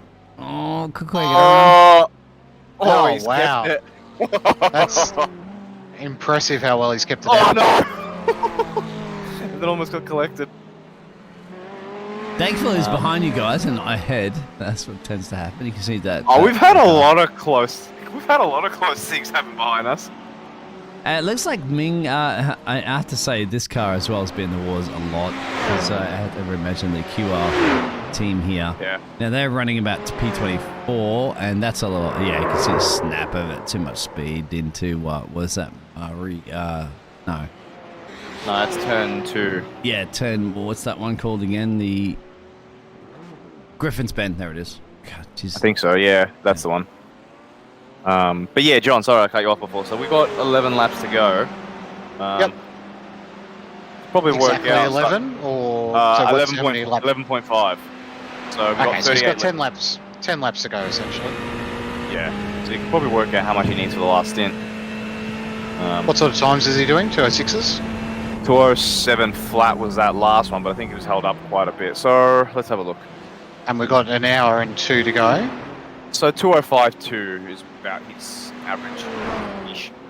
204.6. He's been held up a little bit, so we'll know a little bit more after this lap what he's... I reckon it'll be high 4. There's your lap times on the screen. So 203s, 206s, 205s. You said 207. So in par on average, you have to say, with most of the drivers around. Yeah, definitely. And last lap time, last lap I'll give you at the moment, pit lap that everybody has been done. So your last pit lap was on lap 287. You can see up the road there, 281. So you know the Flying Fart team's going to have to be coming in a little bit earlier than you guys, and everybody else is pretty much on par with similar lap strategies. So I believe he'd be looking at coming in with about 40 minutes remaining. Does that sound about right? Yes. Yep. No. Okay. 20 minutes. 20 minutes remaining. Because there's 10 laps, 2 minutes a lap. Roughly. Which is 20 minutes, so therefore Yeah. 40 minutes to go before he finishes. Yes. I thought you meant yeah. he's coming in 40 minutes. Yeah, for the No, no, finale no. stint. Now, will that affect anybody else? Because once again, I'm going to pull up the last pit lap from everybody in the field. I don't think it's going to throw that much of a spanner in the mix, will it, with the other teams? Now, Flying Farts, so they have been boxed a little bit earlier than you guys, and 281 was the last lap that they did. 283 there for P4, P5. They're going to be taking approximately 73 leaders. Okay. I'll let Auria know. Where is he? He's in the chat for a second. He's pulled up the fold-out chair, my friend, sitting in one of those great places, Bathurst. Did you hear before in the chat there? I don't know if you were aware there, John, but one of the chatters a little bit earlier on, and I can't pull up the chat previously, but he was saying that his dad actually owns the one of the properties that are just outside of, I think that is Forest Elbow, to the driveway entrance to his property, his father's property or whatever, was in Forest Elbow. Jeez, that'd be worth a bit of money around race time. Yeah. And I'm surprised how you didn't get in there. And he's, I don't think he's around at the moment, but Tim was talking about that. Was interesting to know. He was actually lived in Bathurst for 10 years, I believe. He said he was been to the Bathurst events about 5 times before in the past. Crash here from Lewis. Go back to that one. Lewis is currently running. Well, this is crucial because Lewis is in P5 for the 999 machine. So it looks like a sub mistake. Yep. There it is. Oh. Oh, it's not too bad Is at it the a moment. block? He's just Backed up. Oh. he's kept himself out of it. Gotta allow some cars to go through here. Yeah, he's done alright for himself. He's managed to ensure he doesn't wreck the car, so that's always Would have been no nice harm, if he did. no harm, no foul. Yeah. Oh, jeez, that's Hey, harsh. other people's misery Just is our because he has benefit a at British this point. flag next to it doesn't mean we have to punish him there. We all, Lewis, we do live in a convict colony, my friend. We live in a convict colony.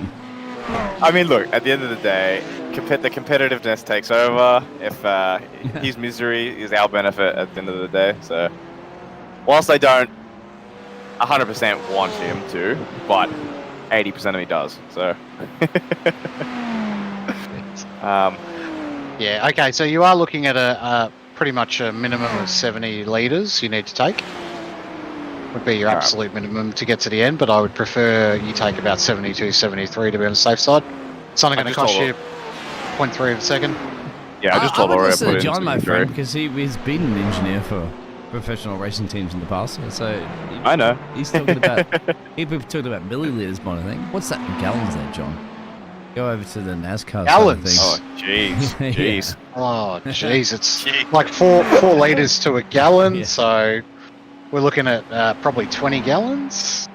Do you guys Let throw me- your let me- wheel jacks across the border like they do in NASCAR I and love IndyCar, that. man, when they just chuck those things? I mean, those things are solidly... I was very close. It's 19.2 gallons. Oh, there you go. There we go. So, no, absolutely not. I can't believe they even do that. I love watching them do that. Expensive, Though. guys. Like just Yeah. cut. How many did you have actually going back in the day? How was a pit crew generally for? You said was the sub series, well, the second series to the V8 supercars. Second series was a bit different. The second series we only had one pit stop series, which was one pit stop event, which was Bathurst. How many crew were doing that?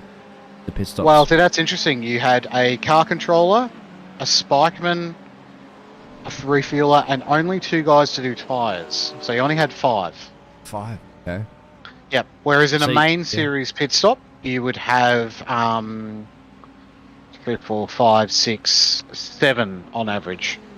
So you wouldn't be pulling a Formula 1 pit stop, which is about 2 point something seconds, because they have, 12, 13 people, I believe, involved in that one. Yeah. Yeah, the quickest we could do in a main series pit stop was about 6. Did you ever do, That's- brake changes that you generally do have in endurance races. Well, endurance races, not regular sprint races per se, but they change brake calipers and all that sort of jazz, right? So you pull. Is that when you pull it back in the garage and you just slap the brake calipers off, or you do that in pit road? We did that in pit lane. So at Bathurst, we do have a rotor and a pad change. So at the time we had you must have a caliper or something, right? Because I mean, if anybody has ever done their road car and you had to bleed your brakes and all that jazz, right? You know that you have to do that for the brake pressure. So how would you handle that? Like, you snap something in and out. There's probably a valve. Yeah, you would have a quick. So we had a quick release fitting on the brake line. So the car would come to a stop. You'd have two people on the fronts. You'd pull the wheel off. The first guy would undo the caliper bolts. So there's two caliper bolts with a drill, and take the caliper off and attach it at the line. The second guy would pull the brake rotor off using welding mitts, essentially. Yeah, it'd be hot. And then we'd have a brake rotor and a caliper with pads already in it. That had been sitting in an oven preheating to about 400 degrees centigrade. I was about to say they have to be heated, right? Because you don't want cold brakes. Not only that, but there's so fine of a tolerance putting it onto the hub that if it was cold, it wouldn't fit onto a hot hub. That's true. So you actually have to ensure they're hot. So, and then we'd put the brake rotor back on, caliper would go over the top, screw it in, reattach the line, wheel back on, and then car down and out. And in total, that was about 18 seconds. That is amazing, considering the amount of effort you have to do. Like, you'd have to go to a local mechanic and say, well, mate, even when you give your car and say, change my brakes up there and give me a wheel alignment, he's like, yeah, okay, I'll get your car back in about 24 hours from now. You're like, mate, this guy's can do it in 18 seconds. What are you doing wrong? But yeah, you're right, isn't it? It's a bit of work. Oh, okay, something's just big has happened in my split third place. Who was ahead of us has just had a major incident. Sorry, I'll be back in 2 seconds. Yeah, be back in 2 seconds, mate. There was a major incident before there for the Lewis has gone on the pit road. Lewis has not been having a very good run at the moment, which could potentially bring ourselves into play there. Mr. Jules, sorry, I'm back. Ourselves being Yo. Martin that's racing in your 11 machine. Yes. I'm a little worried with this guy because he tends to be quite aggressive. So. Are you talking about this Red Mist machine that's just behind you currently at the moment, or what's you pulling about? No, the Porsche behind us. Wait, which one are you talking about? I have tried to keep an eye on that one, Big Cat. I think you're okay at this point. Because, I mean, obviously on track is on track, and then I'll pull up the track map as well, too, just to let everybody know. So you can get an idea of the traffic on the track map. Oh, this Merc is really just trundling. And I don't like where this how close this Porsche is, because he does tend to send it. That was the Porsche as well too, my friend, that has been off on many occasions, because I've definitely pulled up a lot of replays on that one. And you'd have to be kind of like going to Martin, just let him through, because I don't think you want to be in the walls right now, but Martin's flashing his lights for some reason. Why would he be doing that? I'll be telling him to get the hell out of the way. Yeah, because this Mercedes is not in your battle. He's got to follow through the chase right now, mate. Painfully. He's gotten out of the way quite nicely. He did lift off. He did lift off. Oh, no. What do you call it? The Porsche and the Mercedes made contact. They did. I think that was Blake Holden. Here we go. Have a look at the replay of this one. Yeah, it is. And that... Oh... And this Sunday road racing team have been in the wars a lot. In this case, I wouldn't give it to them as being the fault. But, oh man, they just somehow along the line, the camera action finds them, or the action of Bathurst finds them. It definitely does. Where'd John disappear to, by the way? So I was going to go check out his team. Remember, they had a bit of an incident moment where something happened with the car 3 or the car on P3. John went to investigate that one. Race leader's in. Hopefully he can come back with some spicy intel. Ah, he will. So there's Ricky Lindbeck. And they've gained 7 positions to be in a very strong position here for the 159 car. Now, the car that's behind them is Connor. And remember, at some point, Jules, you were racing this team of the Scuderia Little. Remember this team? at some point we're going a little bit challenging them, and because they were. Yeah, a little bit of a moment. From what Oreo was doing some investigation. Apparently they've got one driver that's like 7k iRating. Yeah, there was. They've got... yeah, I'll elaborate that to you. So it was about 6.7k, almost a 7k iRating. And then this kind of driver's a 4.4. But the other driver, my friend, was 800 iRacing. That's what we were surprised about. And he did one stint. Yeah. It's legal in the rules. Of course, you are allowed. However, you have a super higher class iRating, and then all of a sudden you have a driver that's 800. So you have to balance it out because the average, Jules, of the S strength of field is 2.2k in your split. Well, that's the thing. Like, he's kind of... They've got someone to bring them down into a split they know that they're probably going to dominate. So, I don't know. Is that fair? Kind of... I mean, you have to say they're down one place. They're not leading this, but they were leading. And at some point, remember, you were battling with these guys. Well, yeah, but... Yeah, I don't know, like... he is... I mean, you gotta just to let everybody know out there, this driver you're watching right now on your screens, he has a 4.4k iRating. Now, nobody else in this split at all has approached the 4Ks. Nobody else. No, aside from his teammate, which is higher than him. His teammate was a 6.7, if I'm not mistaken. Yeah. So you got a 4.4 and a 6.7 iRating drivers in amongst a field of an average of about 2.5, 2.6, 2.7, which is what the strength of field is. And then they had an 800 iRating. The lowest iRating out of every single driver so far in the split, all race, has been 800. And he did one stint, just one stint, and then allowed over that. So, once again, it's in the rules. They're allowed to do it. And whether or not they will pay off or not, well, they have to try to make their way do, because they are a lap down from our racing leader of the 159 car. I wonder whether they should make a rule where you have to be within 1,000 iRating between the top and the bottom driver in your car, in your team. If people do take advantage of this, exploit, you can certainly do. It's legal exploit. Trust me, Formula 1, motor racing, you always take advantage of exploits you can. Whether people agree or disagree with it, it's in the rules, it's legal. Yes, that's something that iRacing should very well look at. But at the end of the day, you know what? If you're going to win a race because that's the way you want to play the game that way. But it's also about having fun. And Martin's in, my friend, right now. Yes, he is. He's on for his last stint with 48 minutes to go. So right now it's just the last final pit stop, isn't it? Up on the jacks there, change the tyres there in the fuel. What would he be thinking? What's going through Martin's mind right now? Survival, I suppose. Maybe just getting through these last... I mean, look, Oliver was about done with about 15-20 minutes to go in his final stint, and I felt it on the last lap of my stint. I was just kind of willing myself on before that, and then when I knew it's the last lap, I'm like, don't switch off, like, we've got one more lap, we still got to get into the box. So it's like... Did you stall Julesy? Because we were talking about this a little bit earlier when you came out of the pits and stopped for a second and then you resumed that. It wasn't a stall, the very first one. The very first pit.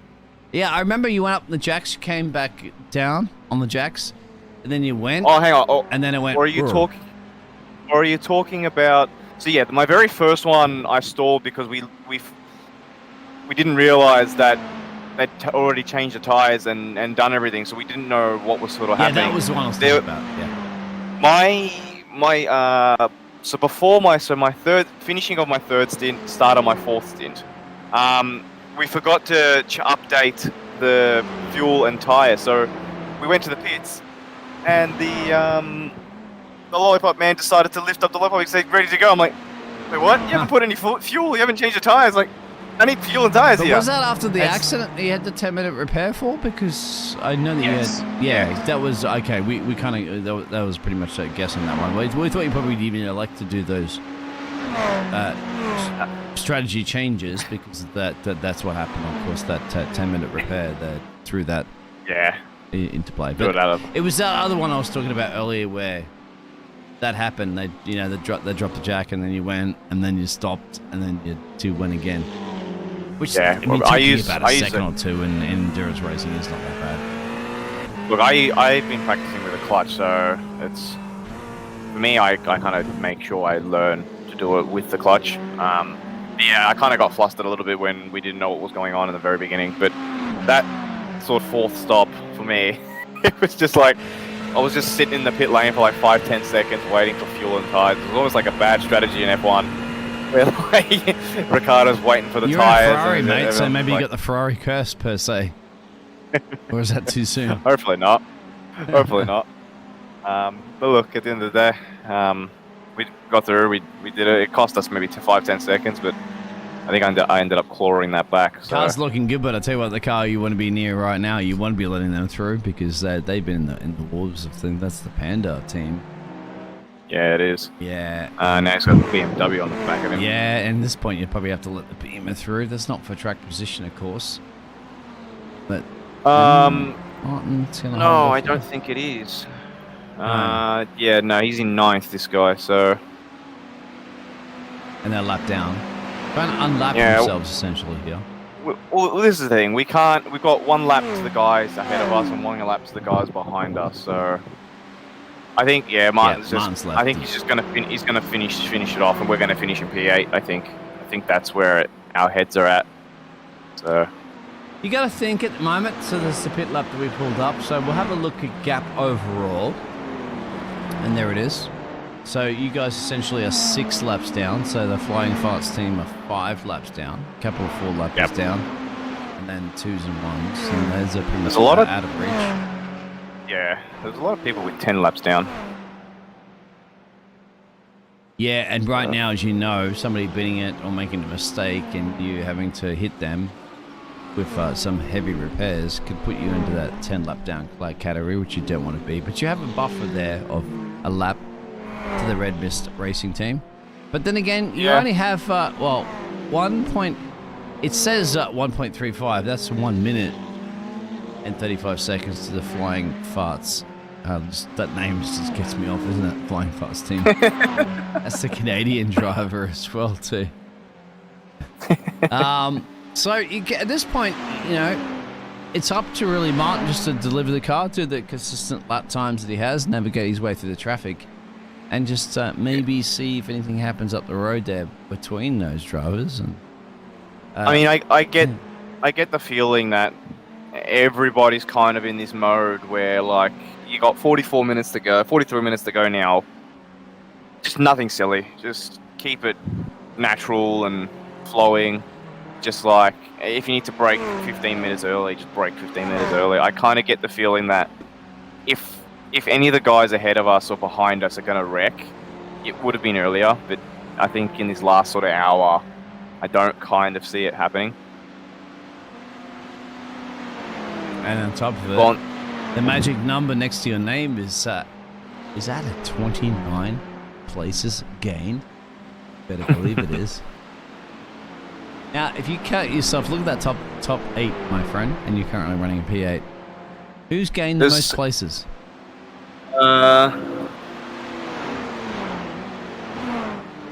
Apart from the P5, that's 43 positions gained. I'm very curious. How did they gain 43 positions? Because I thought you guys did a fantastic job. Look at this one. This could be something. It's a little bit further down. That's P20. Let's have a look what's happened here for the Tiger 58 Racing Squad. And is that just a little bit, out of, Jules, you've been here before, haven't you? Out of the final corner, except you went on the other side of the fence. Yep, that is very much true. I know Easy he's paying. to do it, isn't that? In that final corner, surprisingly enough, it's a very simple corner, but it's hard. Yeah, the final and the first corner are pretty much identical, and so you can get identical accidents in those two corners. I can't tell whether that was like think about what happened to this BMW team, mate. How they've gained 43 positions. I thought you guys did a fantastic job. They would have started just plumb last. Literally plumb last. Yeah, and it's the 999 machine. Here they are. Do you remember seeing this car? You look at the livery right now. Yeah, definitely. Actually, you know what, man? I don't remember seeing them too much in the pictures that I've been broadcasting so far. So they've been quite achievers, which is what you exactly want to have in an endurance race. It's true. We've passed them a couple of times, but I mean, they're not one of the cars that we've seen the most regular. And the car's Definitely looking pretty snappy as well too, without a maximum amount of damage or anything. So, yeah. Well, they had a moment earlier. I'm pretty sure you captured that, and I think that might be the end of their day in terms of any surprise attacks for them.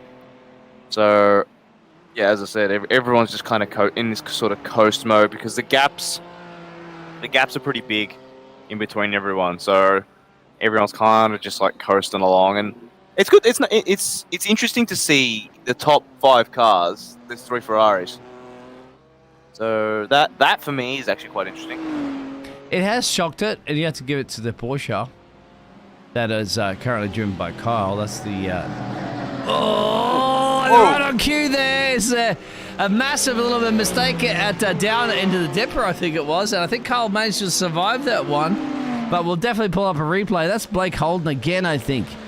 And here it's the Japanese driver may be involved in this one. Have a look at this there, Mr. Jules. I am doing that right now, so I can't work out. Is Kyle ahead or behind? I think Blake was actually just lost it on himself. Cole survived it. And no, but I was trying to work out whether remember this is the Crofty posting Sunday Racing team that you mentioned before too. Remember when you guys were going to go side by side and you were kind of like saying, well, you know, just to hang in there and to Martin, don't get involved in that. And that's probably the reason why you don't want to get involved. Let's have a look at the This is the only Japanese team, my friend, and you guys were racing them, remember, earlier? He was extreme. If you go on board his cockpit, he was extremely fortunate. I don't know how he missed him. That's very close. I'd go on cockpit on board with him. You want to go on who do you want to go on cockpit with? Just real quick. With the Japanese driver. Okay, here we go. Down the mountain. Because I think this would be scary. Yeah, where's he gonna go? Oh, yeah, that's kind of deja vu for you, my friend. But very, very lucky, of course, that it was Blake, I think, that had to go a little bit forward and allowed the Japanese driver to just continue on. Yeah, so what I saw happening was Kyle was slowing down for the guy ahead, and Blake just said, "Nah, I'm going to send it around the outside of Forest Elbow," and, like, I suppose just made contact with Kyle. Now, we've seen this car at the moment. It's been in the wars a lot, and that's the #1 car. And look how dinged up it is, mate. It's dinged up even more currently at the moment. Look at the fenders running off the track there. They're running in P16. And the ring is open, my friend. Well, that's not the Nordschleife ring. This is the Bathurst ring. And that is definitely a tow, I'd have to say, back. No, they're not going to tow it. So that car's dinged and bent and needs a little bit of a panel beating. Just a little. Just like that. This race can switcheroo, so Martin is still in P8, and all Martin has to do is continue. Hey, by the way, John's back. John, give us a little bit of feedback, because I know you had to run down there and find out what happened with your team. Yeah, so we're just doing the last fuel stop there. The car ahead of us, which was P3, had an incident and had to pit, so we leapfrogged them. We've now taken our last stop. We're only 15 seconds behind them, and we're currently a smidge around a second a lap quicker. Wow. So we're on a 20-lap run to the end. If Chris is doing an absolutely stellar job right now, if he can keep it up, we might be in with a shot here. There is a question mark over the car that we're battling, whether or not they took enough fuel. This will be a question because, all right, now, and we can get the pictures on the other teams. All right, they're all 3 teams are running at the same time. This will probably be up for the discussion for Jules and everything, because Jules, you probably have to make the decision whether or not Martin's going to be able to improve too much more on this one or not, or should we make the executive decision for me to switch the pictures over to the other action that's happening. I mean, you can always... I wonder if I can stream Martin from Discord and then you can jump across. So yeah, true. Let me work on that. We'll get picture-in-pictures happening. See how you go. I mean, ultimately, you've been following OCA Red this long, so I know, but finish up with them. Yeah, I mean, and granted, either way, maybe you can stream it or somebody else can stream it as well too, and I can put the picture so we'll still keep the main pictures on here because anything can happen. It still could happen in this team, and we've been, once again, we're following one of the OCA racing teams the whole time. We don't want to spoil the party on that one because they've gained a ton of places, 29 of them. It's doing a great job. We'll see about that because there's also crashes and incidents that are occurring in the mountain, and also Kyle's made an incident. Daniel, what's happened here? They're a little bit further back and down the field, but Kyle believes in P3, so maybe this has caused an issue. I can't see what's going on. It should happen in a second, I hope. I don't know why that's not actually showing. Let's go to Kyle. Now, Kyle is the 117 car. They are running in P3. They're running in P3 at this point. Oh, no. You might need to actually hop on board. I don't know what that's showing. There it is. Yeah. Kyle's stuck at the top of the mountain. Oh, dear. Yep. The chopper. Oh, chopper cameras sometimes are horrible around here. There's too many trees, guys. I Cut them down. How much damage did he cop? Is a question. I'm going to go back and have a look at Kyle again. And as you said, let's ride on board. Now, I think there's an accident. Case of, oh, yeah. Oh, dear. Oh, he's...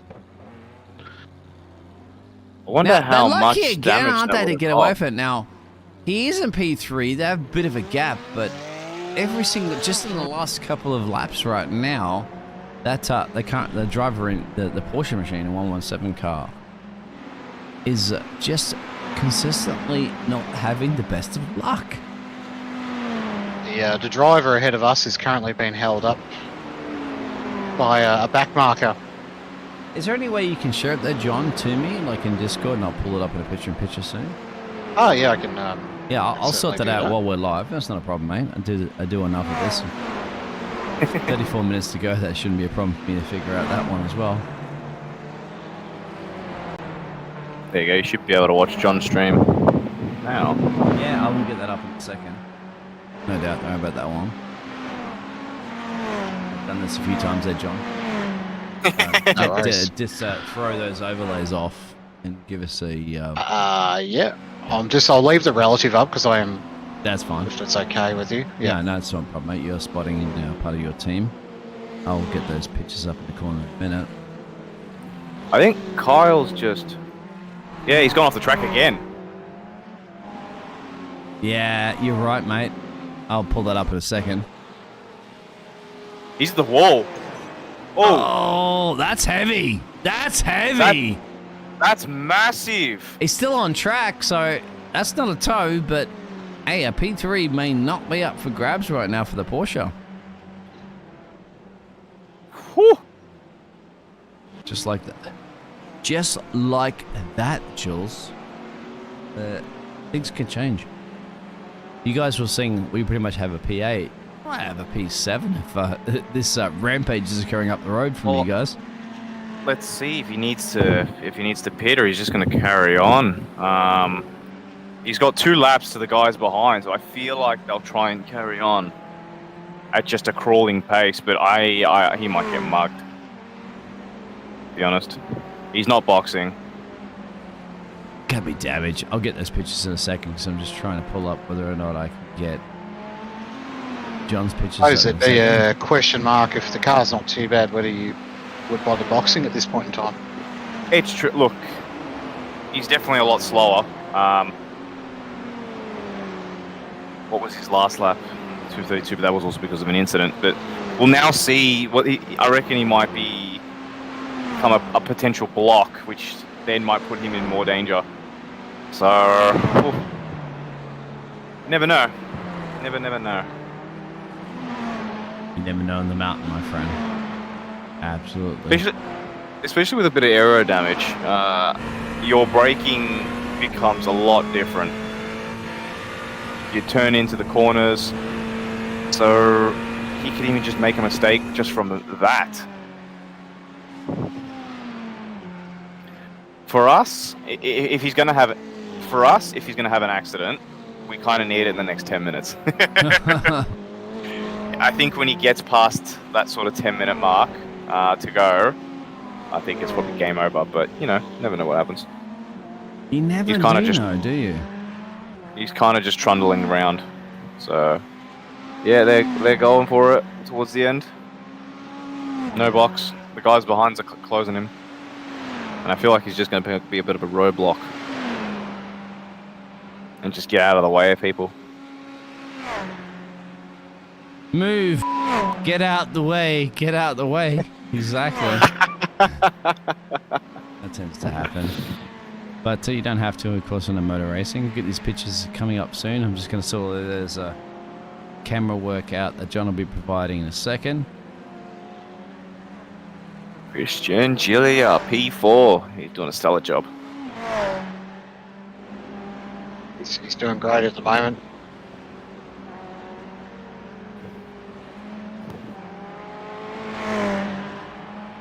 John's going to pull up some of that information. And, I'm not sure all of it, of course, but some of it.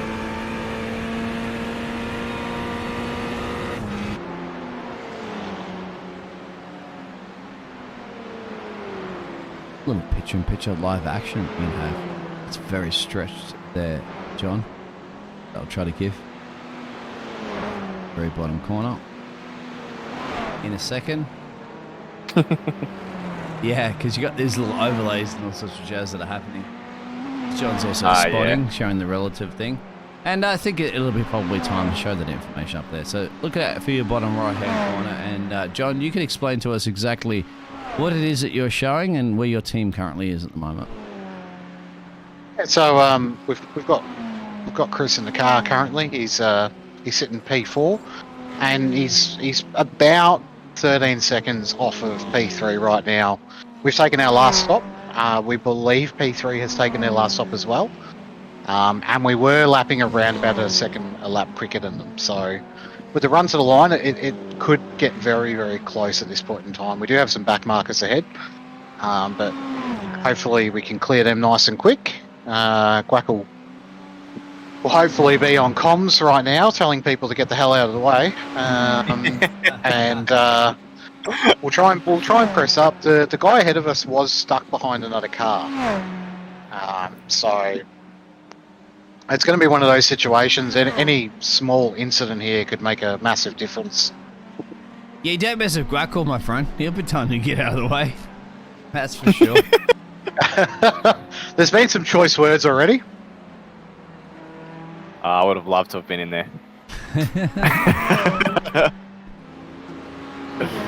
Well, yeah, and you can't see on your picture-in-picture in the corner there because once again you are spotting your team. Back So marker up close here. we are, yeah.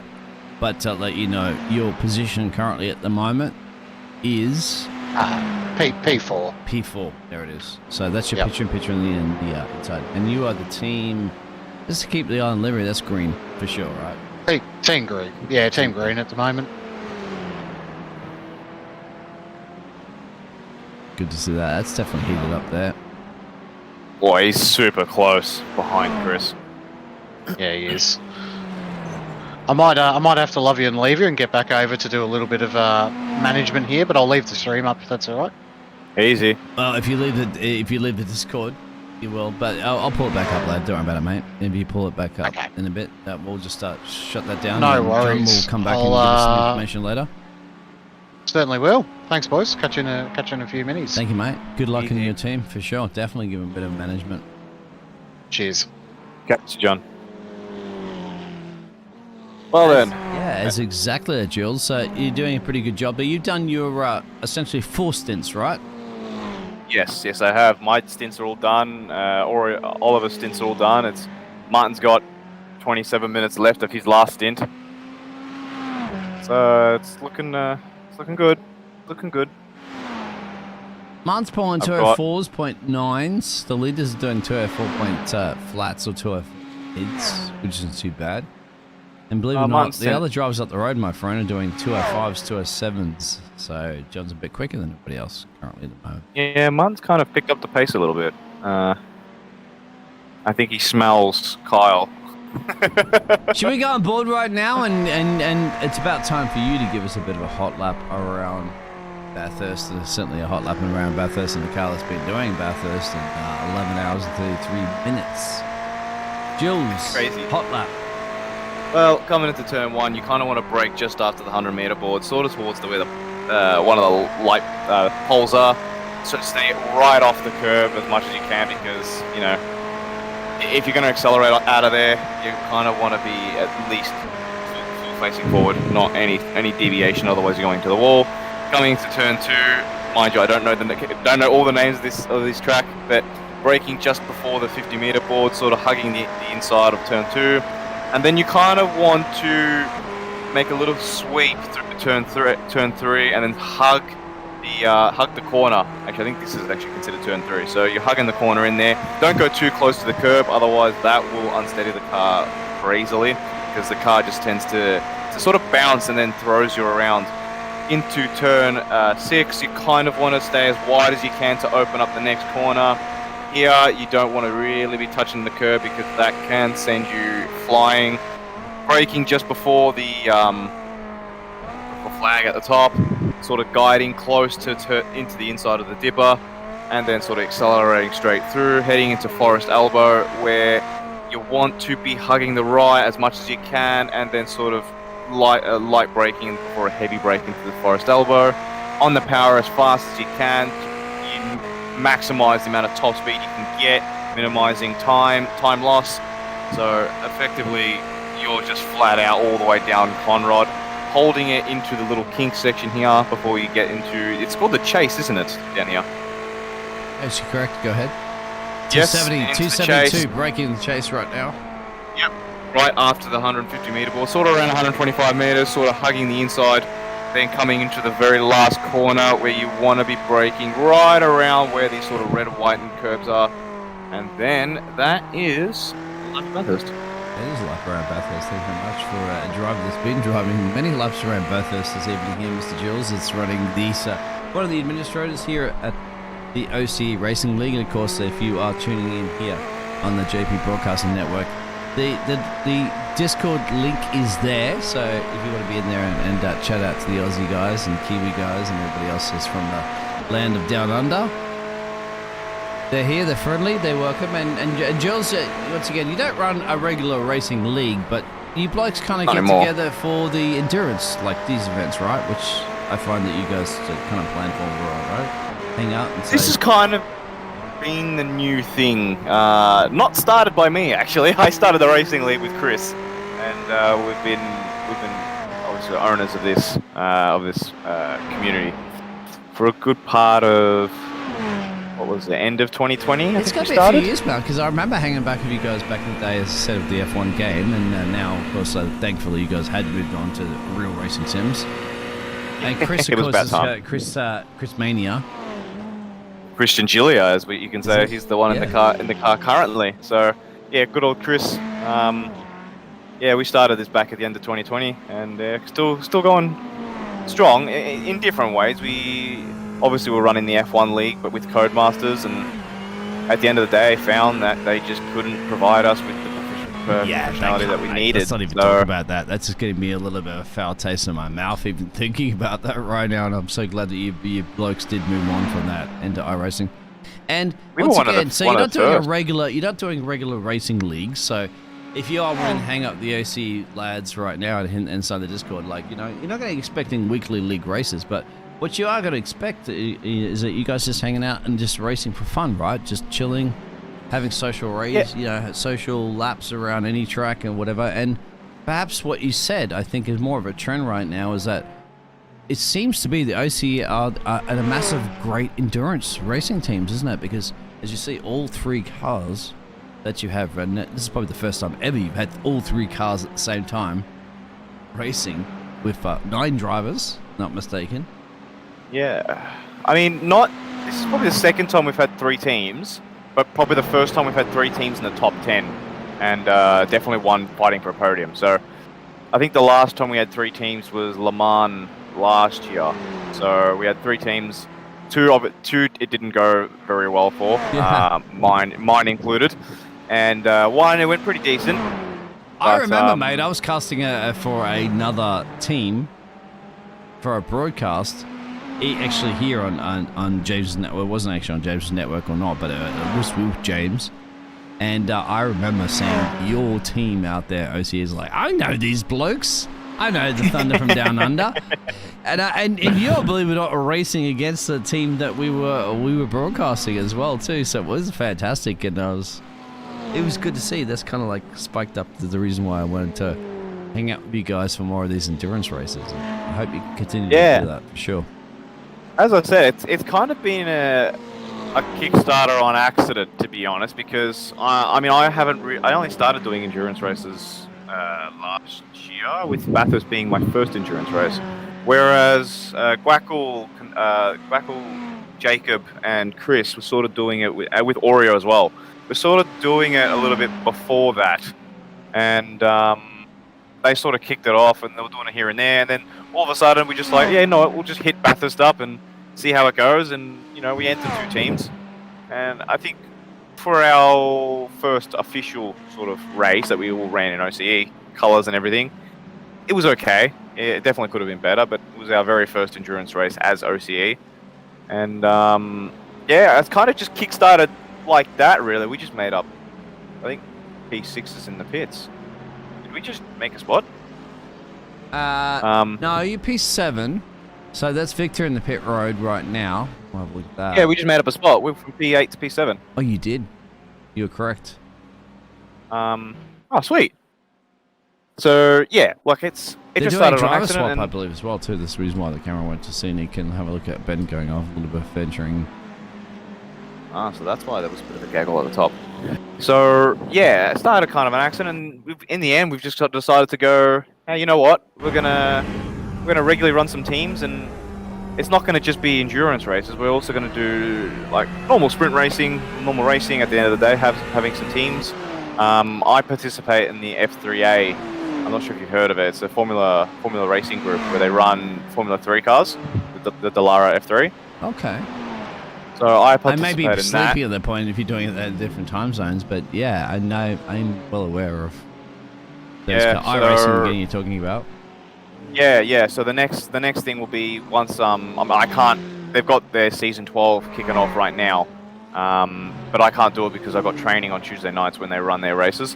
So when my training moves back to Wednesdays, then I can jump back in, but it might be towards the end of season 12 or start of season 13. But yeah, once that all settles down, I'll enter not just myself, so maybe someone else to come and join in with me, and then we have OCE in another form with the F3s, which is my domain. And this is not the first time we see the Panda racing team actually managed to survive that one. Sorry to cut you off, but you can see that. They've been in the wars too for now. Remember, this was a team that was running P2. Had a little bit of a moment, slamming into the back of one of the cars, not their fault. But I tell you what, since then, Jules, they've been too aggressive, my friend. They've been too aggressive. Now, I won't be surprised if a couple of people get DQ'd or some end of race penalties, to be honest. I don't know why they did that, because they had the pace, but they've been frustrated since.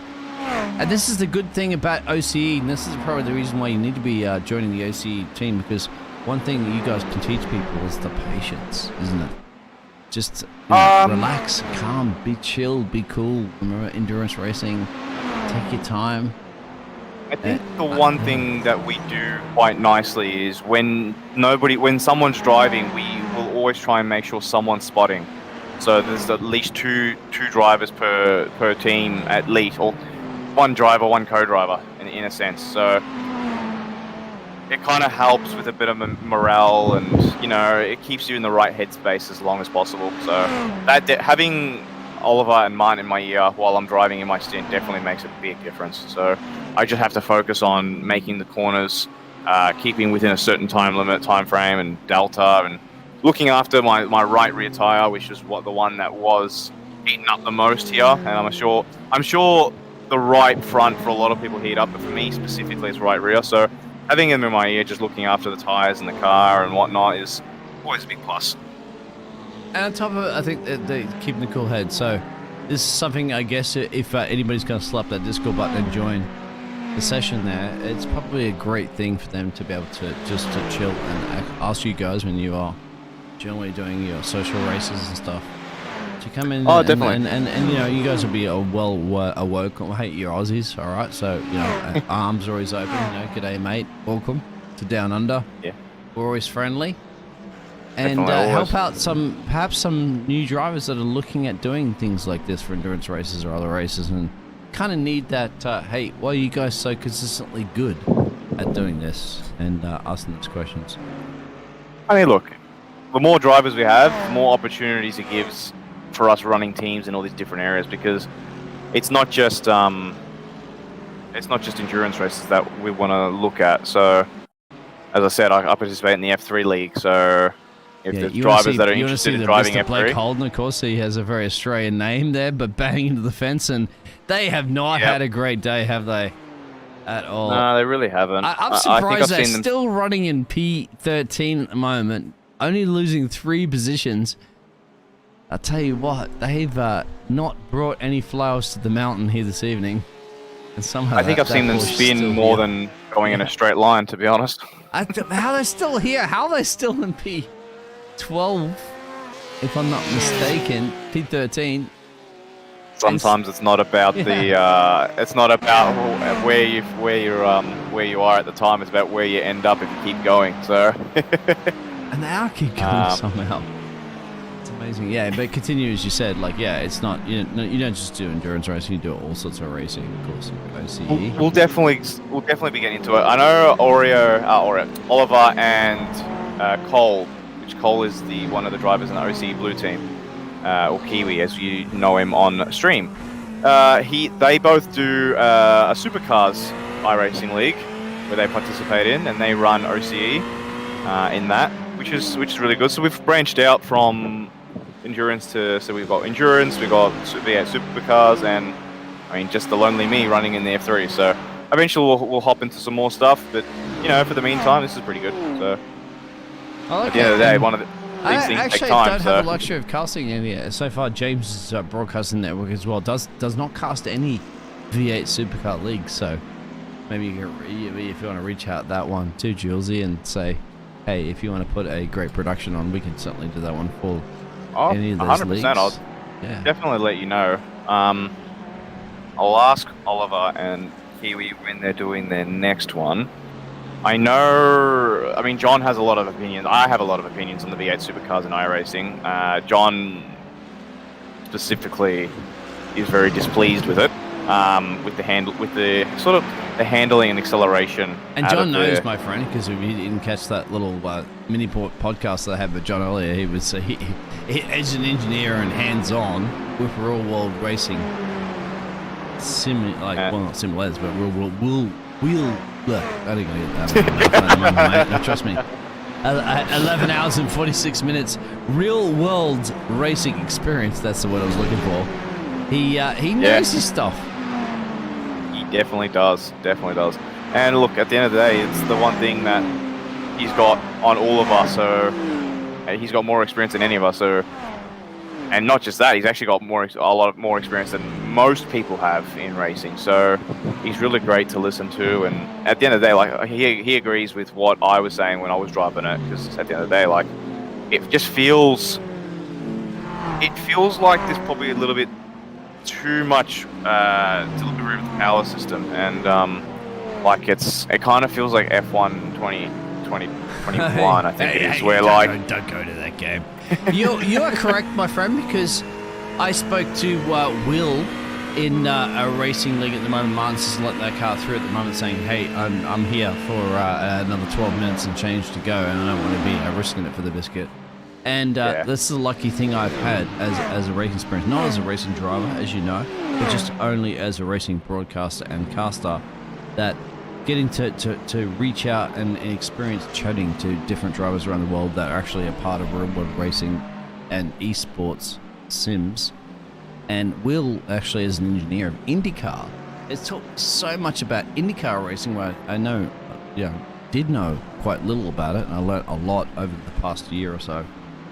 And even in a racing league that he was running, he didn't run the modern IndyCars. He ran the earlier IndyCars in the iRacing because he didn't feel that the modern IndyCar racing cars were very difficult to set up and not really iRacing hasn't really adjusted them for the performance of the real world scenario, as what you. Yeah, I mean, look, iRacing it gives a great racing experience. It gives you the chance to be put in probably a similar real world experience as you can possibly get in terms of headspace. You get to fight with all these different types of people all around the world at pretty much any point in the day. So it does a lot of things great, but I think a little bit of the shortcomings in the reality of this sim is it is running on a 2003 system, and there's only so much they can really do in terms of getting stuff like this right. Now, from what I hear, they're bringing out a new patch for graphics. Rain is apparently not too far away in the distant future. I have heard that troubling, of course, for sure. And they do need a bit of a tweak to the braking system, which I think they are making a slight tweak to that in the new update. So, and the tire model. Apparently, the tire model is not great, not amazing, but apparently they're making quite a bit of a tweak to that. So if they can bring that closer to real world, these little tweaks and stuff is what creates a better racing environment. Because at the end of the day, we all know there's exploits in esports because it's not one-to-one, and what you can do on a computer is very different to what you can do in reality. So the more you can make it closer to reality, the less exploits there is for people to, and people will still find some sort of exploit, but at the end of the day, you give them less things on the plate to pick from. It's makes things a little bit closer. They always will find exploits like they do in the real world racing course, in real life racing, because every edge and every tiny little gain you can make inside the rules without being caught is the way you do it. 9 to go, 9 minutes to go. Can you believe that, Jules? You've been doing the Bathurst. I really, I can, but I can't. Okay. You guys are running P7 currently at the moment. As you can see on the pictures there, Martin is going to be on bringing home. Martin's got a bit of traffic up the road. He's about, a little bit of a gap down of the road there from the 27 machine, but he's got to navigate this traffic. Just to get back onto the topic about streaming for the V8 League, I think you got Mr. Zach Sweeney, I hope I pronounced that right. He wants to join you in the combox for the V8 supercars. Zachary, you want to join us for the last dying 8 minutes and change to go? Because we do have one of the legal administrators. Zach, if you go down there and scroll down and hit... by the way, Zachary, my friend, Jules, this man is going to be the future of casting, okay? He's a very young caster. He's joined the JP Broadcasting Network, and I tell you what, he is gold, my friend. I'm just worried.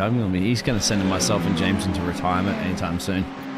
So he is amazing. By all means, if you want Zach, to jump in for the last join the minutes, league right now. Jules can hook you up there because you got about 7 minutes and change. You would have called the end of the race. And I'll tell you what, I would love to hear Zachary and yourself.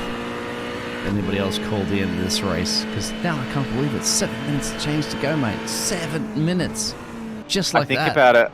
I was about to say, I think about like this morning. I woke up and it's like I got onto this sim at like 9:30 to spot Oliver, and like it's 9:34 now, and it's like I planted my butt on this chair for like 10 hours of the day. I'm not even. I've probably been in this chair for like 11 and a half hours. Really. Are you in a racing rig chair or just a regular chair?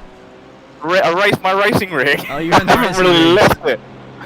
So, Zachary, you're not getting out of this one. I know you say it's too kind. All right, you give me a good retirement. Yeah, Zachary would be like as a spoon feed. He'd be in a retirement home going Biggles. Remember you used to have the microphone and cast back in the day? Like, yeah, Zachary. Whoever it is. But Zachary, mate, 12 hours of Bathurst. Well, not quite yet. It's 11 hours and 53 minutes. Zachary, hopefully you can come in there. Join the Discord. The link's in the description below. And this man, at the moment, one of the league representatives of Jules, will be able to sort that out. Jules, of course, is from an Italian descendants, I believe, right, my friend, as an Australian. And loves his... Do you love your pineapple on your pizza or not? Because, you know, Italians are iffy about that one. It's not my preferred pizza to pick. I don't mind it, but it's not something I would pick off the back, but Okay. my word, what is this gaggle of cars that's I know, mate. He's got a bit here? of trouble in the mountain. Well, it's not trouble so much. Talk to Taylor Swift about the trouble. I Could be don't trouble. actually mind the Aussie pizza where I think it's got a fried egg or something on it with ham, and that's true, not mate. bad Yeah, actually. You're right on that one. People don't get that. Realize the pie in Australia is a little bit different than we get the pie out overseas. There was a bit of a debate. James was talking about that before on the JPB network about Chicago pizza or New York pizza. Is another one to talk about. Oh yeah. Yeah, look, I don't mind the Aussie. Even the barbecue chicken is actually quite. I enjoy the barbecue chicken. Ooh, now you're foaming my mouth. And that's got pineapple on it, and actually it goes quite nicely with it. Yeah, Zachary. Well, Zachary, save your voice, my friend. Well, don't worry about it. You save your voice. My voice is done and dusted. I'm about dead 5 minutes to go. Thankfully, on that one. But, Well, Zachary, you can join next time if you like, by all means. But yeah, like that pineapple on that pizza I think is a lot better than just the normal Hawaiian pizza with I find it just complements the flavors a bit more with the chicken and barbecue. you sound like you're selling a product right now. It complements the flavor. Tune into the OC and JPB Broadcasting Network if you want to have a nice pizza. A little bit of barbecue flavor. Maybe a spice of pineapple to your Bathurst 12-hour racing. I am Italian, and we do pride ourselves in our taste of food. So yeah, true, absolutely. And you're fantastic Ferrari racing cars, my friend, because you gained 30 positions in P7 currently at the moment. May look like you're going to be hanging in the P7 situations as long as you can make your way around the traffic. You don't have to really risk it for the biscuit. I'm sure Mike won't be risking for the biscuit too much on the traffic. 4 minutes to go. No way. I think Zachary's got a question for you, Biggles. I know Biggles is renowned for the what is that word there for a second? I can't read that one. Ungodly amount of time. Ungodly amounts of time to comprehend. It's on my 4K monitor, a little bit stretched over on that one, but Zachary, don't you pick on Zachary. How long you boys been on here? Look, you've been on here since the start. I mean, I've been in and out because I've been driving, so you're the one that's been here since 9 o'clock in the morning. I mean, not endurance racing for not just the drivers but also for the casters, because I want to stretch my rim of 12 hours. Of course, it's Bathurst in Australia. I have to, as an Aussie. I'd be letting the Australians down if I couldn't. Would you ever do a 24-hour straight? I've 16, 12, 13, 14, 15 is about the max, mate. But you're killing me on that one. That's just... if everyone was to join me in the booth, maybe have a look at it over a bit of a moment there from Pedro. Yeah. And this is difficult now, isn't it? You'd have to say, what do you feel like as a driver? Like, put yourself in the gas team there for Pedro, the 13 car. You've gone so far into this race right now. This is the last place you ever want to make mistakes. Look, at the end of the day, 2 minutes to go, that's race done. So it's, especially if he's needed to tow. I mean, look, you don't like to see it, but at the end of the day, stuff happens. So you just got to take it. It's like, I mean, that was spin completely by himself in the mountain as well, too. There was no traffic, no other cars. So look, the good thing is he towed himself out of that, and it could have been a lot worse had people been arriving at full speed across there. They have. Well, get a little bit of a spin up the road there. So this is the car that's been essentially going to be winning this race, you'd have to say, from Ricky in control of this car for the iRacing Today Motorsports team. 159 car. They've gained 7 positions to looking very, very happy. Smile on the face to perhaps win this one. A little bit further back, this is the team that's been leading the race for most of the time, but now they have challenged their way back in there. So they did start in P1 and now in P2. Connor's back in control of this vehicle. Once again, it's another Ferrari. Got to give it to Kyle. I'm surprised currently at the moment too, my friend, that the 117 machine has been having a lot of off-track excursions recently in this one, but luckily enough, in the end of a 12-hour enduring race, that they've had enough of a buffer to survive to continue to get this place, and they've just gained 1 place in this race. But moreoverly, and more importantly, going to the OCE Red Racing Team, because you guys have gained 30 positions currently at the moment, looking for a top 7, if not 7. Simply lovely. Simply lovely. And that's white flag. We're on the final lap. It is. We're about to start the final lap of the Bathurst 12 hour. And Martin is just going to take this supremely slowly. And I think Zach, you got a bit of an admirer there, Biggles, with Zach on stream. Zach, thank you very much. But yeah, like final lap. Yeah, give us a little bit of a final lap around Bathurst, of course, because we've been following your OCE Racing Team and your OCE Racing League during this whole endurance, and we've been chatting to all your drivers, of course. In the this is the red OCE Racing Team. We have the blue and green teams that are also racing similar at the same time, the same time split right now. They'll be finishing on their last lap too, you would imagine. And we'll get a little bit of feedback in a minute after we do wrap up this one and have a bit of a yarn to the drivers and the teams. See, but here we go, on board the mountain, perhaps for the very final time here. Jules in the casting booth with myself, Dean Biggles. How's Martin going to be feeling? Relieved, to be honest. Quite relieved, because I know he was a bit tired even before he started his stint, so yeah, relief will be the big word. But so long as he can once he gets through the dipper and then into Forest Alba, I don't like how close this Tinder car's getting to the back of us. Once he gets into Forest Elbow and out of that cleanly, down Conrod, unless something almightily crazy happens, and I think Martin just letting him go. I would let this car go, because that Tinder car's been in the wars a lot, my friend. I've seen the replays there, too, for now. They're just waiting for each other. I think they just realised that they just want to finish it, and that's it. You go over to Ricky, got the job done. There it is.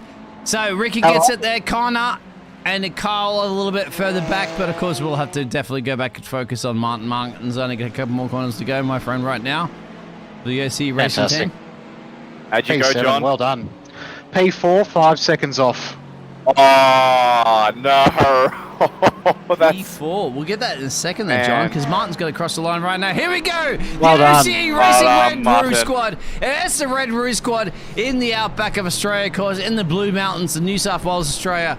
That is a gain of 30 positions there. Martin and the OCE Racing Team from practically pit lane all the way up at P7. Job done. GG's. And Jules, of course, you'll be in control of that car. And Martin will be stoked, of course, to get a flawless finish across the line there. Back to you, John. And you were in a part of the OCE Green Squad. And would you guys end up finishing? So P4 for us. 5 seconds off P3, unfortunately. Just missed out on P3. We got held up a little bit towards the end, but yeah, wow, well done to OCE Red there. Fantastic job, guys. That is awesome. And you guys started where? Because I remember every one of the OCE teams at the moment started outside the top 20 or something. Yeah, we started 34, so we gained 30 positions. Wow. That's incredible. Is that like an OCE thing? Like sign up to the OCE Racing Team and you're going to gain 30 positions in a race? That sounds good. Oh man, Oliver, Martin, awesome stuff, you guys. Well done. That was nuts. Yeah, a lot of the teams and drivers are going to come into the chat right now very soon, for sure. Everyone's coming. I told them all, get your butt. Oh, someone's done a jump. Absolutely. That is way too soon. The timer is still going. I did a jump. Oh my god. Oh, no, I think the thing rang out. I think the timer ran. It didn't. Did it count? Oh, is that really protested? Is that my only 4x the whole race? That is your only 4x. Oh my god. Don't take the jump, Good job. Martin, at the moment, mate, I'm not sure what plastic surgery you went to for your lips or what lipo surgery. Look at Martin's face at the moment. Oh, man. Because you're brave.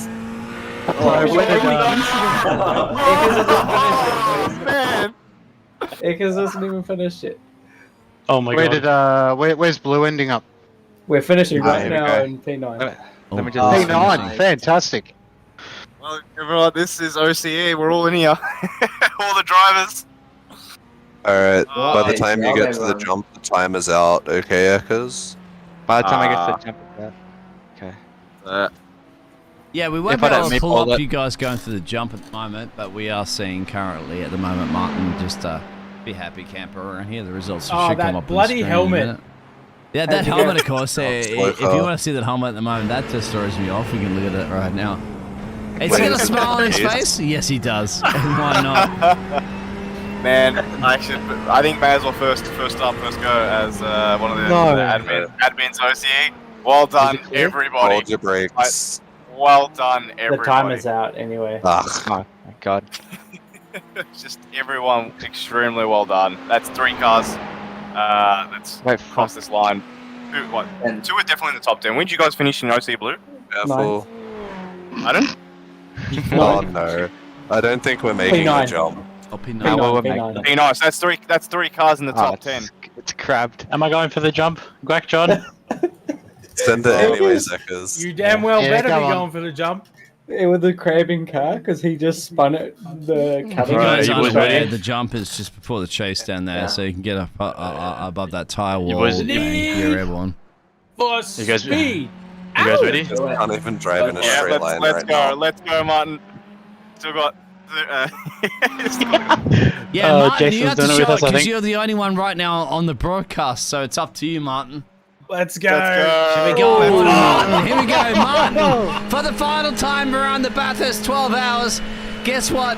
I hope you did it, chiropractor. You'll be saving 10% off your car insurance. Let's go airborne with Martin. Gonna get it done. Shannon's. Boom. Here we go. It's broken. Oh, Gotta call Shannon's for that one. Oh, Oh man. I think we get a replay Full of that one, send Martin, deckers. mate. You want to see how it is from Martin's aspect? As here we goes. Martin for the final time. As he lifts it, he does it, and lifts it in style, and he's back on track without a 4X, apart from slamming to the back of that car that was already parked on that one. But GG's, Martin.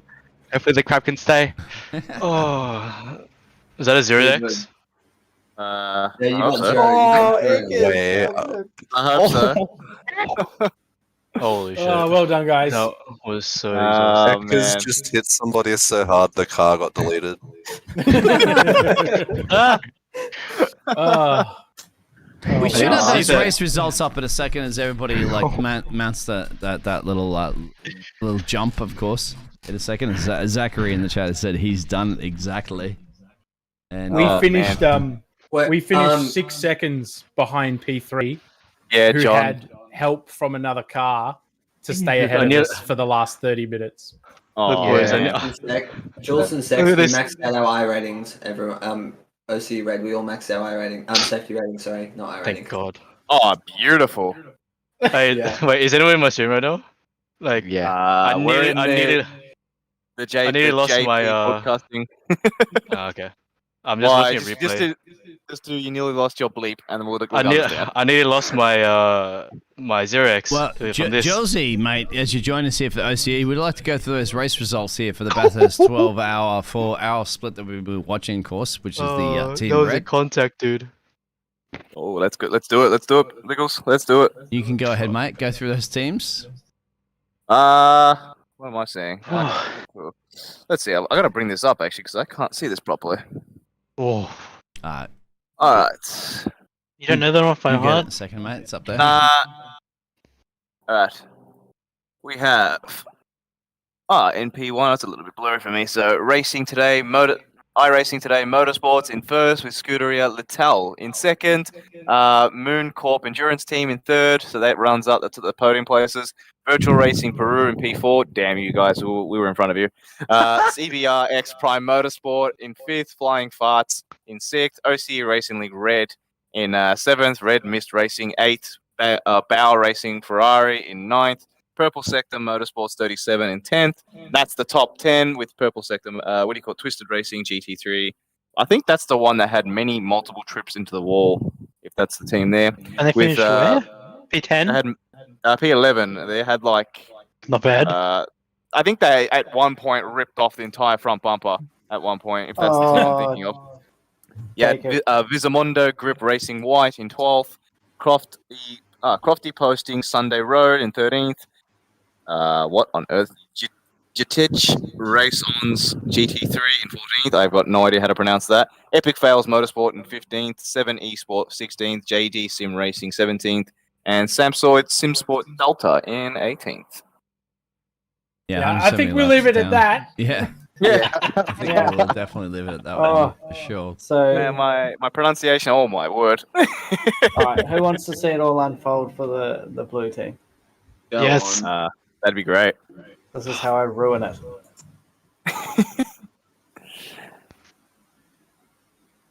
I'm about to What download a the entire Bathurst 12 race we've hours. had, boys and Oh. girls, ladies and gentlemen. Absolutely amazing. No, Kiwi. Yeah, it was terrific. It I was was like, oh terrific. no, he's going What was forwards. this, Kaylee? What was this? This is my second meatball. Oh, He's like, he's Yeah. spinning up the tires. He's going Oh, forward. no. He's going to close the gap on me. Oh shit! I Yeah, better turn we're left. live, so be careful. You want to say we're live? Oh, 12 hours and then right at the end. Yeah, no, it's good. It's okay. and then he Oh stopped, no. and I was like, I have no idea. Kiwi. Yeah. It's been good. Well, that's- I'd have to say it's been amazing, and the mountain has definitely delivered, guys. At the Australians should be proud. And the name overall, right, in all the teams, of course, we're talking about the OC Oh, you're Racing in Red this? team, the OC Yeah, Racing that Green one. team, the Honestly, OC I still haven't Racing seen it yet. Blue team, all started outside top 10, all finished inside the top 10. E47. We gained 40 positions. That's amazing. Yeah, that's amazing, guys. Unbelievable. We started 34th. We finished in 4th. Pretty bloody happy with that. 30 positions. How many Both laps finished do you all good. complete? 142. I think 330. 100. No, I mean No, in no, no. total. Like individually. Oh, Oh, Oh, what? I meant in total, but yeah, I guess in. Oh, we did divided. 327 all up. We did say 335. Quackle, one. Like 161, I think it was. Kiwi lap 160. That's I'm pretty about to good. download the entire 12 hours. All right. I think it's time for fantastic. some dinner at 10 o'clock at All night. right, guys. Yeah. Yeah, watch it's this. time for Quickly, some tucker. quickly. Thank you, everybody. Guys, we'll Who get a wants to little see bit last Kiwi have an words. This has aneurysm? been broadcasted by, thankfully for James allowing us to do this on the JB Broadcasting Network. I was- And Yeah, of course, Biggles, mate. Oh well my done. god. thumbs Thank you. up, Great like, job. and You put on a subscribe, great everybody. show. No, like, this is what I saw, and I was like, actually having an aneurysm. And Kiwi, for a Friday. sec. Just for a Hang on, sec. one sec, Kiwi. Yeah, Biggles, go, you've Biggles, done a go. great job. We really appreciate the effort you put in, man. It was a wonderful stream. It looks fantastic. We love the energy. Really appreciate it, mate. Well done. Thank you very much, Absolutely. everybody. Thank you, Biggles. Everybody, take care. Let's have we'll have a bit of a chat after there. We'll fire up the barbecues. But that's been everything, Sweet. and all the broadcasting network and all everybody, the drivers and the teams, and even the other casters that are coming here and dedicated some of their time here just to be loving the mountain. Loving the mountain has loved everybody here at the OC Racing teams for sure, because they've delivered the performance. The mountain is conquered by the Aussies. Thank you, everybody. Take care, stay safe, and definitely tune in for more and more and more racing that's going to be occurring. Good night, everybody. There, everyone.